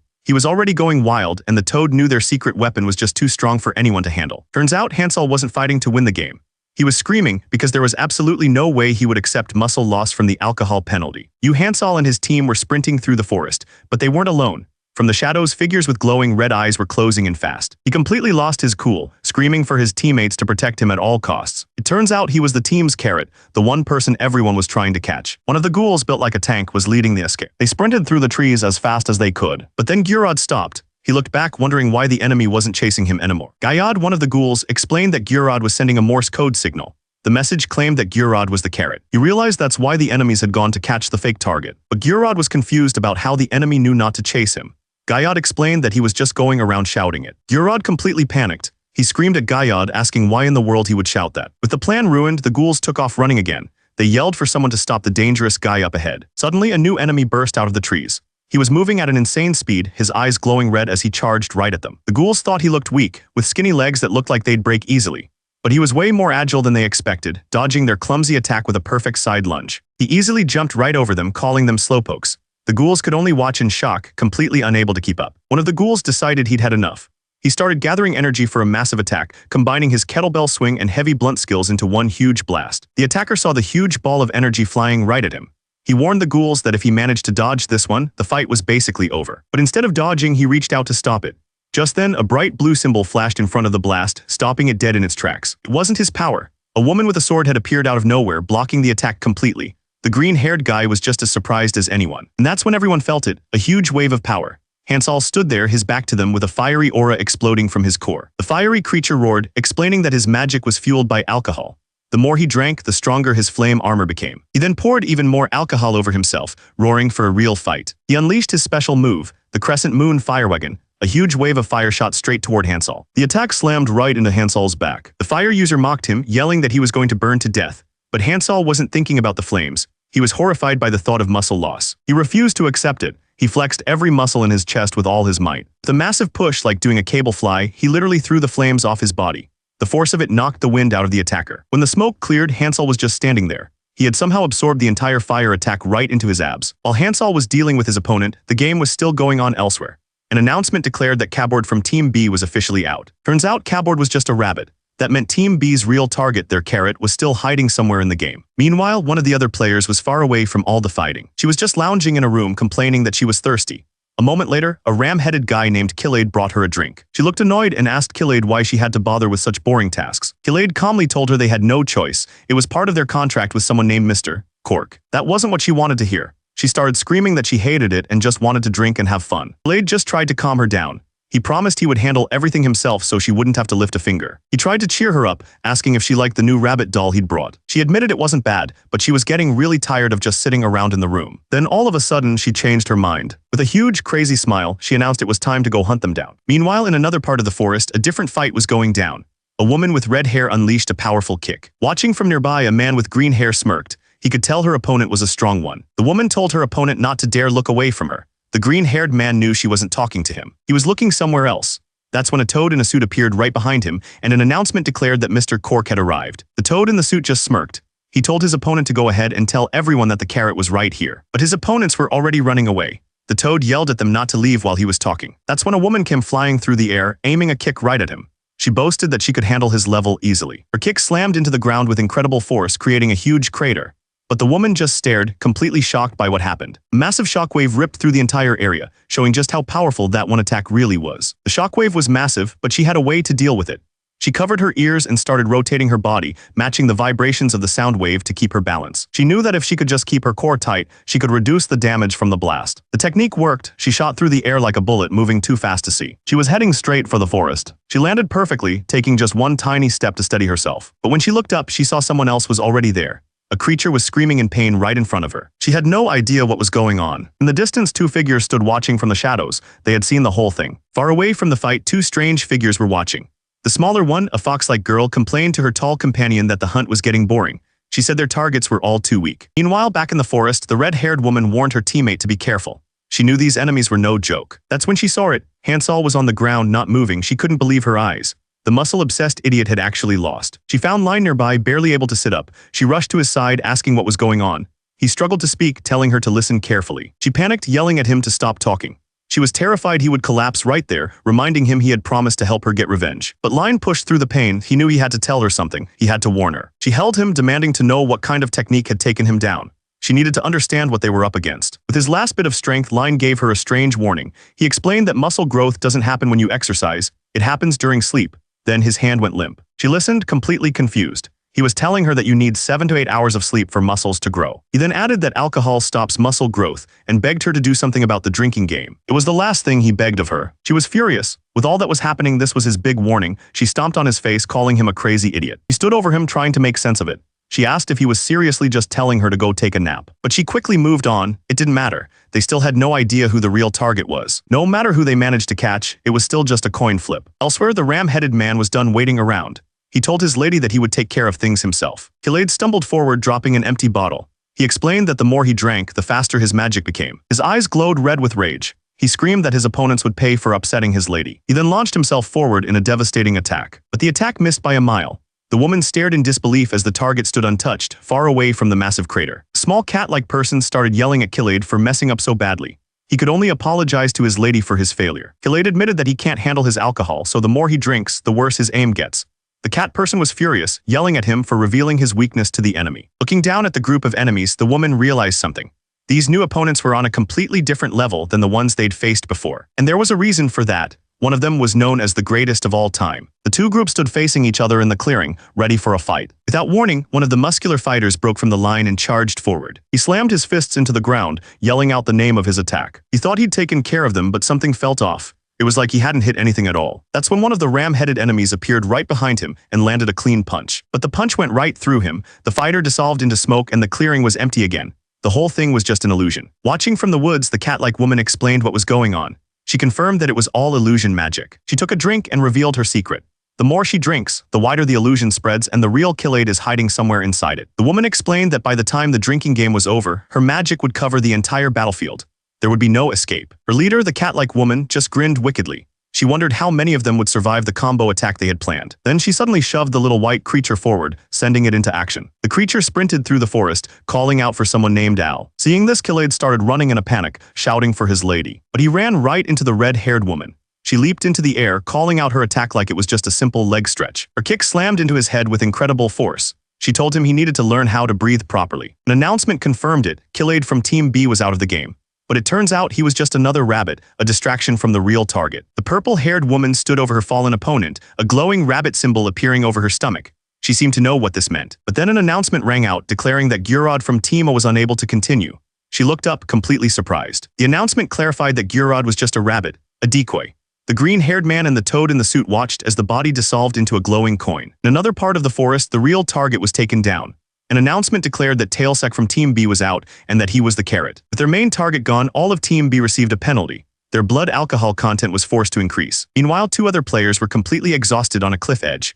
A man named Werdo looked down on them with a grin, revealing he was Team A's real carrot all along. The final announcement echoed through the forest. The drinking game was now over. But for the toad in the suit, things were just getting started. He gripped his bottle, his voice low and angry. He explained that the alcohol was finally hitting him. With a confident smirk, he gave a thumbs up. He mocked the idea that he was done for. He declared that the entire forest was their territory. All the energy from the fighting they'd done until now had a purpose. It was all being used as the foundation to create a dungeon. With a huge grin, he summoned a dark energy from above. He was creating his own personal dungeon, Toad's house. A massive glowing red circle appeared on the ground. The spell was complete. With his hands pressed to the ground, the spell was finally finished. The Toad grinned, proudly announcing that his personal dungeon, Toad's house, was complete. The area fell silent. With the dungeon created, the fight was over. But somewhere else entirely, a man named Blog was screaming in frustration, angry that his training wasn't working. It flashed back to a time before someone named Werdo had left. Blog was pushing himself to his absolute limit. Back in the present, Blog sat there looking defeated. Hansol walked over, noticing his friend was down, and asked if something was worrying him. Blog looked away, trying to brush it off and claiming nothing was wrong. But Hansol didn't buy it. He smiled and said he'd heard that Blog's back muscles were giving him trouble. Blog finally opened up. He admitted that he was having doubts because he felt like he was too weak. Hansol was completely confused. He reminded Blog that he was the second strongest person he knew when it came to lifting heavy. Blog explained that when Hansol started teaching him, he focused specifically on powerlifting. Because of that special training, he felt he should be much closer to Hansol's strength, but he wasn't even close. Hansol just grinned. He joked that Blog was pretty arrogant for comparing himself to him after training for such a short time. Blog took it seriously and immediately apologized. Hansol patted him on the back, telling him it was just a joke. He figured out what was really going on. Blog had hit a plateau in his training. Hansol stood up, saying there was something he'd been noticing. He told Blog to raise his arms in a specific way. Blog did as he was told, holding his arm out straight. Hansol felt his shoulder and asked if there was any pain. Blog told him it didn't hurt, but it definitely felt uncomfortable. Hansol had him do it again, this time watching his back muscles very closely. He pointed out that his arm wasn't coming up smoothly. Something was wrong with the movement. That's when Hansol explained the real problem. He told Blog that he hadn't been using a key muscle called the serratus anterior. Other muscles were working overtime to make up for it. He explained that raising your shoulders uses 3 main muscles, but Blog had only been using 2 of them this whole time. With the problem finally identified, Hansol smiled. He told Blog it was time to teach him how to use that muscle correctly. He started with the first exercise, showing him how to use a resistance band with his arms spread just wider than his shoulders. Next, Hansol told him to resist the band's pull while pushing his shoulder blade forward. He had to hold that for a few seconds, then slowly squeeze his back muscles as he pulled his shoulders back. Hansol told him to do about 15 reps for 3 sets every day. He promised that if he did, he'd start to feel a totally new sensation in his muscles. Far away in a massive cave, Toad was on a mission. He remembered his boss telling him to protect this place with his venom. He took a drink. He knew that when he did, any creature he touched would turn hard as stone. But then, right in front of the hideout's entrance, he saw something on the ground. It was a dungeon core. He panicked, throwing himself forward to protect the entrance at all costs. Blog started explaining the first benefit of strengthening that muscle. He said it makes your punches way stronger. He demonstrated on a bear-like creature, landing a solid hit right in its face. The creature seemed to think it was the strongest fighter around, but the punch still sent it reeling. Then Blog moved on to the second benefit. Your entire body's function improves. He grabbed the creature by the head to prove his point, and just like a deadlift, he lifted it right off the ground. Meanwhile, Toad had finally found it. He was holding the glowing dungeon core. Holding the dungeon core, Toad realized he could just change its owner to himself. He could turn this whole place into his own personal dungeon. But before he could do anything, a small winged creature shot past him. It snatched the core right out of his hands. The creature landed a short distance away, revealing a man with purple hair and goggles. He laughed, mocking them and asking if that was really all they could do. He grinned, saying this would be very useful for their Oculus. Toad just watched as the thief got away with the core. One of Hansal's companions started to panic. He urged Hansal to run before the enemy came back. But one of the ghouls had a different idea. He shouted for everyone to line up. Instantly, the ghouls formed a perfect line. They stood ready, their muscles practically glowing with power. They weren't running from anyone. One of the ghouls stepped forward, getting into a wide stance like he was about to do a kettlebell swing. They formed a solid wall of muscle, ready to protect their master. Their one mission was to make sure nothing disturbed Hansal's recovery. Meanwhile, Toad was getting ready for the fight his own way, chugging down some kind of yellow liquid. With that, a huge fight broke out. The little toad creatures swarmed the ghouls, turning the whole area into a mess of dust and bodies. But the ghouls didn't back down. They just pushed through the pain, remembering their training. If it hurt, it just meant they hadn't worked out hard enough. While the minions and ghouls fought, Toad himself was locked in a duel with a red-haired woman. She was completely focused on him, knowing they didn't have time to worry about the other fight. Suddenly, another person flew into the fight. A swordsman with purple hair dove right at Toad, yelling at him not to wake Hansal up. The swordsman screamed in panic. He'd rather face any enemy than be forced through Hansal's training. A powerful kick sent him sailing through the air. He crashed into the ground hard, creating a small crater. Swordsman clutched his head, worried. The sound of the impact was loud. Way too loud. He wondered if it was enough to wake Hansal up. Turns out Hansal was still fast asleep. The loud noise was just him snoring. And it was getting louder and louder. The swordsman's face went pale. He realized the fight wasn't the problem. Even one of the ghouls started sweating. He knew they had to get away from there and fast. The swordsman's worst fears came true. A massive shadow appeared in the dust cloud. It was Hansal. He said he heard their determination loud and clear. A huge, terrifying grin spread across his face. He announced they were going to count their reps out loud, until their vocal cords literally gave out. The ghoul's face was a mask of pure terror. He knew they had to get out of it. But Hansal just kept walking forward, his voice echoing from the dust. He cheerfully explained that they'd count until their vocal cord muscles literally ruptured. The swordsman knew exactly what that meant. This wasn't a workout, it was a death sentence. The enemy leader Toad just stared as Hansal walked toward him.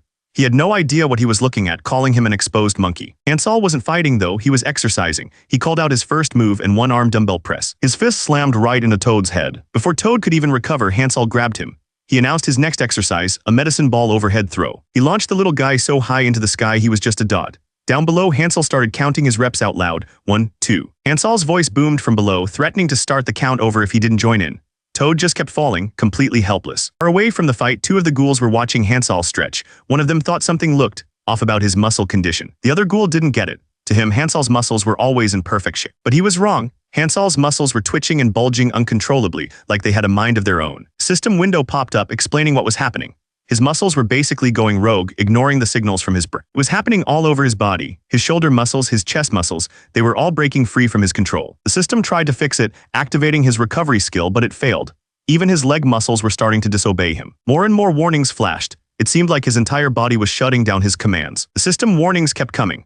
One by one, his muscles started to rebel, escaping his brain's control completely. Then a final critical warning appeared. His practical compressed muscle skill was deactivated. In its place, a new mode activated, Muscle Monster Mode. Hansal had become something else entirely. Toad felt a familiar terror. He'd experienced this kind of pressure before. It was the same helplessness he felt back when he was just a tadpole. He remembered facing an absolute powerhouse, a creature that could have swallowed him whole. Back in the present, the swordsman panicked. He told Toad they had to run right now. But one of the ghouls grabbed his arm, stopping him. He told him they weren't running anywhere. It wasn't just him. Every single person there could feel the terrifying power rolling off Hansal. If they didn't stop him, the entire area was going to be wiped out. Toad knew there was no other choice. He shouted for his gang to assemble, and all the little toad creatures immediately gathered around him. The ghoul grabbed him, explaining that they needed to form a temporary alliance. He said both of their teams had to surround Hansal right now. Just then, Hansal took a single step, and his massive foot crashed down right in front of them. Toad ordered his gang to block Hansal's view. The little creatures immediately swarmed up his body, trying to find his eyes. Their one and only mission was to somehow put Hansal back to sleep before he completely lost control. As he stood there, lost in his power, his mind drifted back to the gym. He remembered pushing himself to the absolute limit, trying to bench press 900 kilograms. With a final push, he locked his arms. He'd done it. After his set, he grabbed a shake, the sound of heavy weights echoing in the gym. But he wasn't the only one there. He remembered watching another bodybuilder, a true master, getting teased for lifting what looked like a weak 100 kilograms. To Hansal, it just looked like a normal bench press. He was sure of it. But the master just laughed. He explained that he wasn't using his whole chest, he performed the entire lift using only his pectoralis minor, a tiny muscle most people don't even know they have. He told Hansol that if he learned to get familiar with every single one of his muscles, a whole new world of strength would open up for him. But Hansol just shook his head, he wasn't interested. He exercised because it was fun and that's all that mattered. The master just laughed and ruffled his hair, saying that way of thinking was fine for now. Back in the present, Hansol's foot slammed down. His body was glowing red as he muttered about muscle synthesis, and the sheer force sent the toad creatures flying. The battlefield was pure chaos, with ghouls and toad creatures locked in a desperate fight. The toad creatures scrambled all over Hansol's giant hand, trying to cover his eyes. They knew they had to put him to sleep at any cost. His whole body began to tremble, covered in the tiny creatures. But he was still lost in his own world, just repeating the words muscle synthesis. He didn't even seem to notice them, he just threw a punch. The shockwave sent everyone, ghouls and toad creatures alike, sailing through the... Someone screamed in terror. This wasn't a fight. It was like an ant trying to fight an elephant. Hansol's foot slammed into the ground, and the sheer force of it was overwhelming. It was clear no one stood a chance against this kind of power. The toad creature quickly chugged down some kind of power-up drink. He told his ally he would handle one of Hansol's legs. He charged at one of Hansol's legs and yelled for his partner to take care of the other one. But the swordsman completely panicked. He screamed that he was useless in a close-up fight. The toad just grinned, clearly amused by his fear. While the swordsman was still panicking, Hansol's massive hand came crashing down. But then, out of nowhere, another fighter flew in and landed a solid punch right on Hansol's leg. Turns out he had a little white creature with him. The man declared that he'd arrived just in the nick of time. A man with a monocle suddenly appeared, shouting excitedly that they had finally met the minimum conditions for their plan. The man with the monocle yelled for everyone to just hold on until Hansol came to his senses. But right now, Hansol was an unstoppable giant, and all his friends could do was run for their lives. The scene suddenly cut away, flashing back to a memory from the gym. The younger Hansol was sitting on a bench, looking at another phone he'd accidentally crushed. He muttered that he just needed to check his rest time. He looked up at his master, genuinely worried. He confessed that he couldn't control his overflowing power. But his instructor just grinned. He asked if a little overflowing power was all he was feeling. The instructor picked up a dumbbell. He explained to Hansol that any power you can control can be used for good things. But then he asked the important question, what about power that you can't control? To make his point, he squeezed the dumbbell and crushed the solid metal with his bare hand. The crushed metal hit the floor and shattered into pieces. He looked down at his own hand, which was now bleeding from the sharp edges. He explained that power you can't control is like a deadly weapon. It hurts you just as much as anyone else. Inside his body, the muscle monster swelled even larger, wrapping around his tiny nerves. His master had meant well, thinking that making Hansol bigger and stronger would make him happy. The master had hardened every tendon and strand, then drove Hansol through crazy drills until his endurance felt endless. He had expected Hansol to be thrilled by this, yet now even he was shocked at how wrong things had gone. Now that same training had turned him into a towering beast, his legs alone dwarfing everyone around him.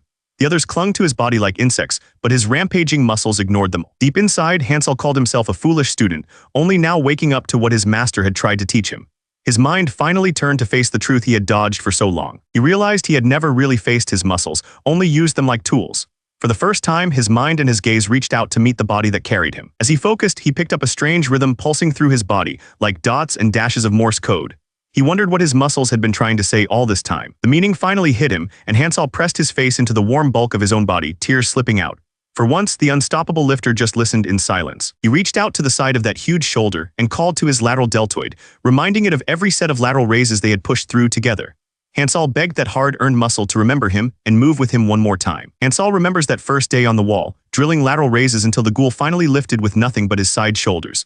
Back then he praised the trainee hard, telling him he had done it right, and their shoulders bumped together like teammates after all. Deep inside the giant body, that same shoulder starts to thump like a heartbeat, as if it really does remember the praise it once got. The little trainee scrambles across the huge chest and pounds on it, reminding that thick peck of the day Hansol first chose the bodybuilder path and how important it has been since then. He thinks back to the gym, to when a fellow bodybuilder once joked about trading chess with him, and he just laughed, proud and a little shy about how good his pecs already were. The trainee's eyes shine as he thinks about it, admitting that he has never forgotten and that Hansol has always been the person he looks up to the most. Across his chest and down through his core, the giant body starts to throb with a steady beat, as if the muscles themselves are answering the trainee's words. He thinks back to that sunny day on the training ground when he crept toward Hansol with tiny, careful steps, hoping to sneak up and give his coach a playful scare. He laughs at how Hansol had actually been peeking at him through that thick armpit the whole time, yet still faked a big jump when the ghoul grabbed him.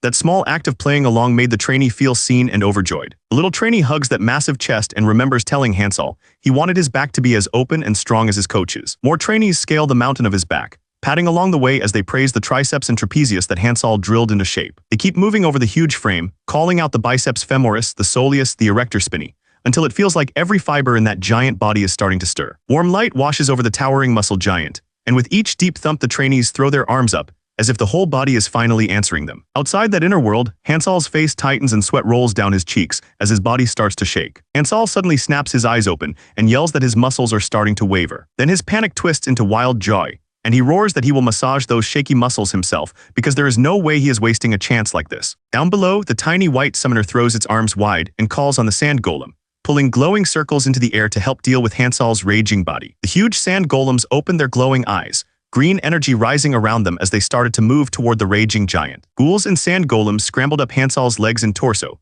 pressing their hands into every inch of muscle to try and pin down the wild tremors. Nimble Fighter flipped through the air and drove her heel into Hansal's side, hammering at the tight spots the bulky golems could never reach. The ghoul chief spun to the green-haired ally, urgently asking if their alliance had any herbs that could help Hansal finally fall asleep. The green-haired man's eyes lit up as he shouted that there was a plant here called aroma that could help someone drift off. Without wasting a second, the alliance member bolted down the path, racing to gather as much aroma as he could. The toad leader clung to Hansal's flesh, forcing a shaky smile as he hummed a soft tune, begging those raging muscles to relax and sleep. Soon every toad in a suit was gathered around Hansal, swaying and singing about the aroma growing in the front yard and back hill as they tried to rock the muscle giant towards sleep. The toad leader hugged Hansal's massive side while his whole choir swayed behind him, singing about how every bird and lamb was already fast asleep. Tiny ghouls and toads crawled over Hansal's chest and arms, singing about the moonlight pouring in like silver and gold and begging his overworked muscles to finally rest for the night. A deafening roar burst out of Hansal's body, so strong it felt like the air itself was shaking. The toad leader panicked that they had messed up,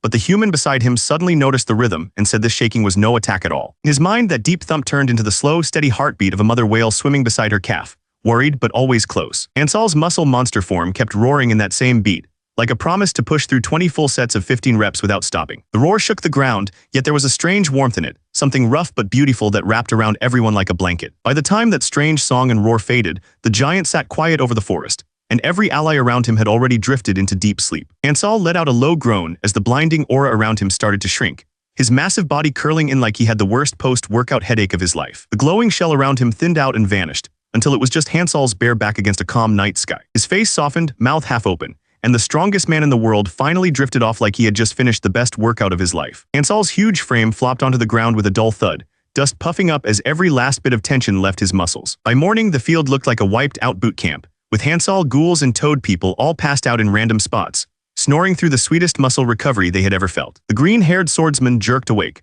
sweat pouring down his face as he tried to laugh off how close he had come to getting crushed. Still buzzing from the rush, the swordsman begged Mr.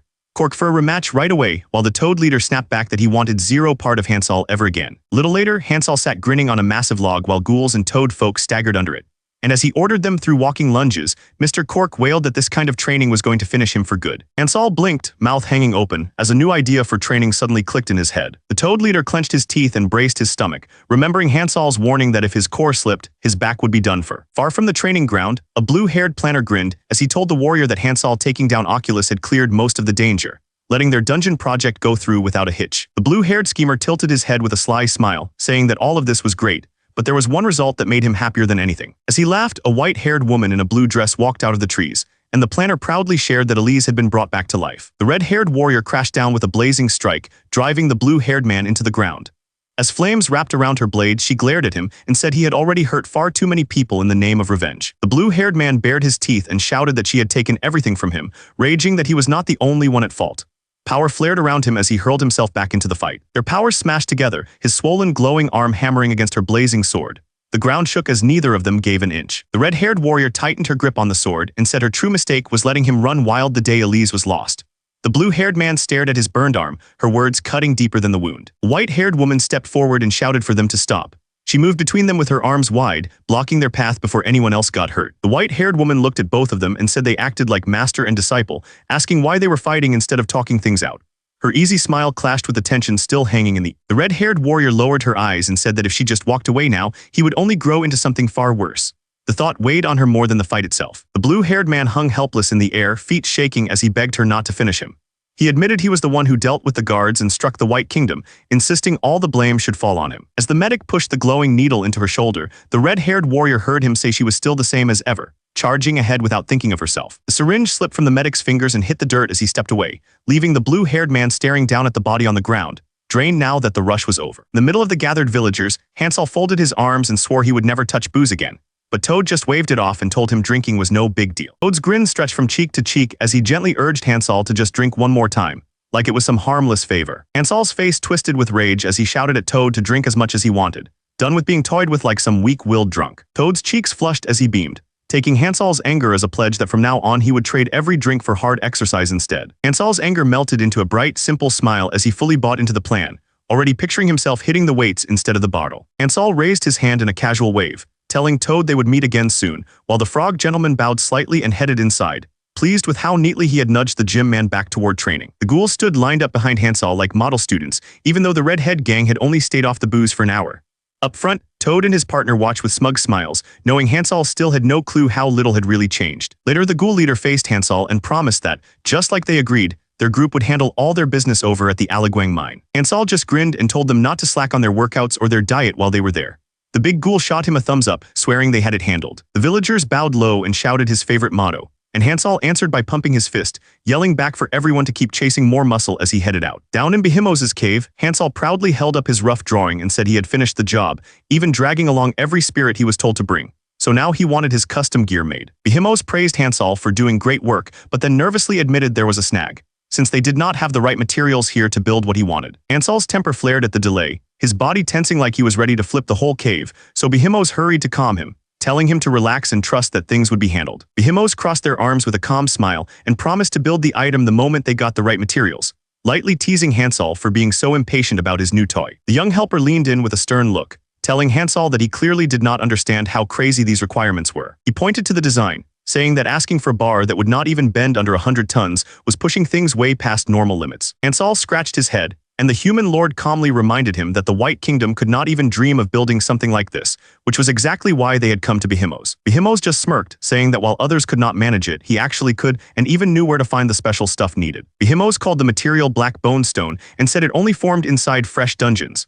He added that a new one had just opened close by, easy to spot but risky since no one knew what kind of monsters were inside. Behemos asked if he still wanted to head into that unknown dungeon, and Hansel answered by flexing hard, treating the danger like just another workout. Behemos chuckled that he liked how fearless Hansel was, and told him he would be heading out with Renaa again, which made the little spirit beside them jump in surprise. The human lord stepped forward, bowed low, and politely asked the Spirit King to let a lowly human like him lay eyes on the great creations that would come from this deal. Hansel yanked the lord close, eyes bulging, and barked that Werdo had lost it and they needed to start making the equipment right away. The human lord shouted back that he was nothing like Mr. Hansel and that most attacks in a dungeon could easily be the end of him. Hansel stared at him, repeating the idea in his head that this guy could really die from most attacks. He rubbed his chin with a doubtful look, half-jokingly wondering if the lord might not even be human. Hansel gripped Werdo's shoulders and told him to hang in there, while the little spirit shook nervously behind them. Later, their cat-like guide led them through a blazing vault, pointing out a set of armor once worn by the human commander-in-chief in the Demon World War.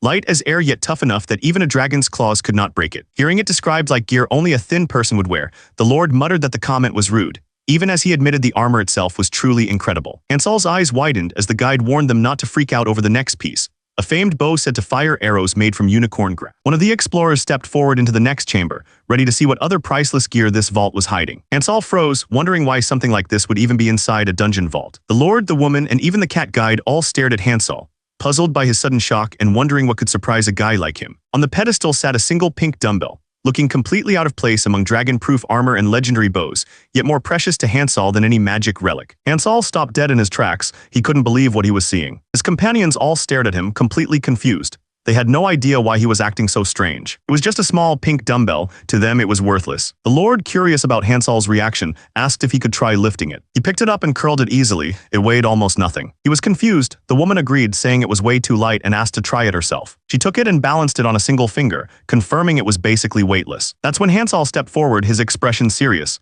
He told them to move aside. Hansel reached down and grabbed the small pink dumbbell. He took a couple of deep breaths, his grip tightening around the handle. Then he pulled with all his might, straining as if he was lifting something impossibly heavy. This brought back a memory from long ago. He remembered asking his master why he always finished his workouts with that same dumbbell. His master just smiled and asked him a simple question: what did he think bodybuilding was? Hansel gave the standard answer. It was about strength, volume, and having low body fat. But the master told him that his own view of bodybuilding was completely different. Explained that true bodybuilding is about taking a light weight and lifting it as if it's infinitely heavy. His muscles bulged as he explained his philosophy. It was a lesson Hansel never forgot. Back in the present, Hansel put every ounce of his focus into lifting that tiny pink dumbbell. He strained with everything he had, just like his master taught him. The people watching him had no idea what to think. They just saw a huge man struggling with a weight that looked like a toy. Suddenly, a new voice cut through the confusion. A strange, cat-like creature was staring at him, and it asked if he was the one Kang Dongjun had mentioned. The creature stood there with its arms crossed, looking completely sure of itself. Hansol just grunted, making a weird face. He clearly wasn't expecting to be recognized. The cat creature's face lit up.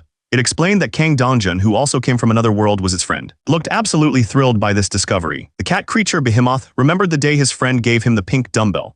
After saving the world, Dongjun asked him to keep it safe until he returned. Behemoth still didn't get it. He couldn't understand why Dongjun acted like there was some deep meaning to lifting a tiny weight so seriously. Dongjun just laughed. He explained that only someone who could truly feel a light weight as heavy could heal a broken world. And with a grin, he added that he knew someone who could actually do it. Behemoth was shocked, asking if he had a disciple. Dongjun admitted it was true and asked his friend to pretend not to recognize the student when he saw him. Behemoth admitted he could never figure out what Dongjun was thinking. Dongjun just laughed and said he'd take that as a compliment. Their conversation over, Behemoth asked if Dongjun was planning to go back to his original world now. But Dongjun shook his head. He said there was something else he wanted to lift first. Dongjun pointed a single finger to the sky.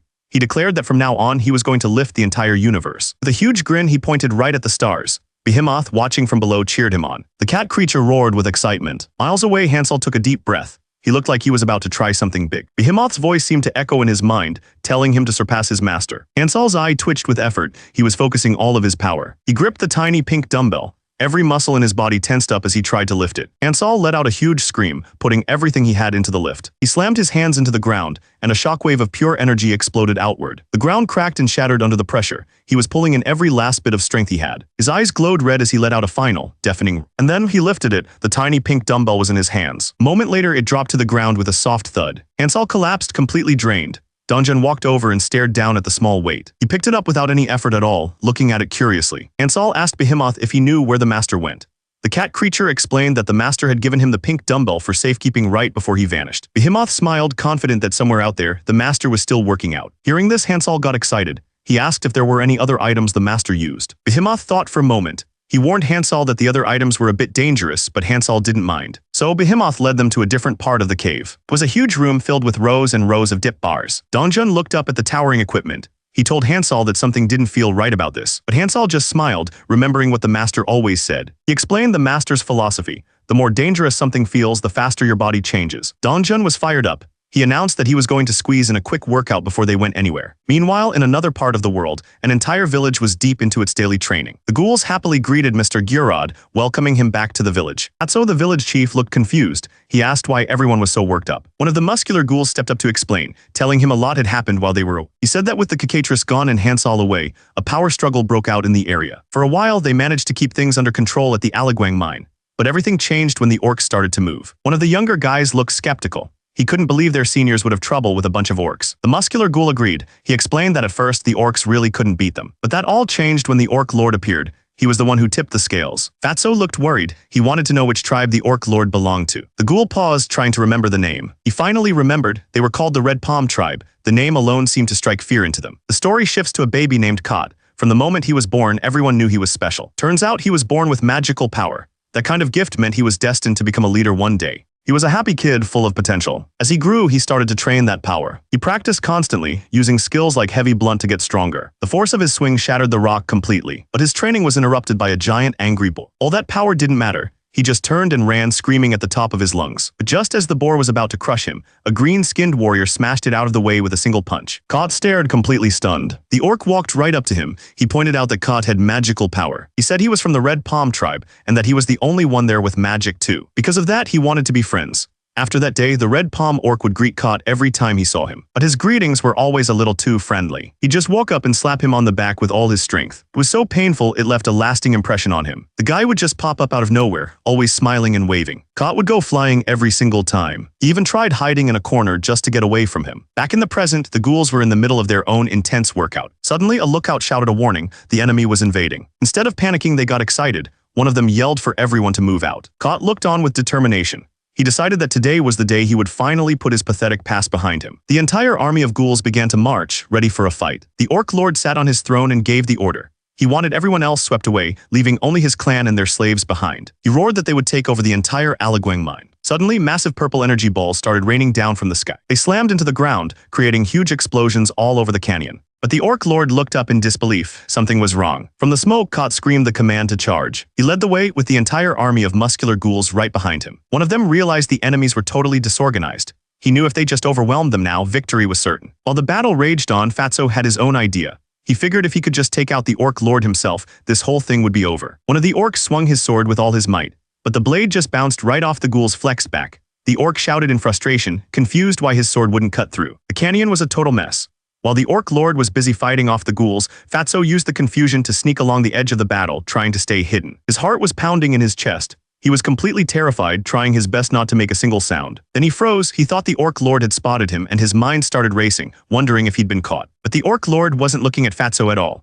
He was smiling, having spotted who he thought was the real leader of the ghouls. He knew that in any battle, all you had to do was take down the leader. With a roar, he launched himself from the cliff, aiming straight for the one he called the Ghoul Lord. The Orc Lord came down hard, aiming for the ghoul he thought was the leader. But Gyurod didn't even flinch. He just gritted his teeth, ready for the impact. Instead of dodging, he threw a punch of his own, calling it a one-arm dumbbell press. The Orc Lord was surprised. He told the ghoul he was pretty strong for a leader. Gyurod was completely confused. He asked why the orc kept calling him that, explaining that he'd heard a human was the one who united the ghouls. The Orc Lord thought he was being played. He grabbed Gyurod's shirt, furious, and accused him of making a fool of him. Gyurod had had enough. He swung his fist right into the Orc Lord's face. He kept punching him over and over, shouting that he wasn't the Ghoul Lord.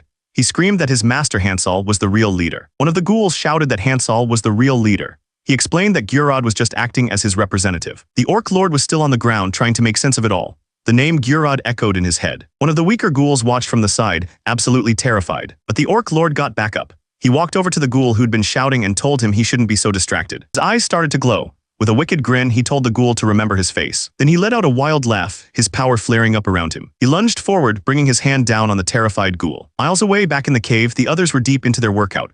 They were doing pull-ups on a massive wall of dip bars. Hansal was still full of energy. He yelled that they should do another 100 pull-ups before they were done. His companion, however, was barely hanging on. He complained that Hansal was being completely unreasonable. He got more specific, accusing Hansal of always giving Gyurod special treatment and letting him skip workouts. Hansal looked back at him, his expression serious. He asked if the man really believed Gyurod wasn't training hard. He explained that exercise is different for everyone.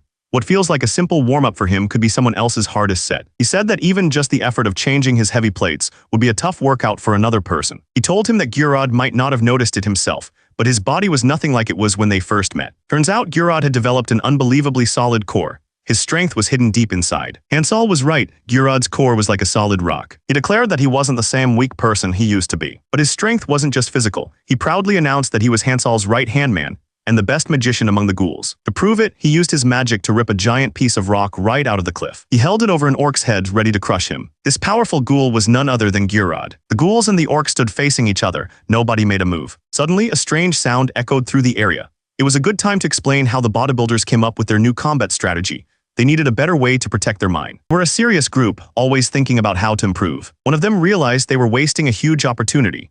He pointed out that Cock, the strongest monster around, was being used for nothing but food. His idea was to tame the creatures and ride them into battle. It would make them faster and much more powerful. That's how the Cock Rider plan was born. With a loud battle cry, the first Cock Rider charged forward. But it didn't exactly go as planned. Instead of riding the chickens, they ended up just carrying the giant birds on their shoulders. Someone at the back screamed that this was incredibly inefficient. But the ghoul just grinned. He yelled back that this wasn't just carrying, it was a cock overhead press. Turns out, the entire army was lifting the giant birds over their heads like they were in a gym. Then he put it into action, screaming for cock overhead chop. He swung the massive bird down and smashed it right into an orc, proudly declaring that it was, in fact, very efficient. The ghoul who had complained earlier could only give a thumbs up. He was completely convinced now. With the strategy proven, a commander stepped forward and ordered the bodybuilder team to get in formation. They lined up instantly, a wall of identical muscular ghouls all striking the same pose. Then he gave the next order. The Cock Rider team was to attack the enemy from behind. The Cock Rider team charged forward, a wave of muscle and poultry ready to crash into the enemy lines. The orcs could only stare, completely baffled by the sight of ghouls using giant chickens as weapons. But this wasn't just a random charge, it was a newly devised strategy. They called it the all-muscle strategy. The ghouls brought the chickens down with crushing force, smashing the orcs below. The orcs were completely overpowered, unable to defend against the sheer strength of the bodybuilders. With the battle seemingly over, one of the ghouls grinned and asked if they had taken care of them all. That's when he saw him. A terrifying figure stood on the cliff above, glowing with a dark, red energy. The immense energy filled the canyon. The ghouls realized this fight was far from over. Figure on the cliff was Cock, the strongest monster in the mine. He began to gather energy, preparing a new skill, gravity magic. One of the orcs was suddenly caught inside a cylinder of purple energy, completely helpless. High above the battlefield, the magic formed into a huge, flat disc. It began to grow, forming a massive pillar of energy that shot down from the sky. He called it the Tower of Babel. The tower slammed down, and a huge wave of energy exploded across the battlefield, wiping out everyone below. But this wasn't happening where Hansol could see it. Gurod stood over the wreckage, telling the other ghoul not to mention this new skill to their master. One of the defeated orcs lay on the ground, but he was laughing. He looked up with a grin and mocked Kok, asking if he really thought defeating the Red Palm tribe meant it was over. Gurod looked down at the defeated orc, completely confused by his words. He demanded to know what he was talking about. The orc Kok just smirked from the ground. He told Gurod that he didn't understand anything. One of the other ghouls suggested a simple solution. He figured if they just put a healthy mind in a healthy body, Kok would tell them everything he knew. Kok quickly gave in. He said he'd tell them everything without any trouble, admitting he didn't want to fight them anymore. With that settled, Kok looked up at Gurod and asked him a serious question. He wanted to know if he'd ever heard of a group called Oculus. The name sounded familiar to Gurod. He admitted that he'd heard it a few times before. Kok began to explain. He said that Oculus had come to his tribe one day and gave them incredible power. But it came at a price. They had to pay 20% of their life energy every single month. He remembered the day they arrived. Two mysterious figures in dark red robes, their faces hidden, offering a deal that his tribe couldn't refuse. Kok explained that he wanted to refuse their deal, but he couldn't. Oculus was holding the children of his tribe hostage. So he did as they said, all while secretly planning to get his revenge one day. He said that while he was observing them, he learned about their abilities. He was about to reveal a secret about their core members. But before he could finish, something shot right through him. He coughed up blood, his body reeling from the impact. One of the ghouls screamed out his name in shock. That's when Gurod spotted someone standing on the cliff above them. The figure in the sky started yelling. They were complaining that they were getting burned and screamed at their partner for using the wrong attack. The figure who attacked Kok looked down at him. They warned him that talking too much was a dangerous habit. His red-haired partner grinned, adding that saying the wrong thing gets people in trouble, just like it did for the Orc Lord. He suggested they could just get rid of everyone to make sure no secrets got out. Below them, the ghouls were trapped, melting in some kind of green slime. He then shouted down an offer. He promised to let one of them live if they told him where to find you, Hansol. But the ghouls didn't answer with words. Instead, they all activated some kind of strange energy devices at once. The red-haired man just grinned, impressed by their spirit. Kok's mind flashed back to a warning he'd received. Someone had told him to be especially careful of certain members of Oculus. Miles away back at the training cave, things were just as chaotic. One of the women lost her grip and started to fall, screaming for help. Her hand slipped, she was losing her grip on the bar. The man she was holding screamed, thinking this was the end for both of them. But just as they fell, she swung her leg back up with incredible speed. Her foot slammed down onto the bar, catching it perfectly. She wasn't just safe, she was now standing upside down on the bar, holding the man up by his feet. An unbelievable display of strength. Miles away, the red-haired man from Oculus looked down at the ghouls he defeated. He had a nasty grin on his face. He sat among the fallen ghouls who were all lying motionless on the ground. He mocked them, asking if it wasn't just easier to give up. One of the ghouls, barely conscious, tried to get out one last message. He whispered for someone to tell Hansol, but he couldn't finish. Hansol was sprinting as fast as his legs could carry him. He was totally out of breath, pushing himself to the absolute limit.